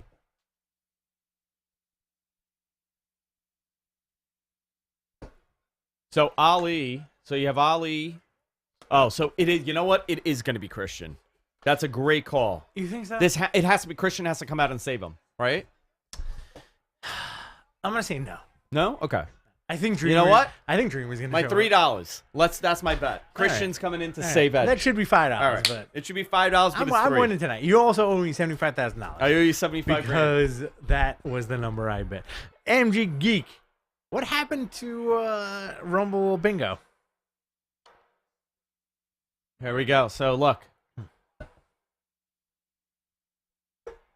All right. Are we giving another Observer subscription away? Guys, give me your number. Let's 1 do through it. 10.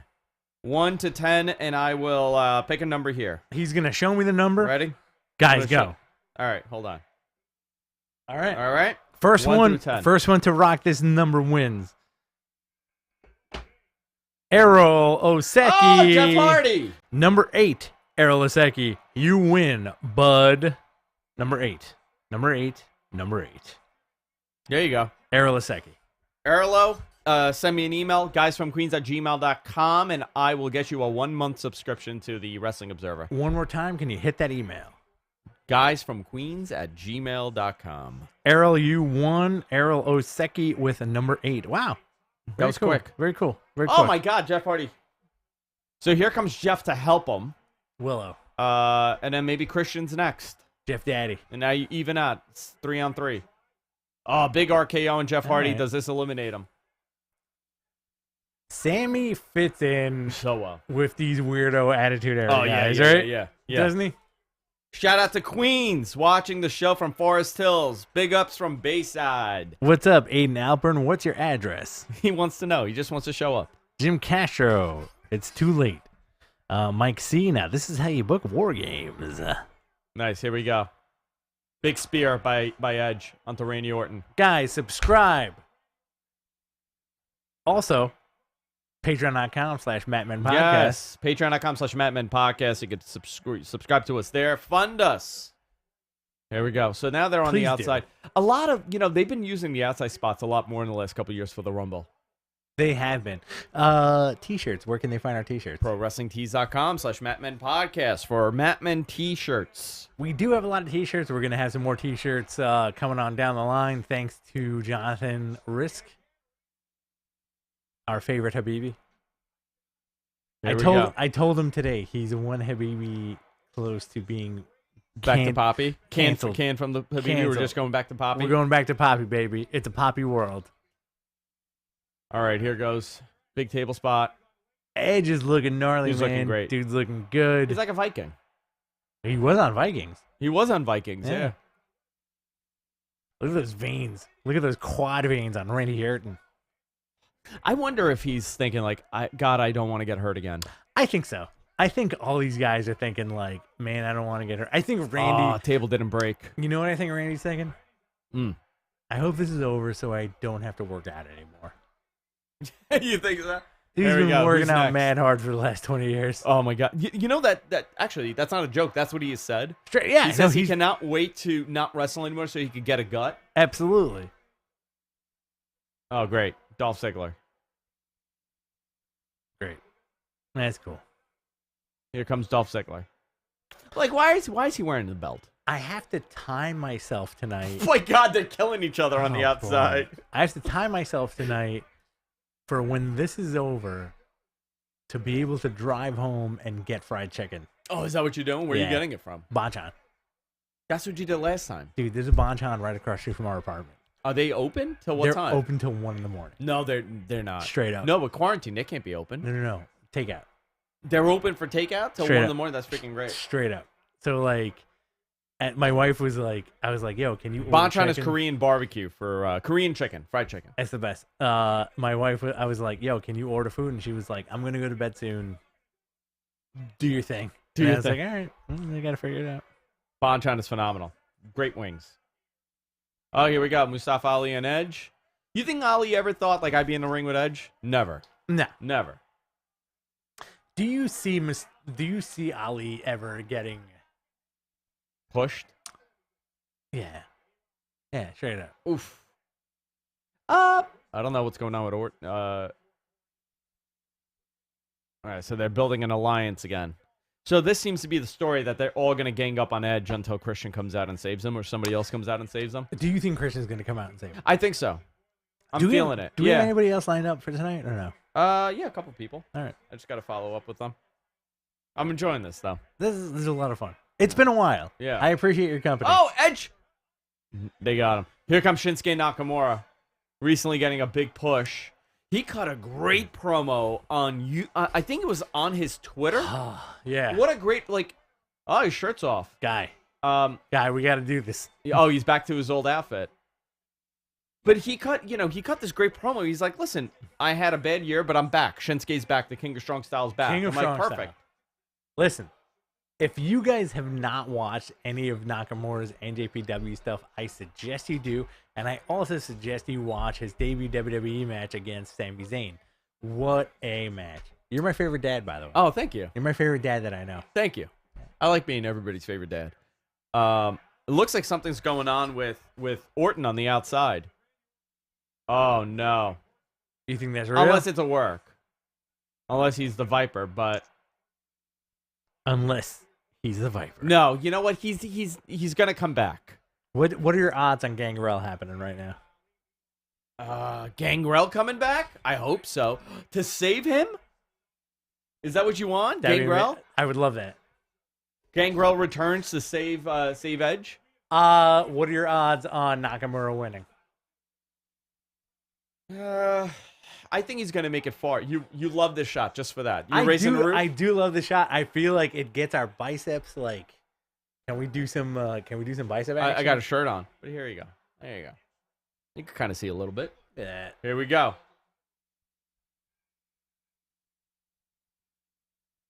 Oh, Carlito! Oh, wow. Here we go, Carlito. Hey, man. Yo. Dude, he looks great. Jacked as right now. Carlito did definitely. Dude, Carlito. You know what? How many years have they been saying Carlito's going to be in the Rumble? Listen. 7 years, 8 years. Carlito's rocking a 2012 John Cena body. This dude is not wellness tested.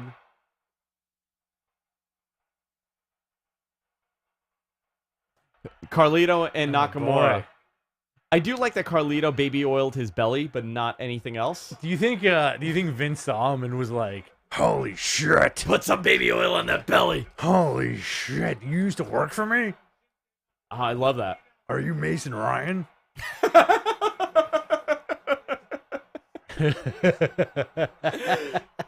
Dude, he looks great, man. Good for him. He looks phenomenal. Are you a body guy? Are you a body guy?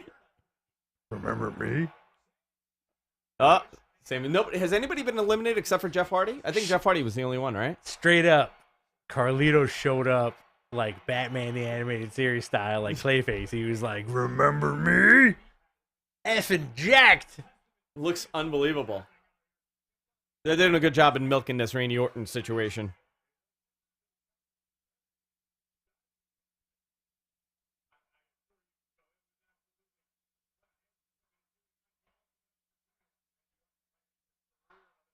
Here we go. Is Jeff already eliminated? No, apparently he's showing up in the screens in the background. Oh yeah, he is peeking. I just saw him. He's peeking. Number 9. Number 9. Number 9. Here comes Xavier Woods going after Mustafa Ali. Oh, imagine if Xavier won, that'd be dope. So there's going to be a big cleanup spot soon, huh? Absolutely. All right. So it used to be Kane, right? For what? The big, like, throwing everybody out? Right. Like the big dude. Yeah. So, like, now you have Braun. Yeah, right? Braun. Who's, like... Well, last year, Brock had 13 eliminations. You think Taker's going to be in this? No. Okay. Who are your surviving big dudes? I would say Braun. Who else do they have? Oh, is what's his name in there? No, it would have to be Braun. Unless they bring Keith Lee. I don't know he's there. Because Mia is out with COVID. So I don't know if Keith Lee is going to be not in this thing. They haven't said that he's not, but I assume he's not. Like Braun and Omos are like your biggest dudes right now, right? Yeah. Like physically. Here we go. Who's number 10? I love that they have this.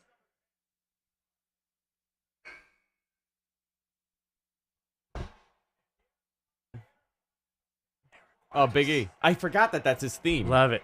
He did not have an IC match tonight. I like it. But it's going right after Sami Zayn.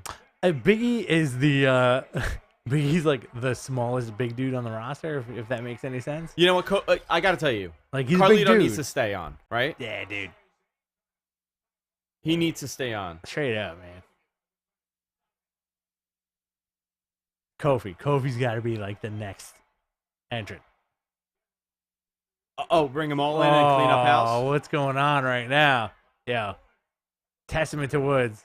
Oh, nice spot. Rough.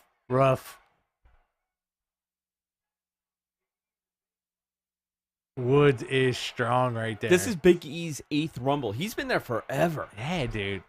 Oh, nice. I like the spot. Honestly, I can't tell you how much I love Big E. Yeah, me too. Me too. And I'm glad. You know what? Carlito in the Hurt Business. I'm into that. Absolutely. I'm really into that. Iron Ryan. I really, you know what? I want him in.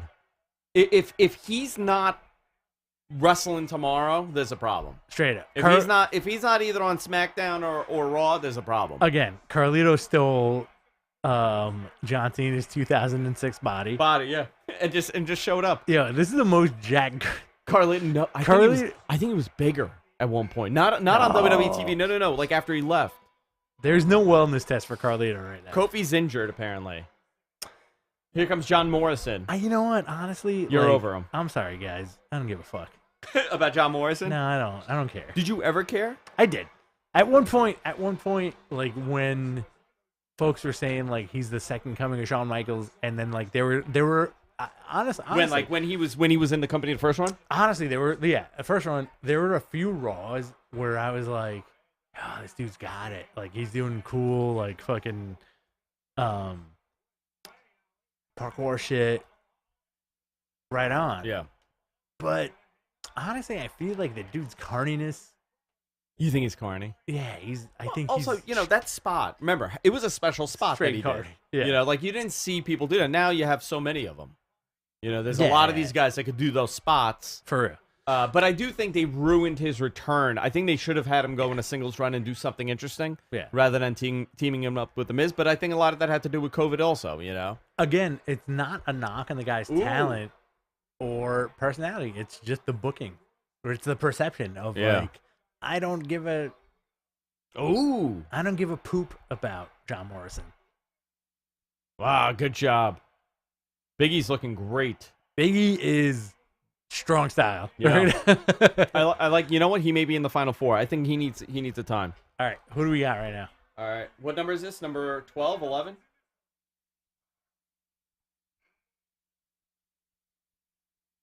Okay, Ricochet. Okay. You know what? What a shame this guy has been in this company. I know you say that every week, but can you explain to people who have never watched this? The guy was remarkable on the independents. Yes. He was a big star. Mm-hmm. And they didn't. He should have stayed in NXT. I get why they brought him up, but they haven't really done much, and he hasn't contributed much. But this guy is unbelievable. Yeah, Ricochet is awesome, man. He defies gravity. He does defy gravity. He's the man that gravity forgot in certain ways. No, isn't that what's his name's name? Pac. Wasn't that Pac? Yeah, that's fine. They could all. Gravity could be defied by multiple people. Absolutely. Do you think it was this thing that it was that effed him up? No, I think it was. I think they saw his style and they're like, this isn't. They want size. It's because look how much bigger John Morrison is than Ricochet. And they pretty much do the same stuff. Yeah. Right? Like, I'm not comparing the two in that sense, but big suplex by Big E. I mean, there's an this is going to be very long-winded, and I apologize in advance, but there's a very interesting trajectory of wrestlers within the last 20 years that work for WWE, right? In the early 2000s, you had dudes like Benoit and Eddie who brought their style to WWE. Yeah. That WWE polished, right? But did WWE polish a Ricochet style, or did they say, hey, don't do that anymore? There's a big difference, right? Where they were like, they took guys like Benoit and Eddie and Regal and said, this is how you guys work. Yeah. Let's tweak it a little bit, right? Rey Mysterio, great example. Yeah. Let's tweak it a little bit. Ricochet, instead of saying, for me as a fan, instead of saying, hey, let's tweak it a bit, it seems like they said, yeah, we're not going to do that. We're not going to do the Iron Man pose. You're not going to do your Will Ospreay nonsense. You're going to be just another guy. Same thing with Keith Lee. Yeah. Right? Keith Lee, NXT, vastly different than Keith Lee main roster. Oh, totally different. Different person. Different character, different everything. Right. So it seems like, I don't know, man. I don't know how to call it. Like, you always hear these podcasts and you hear interviews with wrestlers who say, listen, dude, like, I buck the trend. I buck the system. Yeah. Steve Austin, I buck the system. Yeah. I was fed up. I did my own thing. But you know what, though? You look at Steve Austin. You look at this guy, and you look at him from WCW. Would you ever think that guy was going to be the biggest name in pro? Nobody ever saw that. Nobody. Because he did a total 180 of what he was. And I think any of these guys could do that. I think that Steve Austin is a great example that anybody can show. Oh, Damian Priest, there he is. Anybody can reinvent themselves style at any point. I think Steve Austin was interesting in the respect that, like, he shined personality-wise with those ECW promos. That quote-unquote cup of coffee he was in ECW at. I do like that Damian Priest is he did that Shawn Michaels vest. Yeah. But also, it's also fascinating where you think Damian Priest is like a giant. Dude's 6'5". Yeah, he's Randy Orton size. Right. But it says, he's in NXT. But think about it. He's wrestled in Ring of Honor. Who's that big in Ring of Honor? He was the biggest dude. He was the biggest dude in the Indies. Punishment Martinez was the giantest person. Big punches. Wild punches. Johnny Nitro Morrison Mundo. I want to see Edge Damian Priest right now. Oh, there goes Elias. You know what? Another guy with a great body got over. Yeah. They don't see anything in him other than a comedy act. You know what? We need to really go back and dissect those 80s and 90s where it's like Berserker. You know what? You're right. Berserker, Big John Nord, right? Body guy, big guy. That's it. But a gimmick. Right. A bizarro Viking gimmick. What was he? He was a Viking. Right. Like, we're living in the now. Yeah. And I think, like, that was fast. They did a fast count on this one. We're living in the now. We look back at those things, and you could say the same thing. We're like, now you're like, oh, it's a shame, Elias, big body, blah, blah, blah. But nobody spoke like that then. You know what I mean? Like, the conversation that we're having now, it's actually interesting thing about, like, even in the 90s, early 90s, you didn't have even the forum days, right? Because those forums were such a niche in the Attitude Era. you didn't have. Hmm. What is he doing? He's just putting his briefcase on the side next to the DJ booth. Is he gonna DJ? Is the Miz? He hates Bad Bunny. DJ Scars. Oh my god. So you never. We didn't have access to that. You know what I mean? Like we would. Miz is see, winning the Rumble. By the way, you think so? I think so. But you know what I mean? Like you went on a forum. Yeah. And you would read it. You would make something. You would make a stupid post. Right. And then that would be it. Yeah. You didn't have Twitter reinforcing your thought process. Right. And reinforcing and then creating the sub community around the people that you don't like. It didn't exist. So I think we view wrestling. We watch things very differently. Yeah. You know, we're able to now watch something, dissect it in every possible way, and come up with 10,000 different options, alternative to finishes. Well, we're old enough to remember the heyday of that kind of mentality, and also young enough to still, like, all we do is the internet, dude.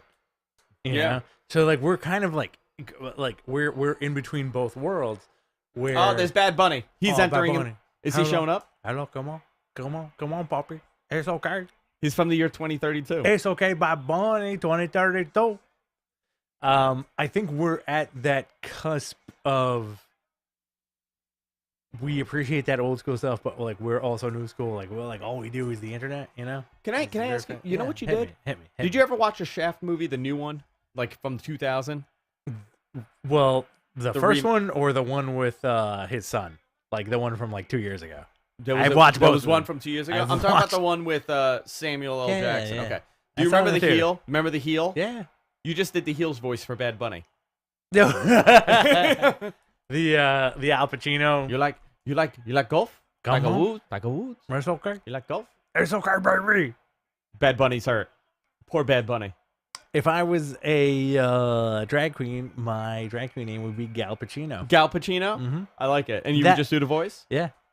Matt Riddle, number 16. It's okay, baby. This friggin' guy. Too comfortable. Too comfortable. You know what? This guy is way too comfortable. Too comfortable. I'm gonna tell you that is the greatest. Vince sits there and says the same thing. He's like, oh, you know what? He's too fucking comfortable. Too comfortable. That's like you know what Matt Riddle reminds me of? A 14-year-old. No. When you ever go Wizzy Boys, and then there's always that one guy that's immediately in like the bathroom. Oh yeah. That's Matt Riddle. Like the one dude who's like as soon as you check into the hotel room, he's in the shoes undies. are off. Shoes are off. Shoes basketball shorts are on. Yeah. No, not even basketball. So just like, underwear. Like shoes off, undies, t-shirt. Like he's ready for bed. And a robe. And you'd be like, dude, like we're gonna go out in a couple hours. That's hysterical. Too comfortable. Oh my god, he is too comfortable. Who's the guy that's not comfortable at all? Bobby Lashley. Bobby Lashley? Perfect. That dude is not comfortable ever. Ever. Uncomfortable. I need to be in a suit. He's so uncomfortable. A suit all the time, straight up. Holy moly. Done. MVP. Matt Riddle is Malibu from American Gladiators. Oh, 100%. Dave D, 100%. Do you think we will see Lesnar return tonight? Possible. Are we going to, like... Would you ever get a tattoo? Here comes Daniel Bryan. Would you ever get a tattoo like that? Like just like a big old skull on the back of your back? Who has a big old skull on their back? Damian Priest. He's getting like the old, like the Jack LaLanne body. Oh, you know what I mean? Yeah, straight up. He's starting to get that Jack LaLanne body. You think Daniel Bryan can pull a boat with his teeth? He could definitely he could pull a boat with his teeth, and he could crush an apple with his hands. I love Daniel Bryan, man. He's great. He's classic, man. You know what? He's the last of those wrestlers. Imagine if I agree with that. Imagine Good Brother show up right now. Oh no! I mean, how phenomenal would that be? Revival. By the way, can we talk about how the horrific scars on Randy Orton's face have magically healed in 6 days? Oh yeah, that's a lot of zinc he put on his face. A lot of aloe, a lot of zinc. I mean, he was wearing a mask with horrific burns. Eric Prezana says Brock is the most uncomfortable. Brock is just. I don't count him as a human being. No. I think he's like some genetically modified thing. Did they ever do Brock in a suit on WWE I programming? can't ever imagine that. I can't ever imagine. But that was a quick minute and a half. Hey, now all right, who's next? Here we go. Brock Lesnar. Is that Kane? It is Kane. No. Number Fire. 18? Number 18. Get out of here. Mayor Kane? Mayor Kane. This dude is a mayor. Oh, This boy. dude is the mayor of Knoxville. Oh, boy. Like, okay, you know what? You have that 4K camera, right? You got the 8K camera, I'm sorry. Mm-hmm. Why are you cutting away from it? Let Yeah. him do his entrance. Why? I don't need to see Matt Riddle doing nothing in the ring. Because they got to cut. They got to constantly cut the camera. Hold on. Here we go. WWE cutting. Here we go. Oh, look, it's an overhead. Oh, here we go. People that aren't even on the show are here. Oh, look at this. WWE cutting. Do we get any more call-ins? No, I'm not taking any more. We're done? Lines are closed. Are we done? Yeah. All right. Guys, if you want to call in... Sorry. You're done. I'm enjoying this a little too much. Yeah, that's cool. That's fun. Yeah. We haven't done this in a while. Knox County. Mayor of Knox County. There we go. Is he going to murder Ricochet? There he goes. Yeah, There's he's one a- elimination right there. Killed him. Would you rather Kane be your mayor than Andrew Cuomo? Yes. Well, I mean, like, Governor? Andrew Cuomo's a Oh, over De governor. Blasio? Yeah, yeah, 100%. You want to see my Andrew Cuomo? Oh, well, I action mean, like, figure? anybody over De Blasio. Here's my Andrew Cuomo. I... Here's Andrew Cuomo, guys. He's our governor of New York. What do I mean by this? What do I say? So good. What do I mean by so this? good. There you go.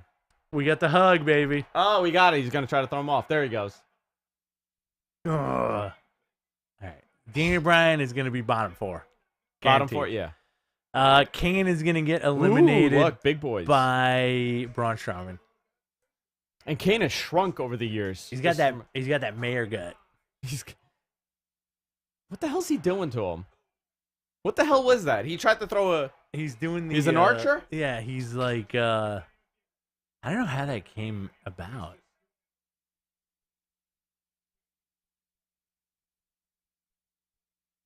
Damian Priest. You know my favorite part about Oh, Kane's gone. Oh, wow. Is Carlito out, or is he still there? I don't know. You know my favorite part about the Royal Rumble tonight is? What?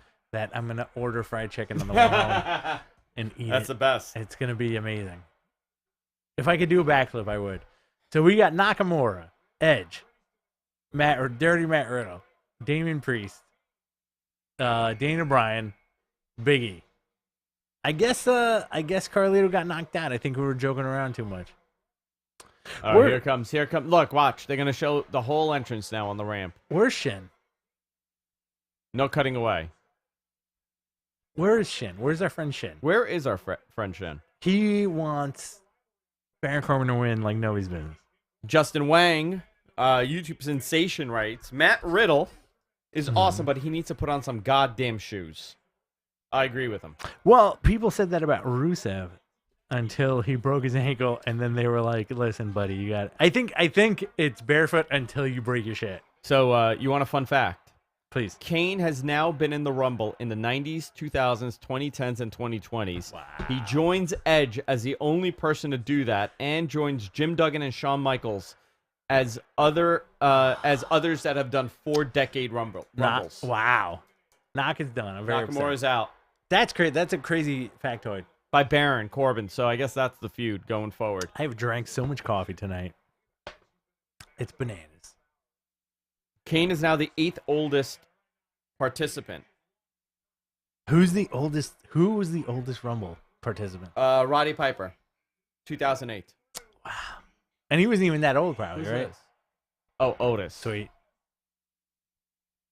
How much do you hate Otis? You know what? I feel like Otis is a guy you hate. Knowing you, I No. feel like... I liked it when he was he was in a tag team. I don't like his singles thing. Yeah. He's like a bushwhacker. That's really what he is now. Snuka is the oldest Royal Rumble entrant ever, apparently. Snuka is? How old How old is the oldest Royal Rumble entrant? Oh, big suplex by Otis. I feel like Otis should not speak English, but he does. You think he's like Slavic? Yeah. Do you want Otis to be Eurotrash? Yes. I just wanted to be like a big burly guy from like the forest. Bro, I smoosh you. Bro, come on, girls, party. Otis Dozovic. Do you want girls party? I think he's Croatian, no? How many times have you heard hey, you guys party? Bro, girls party? Yeah, tons. I hear it a million, right? A million times. God bless him. Here you go, Baron Corbin with another elimination here. Backlund has to be the deal. Backlund wasn't that old. Snuka was 64 in 2008. Wow. If he eliminates Daniel Bryan, I think, if there was people in the audience, they would very much boo it. But now we're not going to get that. No. This is the controlled environment that WWE wants. Yeah. You think Edge got a chance right now? I do. I think he has a big chance, especially when Orton comes back and probably eliminates him. Who's this? Dominic Mysterio. Great. Oh, immediately eliminated. He definitely gets rid of Corbin. So Kane's the surprise so far, right? I guess so. Is that it? So far we've had Kane. We're due for one more. Oof. Baron Corbin killing everybody. I feel bad for Dominic Mysterio. You know what? He's living his dream. Is it his dream? Otis is the Louis Anderson of wrestling. All right. Kane and Carlito. There you go. Kane and Carlito so far the well, there goes Baron. Dominic Mysterio eliminates Baron Corbin. Cena will show up at number 30, but we won't ever see him. I'm rooting for Dominic Mysterio, but he's not as charming as Rey Mysterio, unfortunately. I hope Cena shows up with his new haircut.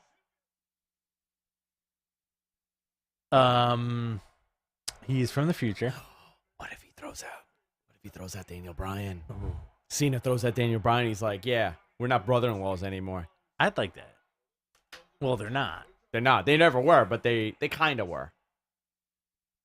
Can you bestow upon our new audience the Nikki Bella impression? Oh, I can't do it today. No? I can't do it today. I don't have it in me. I'm exhausted. I'm losing my voice already. I have to commend you on a job well done. Constantly talking for 4.5 hours. Well, I mean, you scheduled everybody perfectly. I did. I scheduled everybody perfectly. I have like 4 people I didn't get to because we ran out of time. But the timing was pretty good. I can't imagine that. You did a great job. Thank you. I appreciate it. Yeah. That means a lot. Who's this? Goldust. Bobby Lashley, the world's most uncomfortable man. Bobby Lashley is the world's most uncomfortable man. Dude, you know what? What a body, huh? Bobby Lashley should goddamn be the Universal Champion. Yeah, this guy is the champion of the universe. He looks like he's from the future. He's the video game champion. Oh my god. He's the man. Look at the muscles. Look at the skin. Bobby Lashley's awesome. Nobody knows how old he is. No. He's a Highlander. Black don't crack. No. He's a Highlander, man. This dude looks remarkable. His body's great. He has no eyebrows. Dude, Bobby Lashley is no body hair whatsoever. Amazing. You know what? Like, I don't want Bobby Lashley. Oh, here we go. I don't want Bobby Lashley to be a space filler on this roster. No, I hope not. No, I don't want that and either. I hated the Sammy stuff. I feel like he deserves better. I want him in the Hurt Business to really shine. Look at this dude. Look at him. Leapfrog. Look at that leapfrog. And he's like 60 years old, right? He is like 60. Oh my God. No, I think Bobby Lashley's like 240 years old. And nobody has a clue. He's the man. He's the man. He is one that grew from a rock. I want Bobby Lashley to have either the Universal title or the WWE title. Either one. World champ. Love him. I want this guy to be world champ. He was Impact World Champ, right? Yeah. Was he NWA World Champ or no? No. Oh shit! Sugar Shane Helms. This dude is floating around every promotion, by the way. Everywhere. You know what? That's awesome. Good for him. He's going to get a good spot here. Hurricane Helms. Fun fact, what was his finisher in WCW? It wasn't chokeslam. Nope. The Vertebreaker. Oh, okay. Okay, so they're doing the Triple H and Austin spot? Yeah, they're doing a Triple H and Austin spot. Great callback to 2002. Absolutely. 2002 callback. Oof. Right on his butt. How much do you think he got paid for that? $500. No, come on. Yeah. No. No, what do you think? Less? $5,000. No way. No way. Absolutely. Absolutely not. Really? You don't Nobody's think so? paying Shane. Get at it, dude. $5,000. $500? Like, I don't. No. Their rate is like $500 to Get $1,000. outta No here. way. No, 5K. Why would they waste $5,000 on a 3-second spot? Guys, how much do you think the Hurricane got paid tonight? You're crazy. $500? Yeah. He's not hard up for cash, dude. Like, he's It's a rocking. booking. It's a booking on TV. You could sell merch. Telling you, dude. $5,000. I don't think so, man. That's a lot of money. I know how much these guys make on their indie dates and what WWE pays. $600 and a slice of pizza, Maybe. $2,500. I'm telling you, 2,500. $5K, $5,000, dude. I could find out. Yeah, please. I could find out. Oh. Oh, Christian, there you go. Get out of here. That's crazy. Typical WWE fashion. They missed the spot where they're beating on Edge. Exactly. That he saves them. Looking good. He is looking great. Why is Matt Riddle shocked? What? I thought you were gone. Dude, you're my dad. Hold on.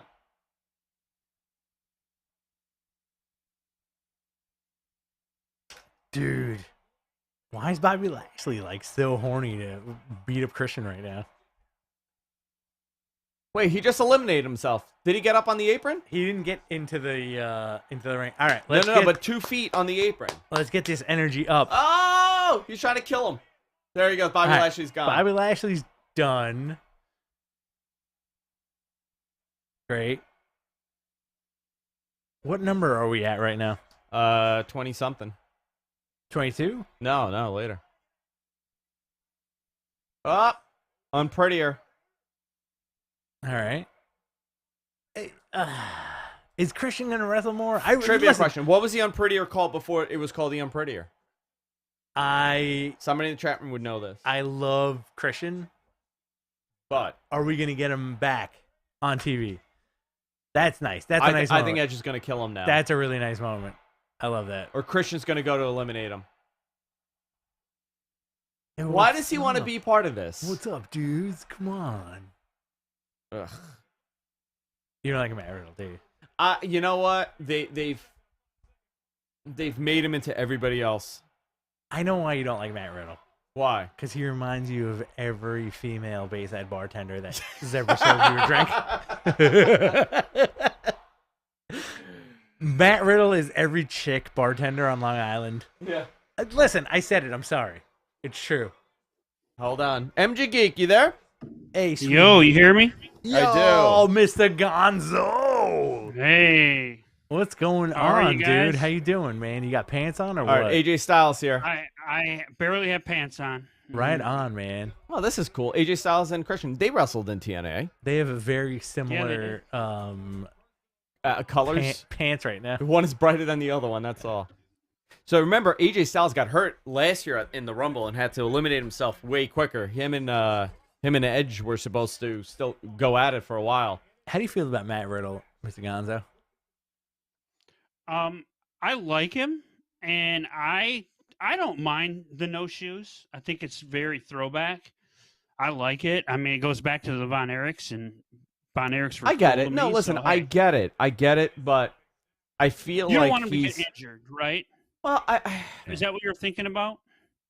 I don't. Oh, big spear on AJ Styles there. I think because and look at he's holding his shoulder just like last year. I think it's because we're such New York dum-dums that we're like, yo, this guy's got to be wearing Tim's or Adidas.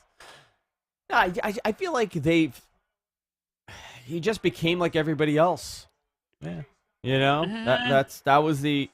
So here's my thing: is on the Indies he was that different guy, right? He was very different. He was the MMA guy, and they're trying to slowly morph him into a WWE guy, and I don't think that's good for him. Rey Mysterio. Go ahead, Mr. Sponsored by Gonzalez. Victoria? What the hell is that? He's their new ambassador. Victoria's new. I have no idea what Victoria is.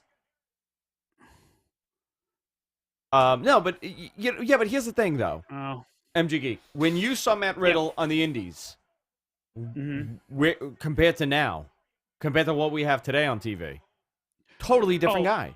Yeah, and you know what I started? You know what I got was Brock Lesnar vibes. Here's a guy that could. Here's a guy could bring that style and make it work. And that's what I wanted. That's what brought me back to wrestling, because I was kind of down there in 2011, 2012. And oh my God, they're going to bring in some MMA into wrestling. Yeah. They're going to have Brock Lesnar work that style, and it makes so much sense. And then they screwed it up. Yeah. There you go. And now they want him to be Yours are very white. Not bad. They're not bad, but God, all right, though. Look at that. You're very light skinned. I am. It's you can see a little definition. A little bit. He's Sheamus. A little bit. I think I might have foreshadowed who's next. Who? Sheamus. Oh yeah, Sheamus. There you go. Rich did it with his arms. Why are they booing him? What do you do? I was mesmerized by Rich's arms. Oh, Biggie's gone. By the way, guys, if the people that don't know me, I'm MG Geek. I'm the unofficial producer of the Matt Men podcast. He is the producer. Mr. Gonzo, aka Mr. Gonzo. MG Geek. He does all of our show notes. Kind of keeps us under control. Crazy. He tucks us in. I try to keep it at night. I try to tuck him in, but guys, they get out of bed every night. It's a problem. We're wascally wabbits. Sleepwalk. All right, big kick by Matt Riddle there. How you Number doing tonight? 27 coming out now. How you doing tonight, Mr. Gonzo? You feeling? Are you sad that Io Shirai did not show up in the women's? Yeah, I'm a little bummed over that, but I think I'll get over it. Bianca won. I was good with the other two. Sheamus, there you go. You called it. Number 27, Sheamus. Oh boy, did I really? Yep, I did. It was Rich's white arms. Amen. Amen to that. Mm-hmm. Sheamus just beating the crap out of Matt Riddle. Left. They got to give us something, wailing something at 30, right? They got to give us something big at 30, right? Well, it's good. It has. Oh, Seth Rollins at 30. There you go. That's what you think so? Yep. CM Punk. That's actually a good call. I'm gonna say we're gonna get John Cena. Or Brock. I'm gonna go Cena, Brock, or Rollins. We already got a picture from Becky Lynch on Twitter of the gorilla entrance, so we know she's there. But I would expect her to be there. I would expect her to be at the Rumble. I would too. Christian's looking good, man. Dude, Christian's looking phenomenal. Yeah. Dude, when's the last time he wrestled? Carlito looked great. Carlito looked great too, but Carlito does indies. Carlito is not a fan of the wellness test. No, you could get that big. He's a big dude. Yeah, it's possible. That dude escaped all the wellness tests. So you got Sheamus, Daniel Bryan, Edge, AJ Styles, Rey Mysterio, Matt Riddle. Who else? Christian. And Randy Orton still not eliminated, right? People are still saying CM Punk coming back. Man. No, CM Punk is there. They would never waste them on an empty building. What did you say? He looked like Stephen Amell posted a picture of him and CM Punk wrestling in a ring. Yeah, and I think you said, "Check out the Gordon's Fisherman." Oh God, Rey Mysterio's gone. So I gotta say, how much of a troll job would that be for the WWE? The year they don't have fans to bring Johnson, let Daniel Bryan win. Let Daniel Bryan win. Yeah. Hold on, number 28. Because Cesaro, number 28. All right. He's been in one. He was in one Royal Rumble where he was actually a favorite, right? Oh God. That was 2015, and he got eliminated, and the internet killed the product. Yeah. Mic check. I like the house cleaner. Oh, this guy. Jonathan's on. We got the crew here. Habibi. We got the main event, by the way.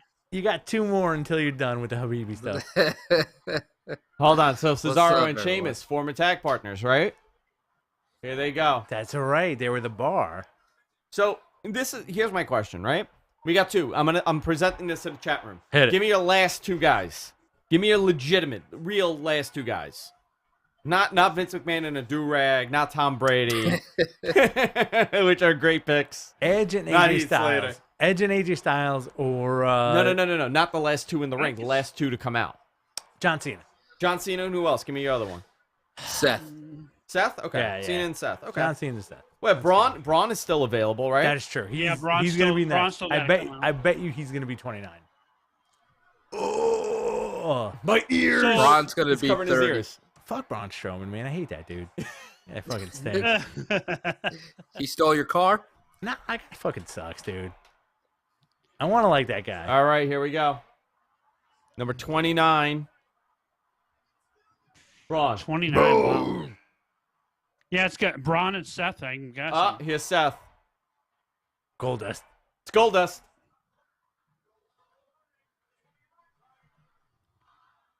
I thought he'd come out to burn it down instead of his church music. He should have. No, he's coming out too. His creepy. All right, Seth is winning, right? Bible music. Seth is winning the Royal Rumble, right? Seth can.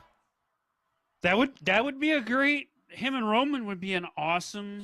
There's a lot of history there. If he came back and started to become face. He's had this is the longest intro for tonight, right? With the pyro and the lights and all that. Like, he's winning. Seth is winning. He's all oiled up and shit. Unfortunately. They didn't. Are they using the AK on him right now? No. No, they're not. He's winning. Interesting. They Damn. didn't use it on him. Unless number 30 is John Cena or Brock Lesnar, right? Well, Braun. Braun has to be 30. Braun is 30. Maybe Braun's he's not. Yeah. Is he in it? Has Is to be Braun 30. in it? Yeah, because he was in SmackDown. He showed up on SmackDown, so of course he's in it. Mr. Gonzo, I love you. What does that have to do with I love anything? you more. Oh! Oh, I thought he was out. I thought Seth was out immediately. Like, what are you doing? That's not the spot. All right. How many people do we have online right now? We got Jonathan and we got Mr. MG Gonzo Geek. and Andrew. Yep. I want you all to do your best Cesaro impression. Jonathan. Uppercut. Jonathan, let's start with you. It's got to have a lisp, Right. right? Because of the teeth. Hurry up. So let's it's go. got. I give you this uppercut. Terrible. Okay. That's Mr. Gonzo, let's go. Mr. Gonzo, go. I uppercut you. I uppercut you. Irish so whip. bad. Irish whip. Turnbuckle. Why are you I'm guys not making good him at it. Italian? He's like He has to have. he does. I'm He does terrible speak. at He is impressions. I Italian. know He's it. not a plumber on, named number 30. Mario. He's a Swiss person. And here's Braun Strowman, number Yeah, 30. great. Great 30 pick. That's why they didn't announce it last That night. is why they did not announce it. So up, dude? all your hopes, boys and girls, that you were going to get a big All number right. 30. You know what? This dude is jacked. What's up, Poppy? All right, Why fine, would guys. you So now, search? Randy Orton's still in this, boys and girls. Yeah. Who was Straight number up. 29? Straight up, Matt They're Gross. doing it. I'm telling you. I messaged you earlier, Andrew. They're doing the Fiend spot. They're setting up something. Yeah, they I gotta think they're do setting up something. that Mania match, right? You know what? This has been pretty good how he saved AJ over and over again. Yeah, I want Omos versus Braun Strowman. Yes. Yo, Cesaro, let's do it. Oh! Oh, he Ooh. caught him. I'm a little behind you guys, by the way. Wow. I think I'm You right know there what? with you, MG. You know what? That guy, he could have saved Cesaro if he wanted to. He could. He could have. He could. He chose not to. He chose not to. Wow. All right, Braun's cleaning house, right? Yep. That's going to be the gimmick. AJ Styles is gone now. Okay, I gotta say, I actually like Braun's new gear. It works for him. There goes Styles. Oh, AJ's done. So he's not Okay. in the final four. That's a bummer. So Braun is going to clean house now. Oh, no! Who heard who there? I think. Oh, he threw him. We didn't see the That was camera. kinda The camera nonsense. missed that. Effed up, man. Wait a minute, is that Looks like we're JD getting- from Howard So, Stern in the there you front? Baba Booey. Baba Booey. Could be. So there you go. There's your Mania program. AJ Styles and Braun Strowman. That's Yuck. boring. Yeah, boo. Nah. That's worse than your. I Cesaro like that impression. this saying, is all. that's- I like that this That's is what I awesome think they chant. just did. I think that No, it was a good elimination. The fake The fake. This is awesome. Yeah, I like the fake. This is awesome. It's as genuine as the real one, or Fight Forever. Can we have a Fight Forever one? Yeah, we can. Go Because in. you know why we can have that. Yeah, I'm okay with that one. Yeah, I know. That's your thing. That's your deal, man. It's I'll tell you. MG Fight Forever Geek. By the way, Jonathan and I might have a law case. We might be going to court soon.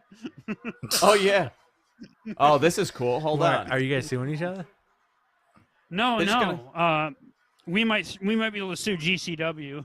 Do you guys? Oh, here we got big chops. Do you guys have abs? Me? No, you've seen me naked. I have seen I have seen all of you guys naked. It's very unfortunate. I wish I could return my eyes to the eye store. Dude, I want to see this match. Hell yeah, right? What, like Daniel Bryan Edge? Riddle? Hell yeah. 100%. Yeah, Great just two running knee. hippies. Great running knee. Riddle, Can I he wanna eliminate see. him? No.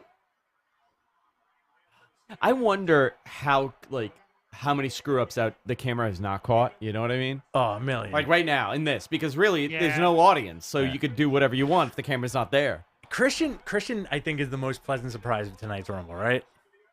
Christian's a nice, Carlito. pleasant surprise. Carlito too. I like Carlito. I like seeing him. Do you think So Brock's I showing wanna up at hear some point the- or no? Orton in the I back. want to hear the Christian. Well, no, he would already be in it. They wouldn't do like a gimmick with him. They would just bring him in the match. If they wanted him there, he would just be in the match. I can see him showing up to Raw. Edge came in as number one, right? Yeah. Yes. I think they're giving it to He's him. winning this. That's He's what I winning. said, but Yeah. now everybody's telling me, everybody's saying no, it doesn't look like it's going to be Edge. Everybody's predicting, somebody else. I but- think it's going to be Edge, dude. Like, But that's Nakamura's cool. not the guy. I mean, really, it could be Brian. It could be Edge. Yeah.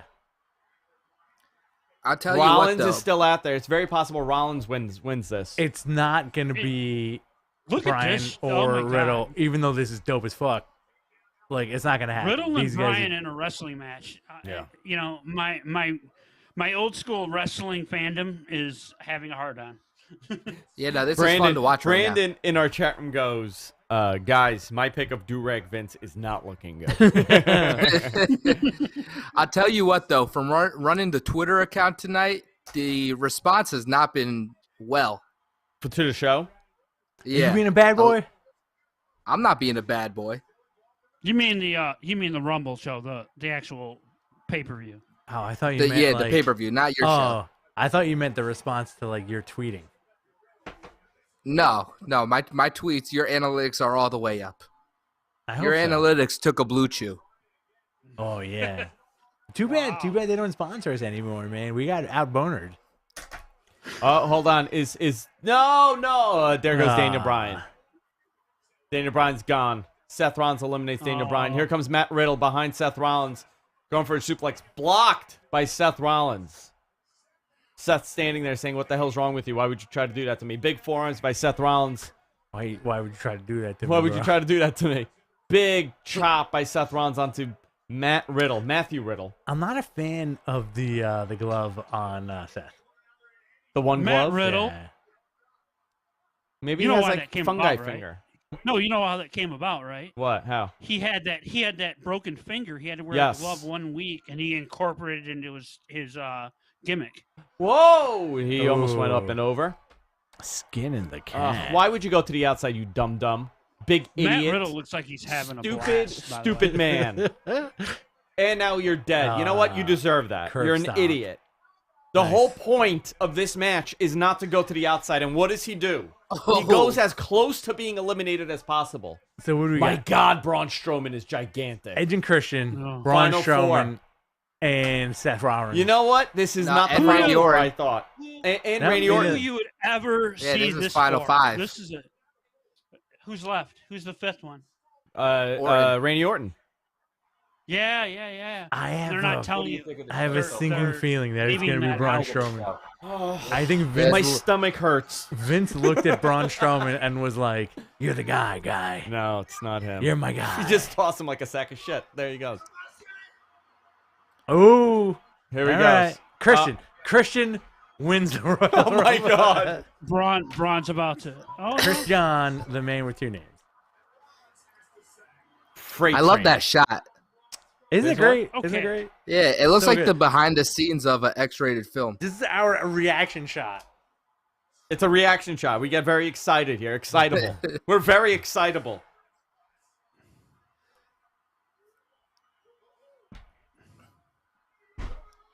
Oh my god. Are you okay? What is that? So That here's one- You my know what that thoughts. is? Oh my god, really? Has that been behind there the whole time? Oh my god. Oh my I know what God. that is. Nothing. Cleaning up back here. In other news, my my little Make it brother's happen. enjoying the show. You know what? Make it happen. My little brother's enjoying the Wait, just show. candy here. It's nothing crazy. Thank you, sir. Why are you guys acting like this is nuts? Oh! Final two. No. Ah, Rollins is out! Ah, spoke too soon. Seth Rollins is out! All right. Where's Edge? No. Where's Orton? There's Orton! Oh my god. All right. Oh my God! Here we go. Get out of here. There's It's got to be Orton. Edge. It's got Is he to dead? He's got to be interrupted. No! Yeah! Wow. Yeah. Oh, Edge wins. I think we called it. Awesome. Right on. Right on. Well, I think Good I think job, I alluded. guys. I think I alluded to this many times over the last how many kinda weeks. knew- Very nice. we all know when you know the ending. At least I know when you know the ending. Edge did. You know what? Good. I'm happy with this. I am. Same here. I am happy with this. and Edge and- is okay, the let's winner call it of the now. 2021 Let's call Royal it Rumble. now. Before we go So- any further, let's call it in so the wait. chat room. Wait. Who does he face? Yes. Is that's it what I was gonna Roman ask the chat or is room. it Drew?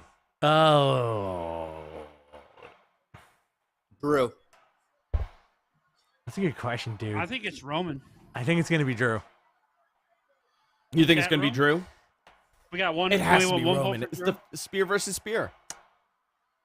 So Andrew, by the way, you got more content. You got more. Pretty cool. promos to give Pretty away. cool. It is cool. I like it. I like this. I'm into this. Good job. Andrew, Yes, sir. you got more promos to give away. You got one more, right? Yeah, I have. You know what? No, I'm going to save those for the show. Okay. Yeah. Unless, you know what? I'm going to do one more. I'm going to do one more Yeah, giveaway. All right? yeah. Before we wrap it up here. 250 Yeah. people watching.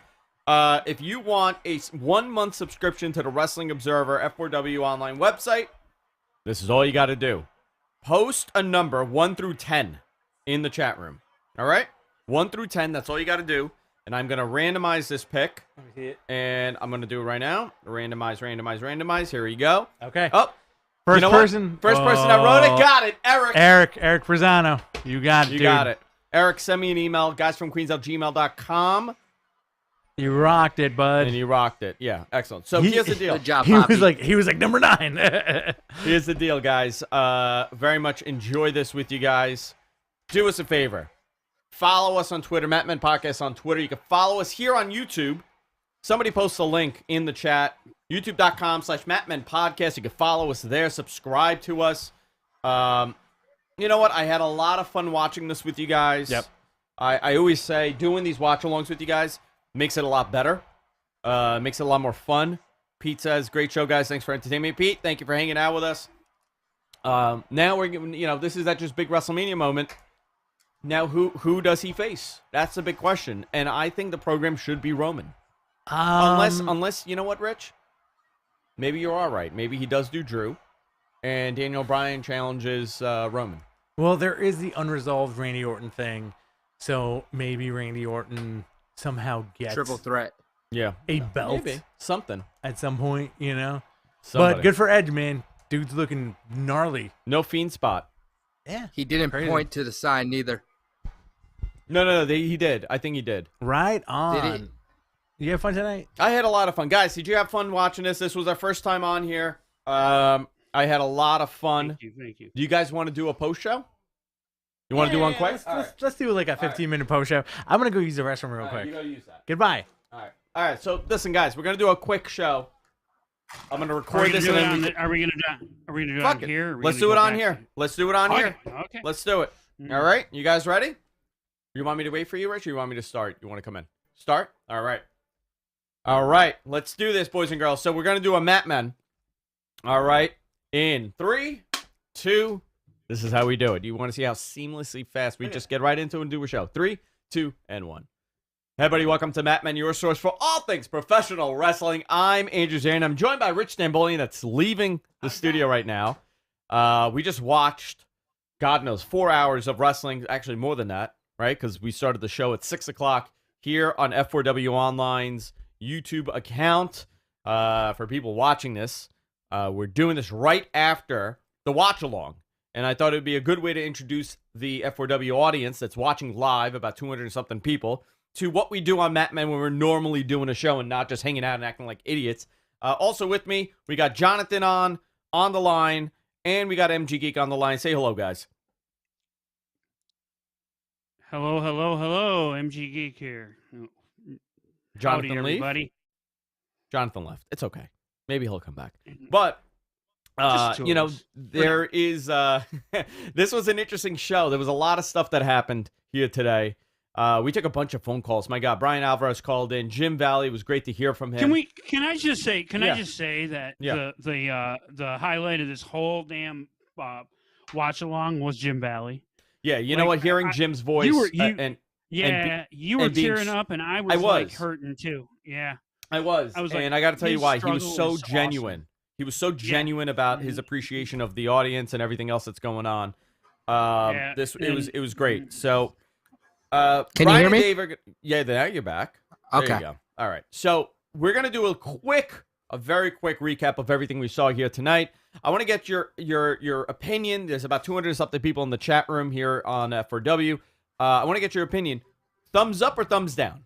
1 for thumbs up, 2 for thumbs down. I want to know where people fall when it comes to this, because it's very difficult for me to gauge, and I always say this after we do a watch along, very difficult for me to gauge what the show was like while we do this, because I'm having a lot of fun. You know, and I think it's like that.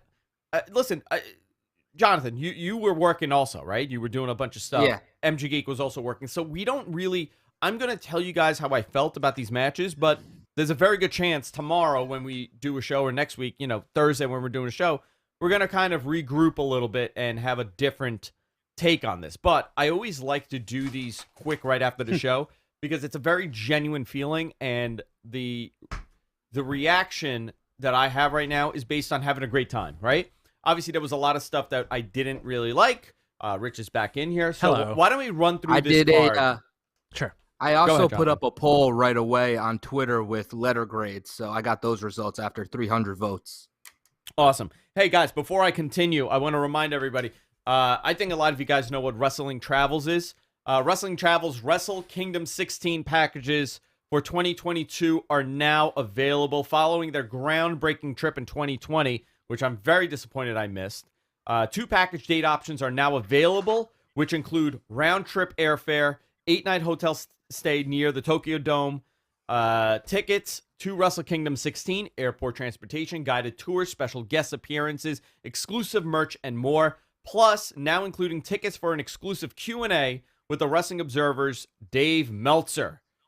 This is something very cool and very unique if you are considering going to Wrestle Kingdom for Wrestle Kingdom 16 in January of 2022. I highly, highly suggest doing it the smart way, doing it the easy way. Head on over to WrestlingTravel.org and use the code MATMEN50 for your $50 off this package. It's a great package. Listen, there's a very good chance Rich and I may be going this year. Oh. Very good chance. Listen, all things, we gotta wait and see what happens. But if you are going, head on over to WrestlingTravel.org. They put together these great travel packages, and they have another one for you guys here. Use code MATMEN50 at checkout.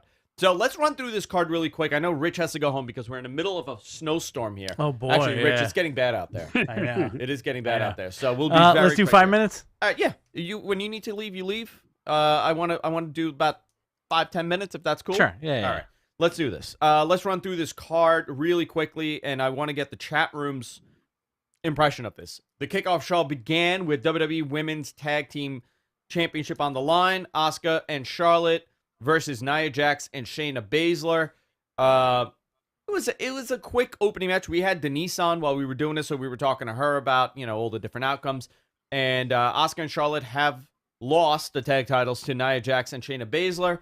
This somewhat possibly setting up a WrestleMania match between Asuka and Charlotte. What do you guys think? Absolutely. Rich, you think that's what? Yeah, that's what it's at? 100%. Like, I think we're gonna revisit that feud time and time again, and I think going into WrestleMania season, we're gonna see. I want to say a triple threat. It's gonna be Asuka, Charlotte, and somebody else. Okay. Like Lacey. Lacey's gonna come into play with that. Okay.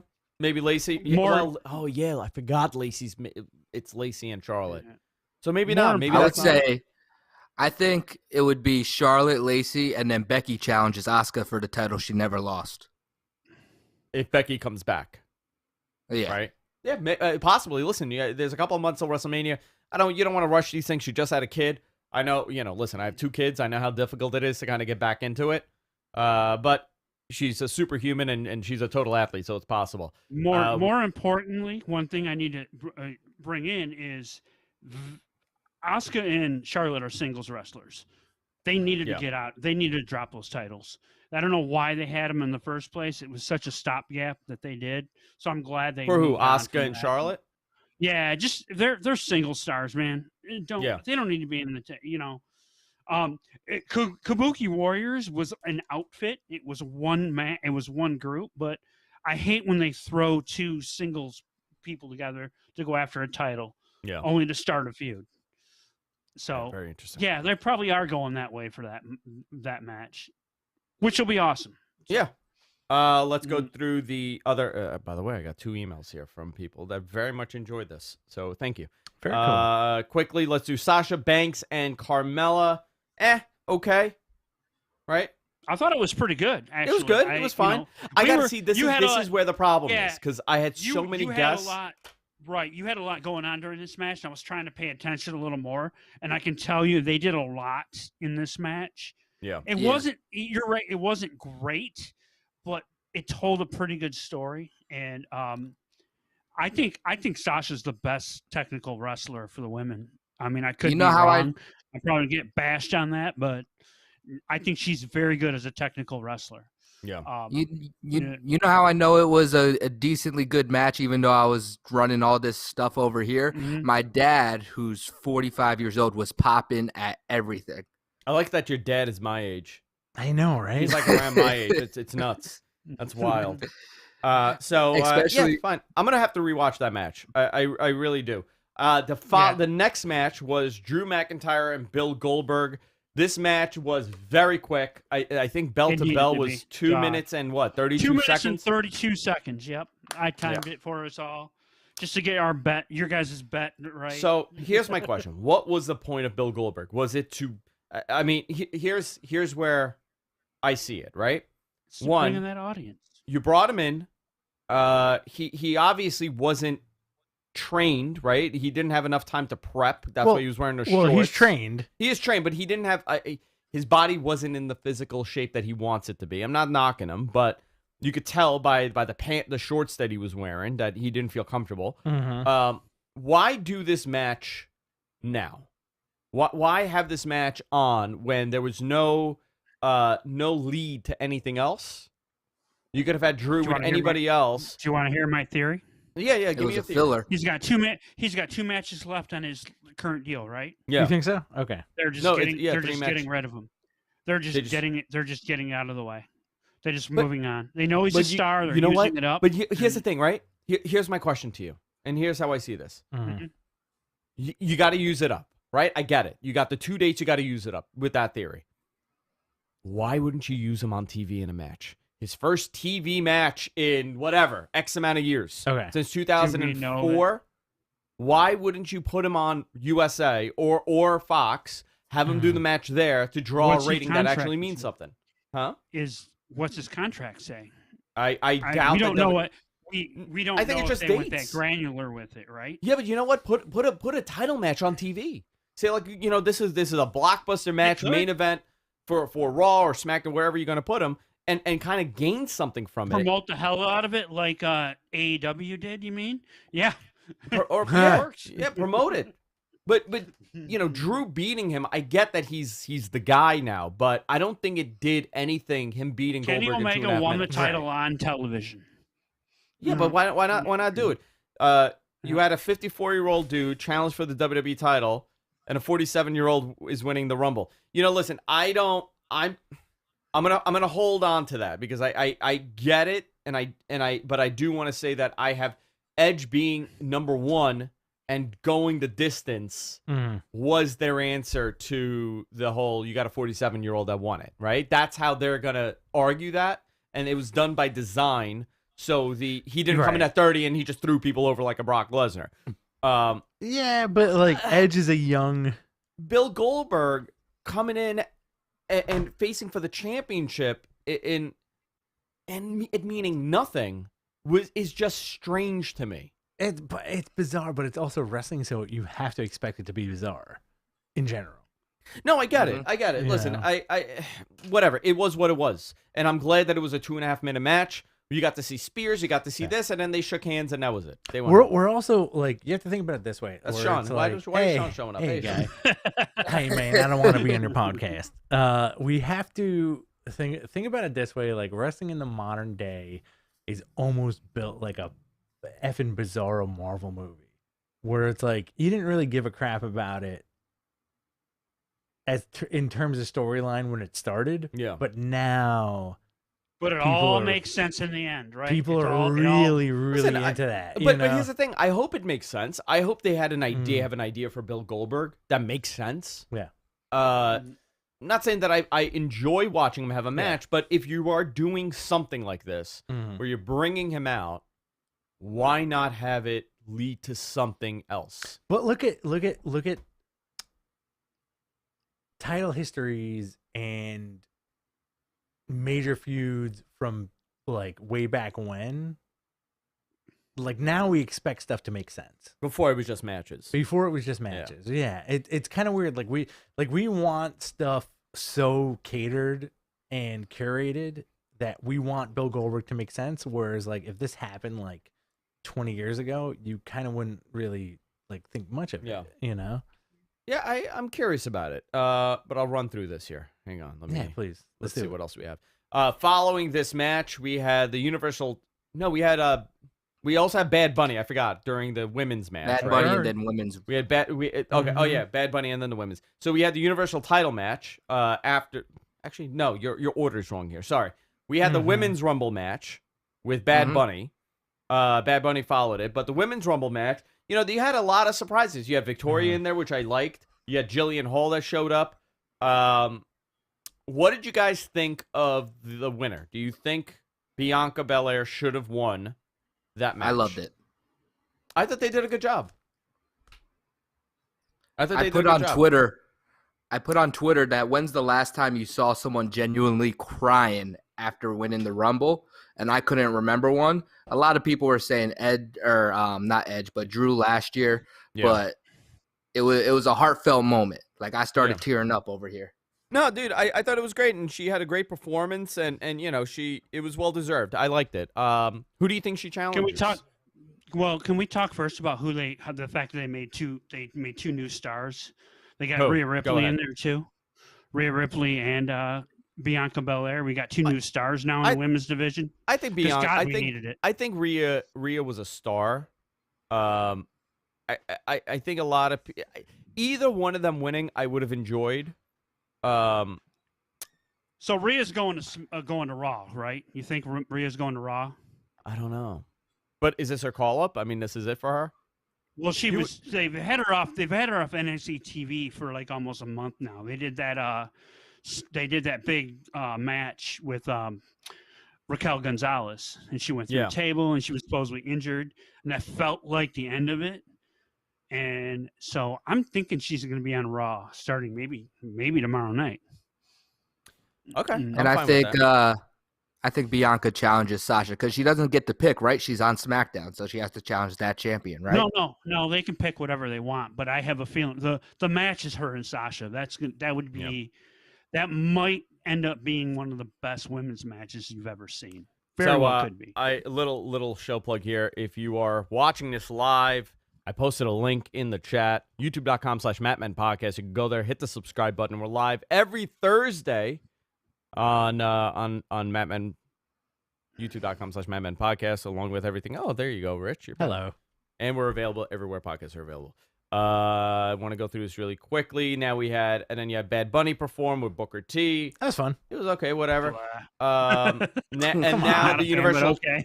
Then you had the Universal Championship. Roman Reigns with Paul Heyman versus Kevin Owens in a last man standing match. The match was excellent. Yes. The ending was terrible. What happened? Yes. What They botched happened? it. Something happened.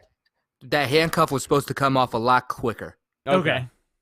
Well, that kind of makes sense. As someone that was a law enforcement officer and knows how hard handcuffs are, that was definitely the issue. I could see the sweat on Paulie's cheek running down. Oh yeah, he was trying to get it open and he couldn't get it. The freaking key. Yeah, which he shouldn't have. He shouldn't have went with the handcuff that was on Roman's hand. He should have just went with the one that was on the bar. Mm-hmm. Yeah. Whatever. It was fine. Okay. I got to rewatch it. And now we had the main event, the men's Rumble match. Edge came out at number 1, Randy Orton number 2. There was a beatdown on Edge early on, and he murdered Randy Orton, put him through a table. Orton did said that he was injured. You know, they did the whole thing. He walked it out. Then at the end, he came back and he got eliminated by Edge. Edge won. But let's talk about the middle of this. We saw Carlito return looking ridiculously jacked. He had a John Cena body. He had a John Cena body from 2006. He looked great. And great facial hair. Yeah. We saw Kane come back as well. Sure. Great. Who else was a mystery here? Anybody else or no? That was really it. That was really it. No, Christian. I think. Oh yeah, Christian. And Christian went the distance. Christian went till the final 4. Kind of a lackluster Rumble. Well, and Seth. See, I don't know how I feel until I watch it tomorrow.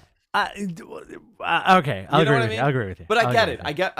I get it wasn't. Was it lackluster because of booking? Oh, yeah. Was it lackluster because of no audience? Someone in the chat is mentioning Hurricane. Yeah. Hurricane also came in and got eliminated. They did a callback to the 2002 spot with Stone Cold Steve Austin and Triple H eliminating him with the chokeslam spot. Yeah. I did pose your question. I posed your question on how much he was getting paid on Twitter, and we got a lot of answers. $5K, dude. I'm telling you. Someone said $20 and a stick of fruit strip gum. Oh, great. Accurate. I can find. You know what? I can find out tomorrow. $5K, dude. I'm telling you, 5,000. Andrew already owes me $7,000 from tonight because I won all the bets. Do you want the grades from the poll I posted? Yeah. Sure. What do people think? So I did A, B, C/D, and then F because there's only 4 slots. 38% said A, 47.8% said B. That's a great 10% said C, D, and then 3% said F. Okay, so people enjoyed it, which is a positive. Yeah. It was a better show than I think people were like fearing the worst because the Royal Rumble is always a crowd participation show. Let me just tell you, this was not. You reminded me something, and I want to get back to that. I just want to tell you that so we did, I wasn't live tweeting. Rich wasn't live tweeting. And when Bianca won, I just want to go back to that quickly. Are you leaving? Are you good? I'm getting ready. When Bianca won, dude, I'm rarely shocked by things, right? Yeah. I got messaged by, I'll tell you right now, 1, 2, 3, 4, 5, 6, 7, 8 people, okay, with a very strange question about Bianca Belair. Interesting. And I don't want to repeat it because it's so bonkers.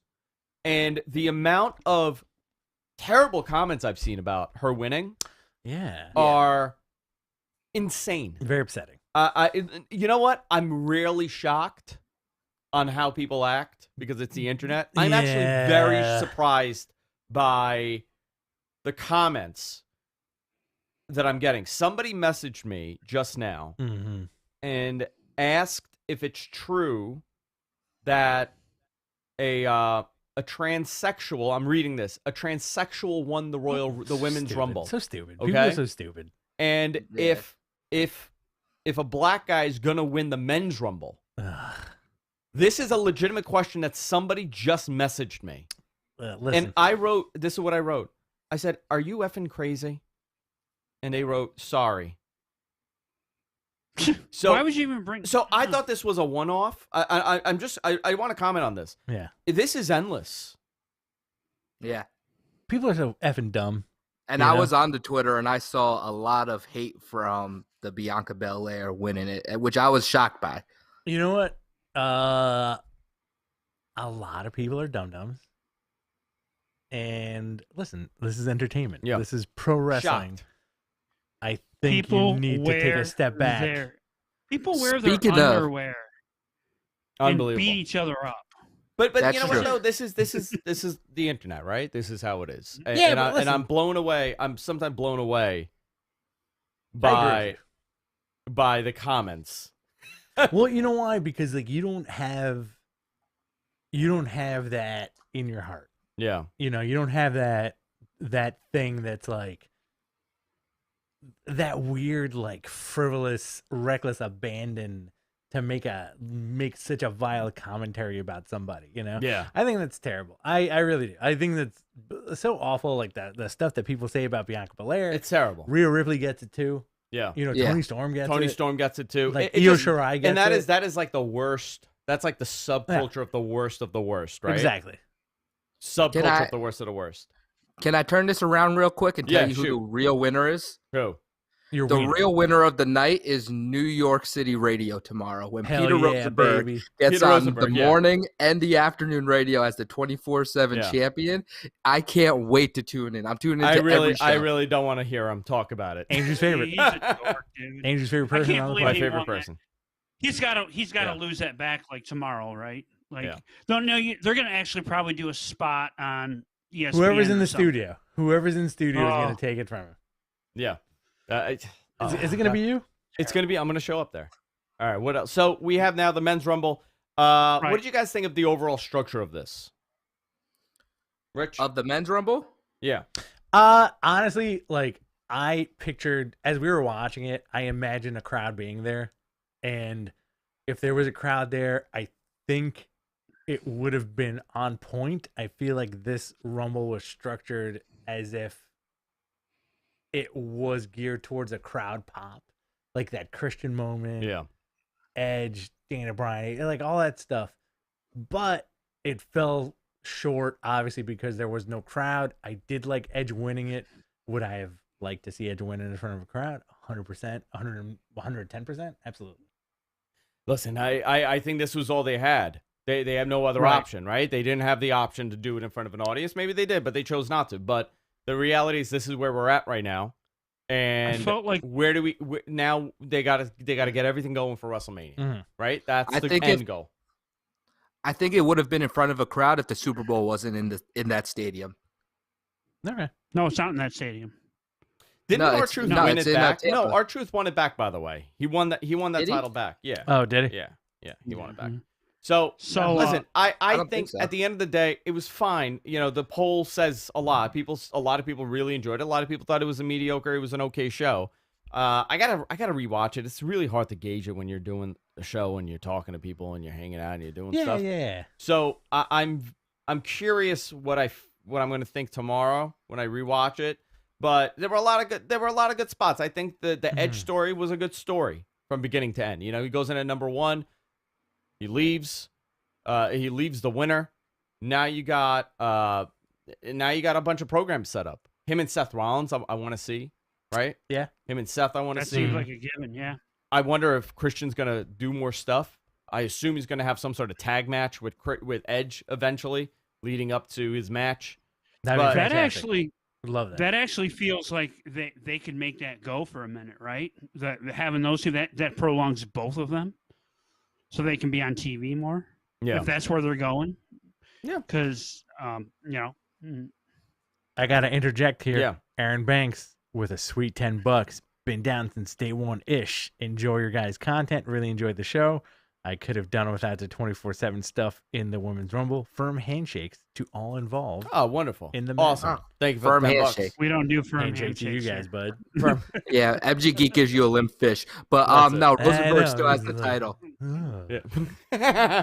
All right. Before we wrap it up, was there anything else? What are you looking forward to now? Tomorrow's Raw is going to be interesting. See where Edge goes. I always look forward to Raw. I do want to see like a good Edge promo tomorrow, and I want to see Edge in front of a crowd in the next couple of months.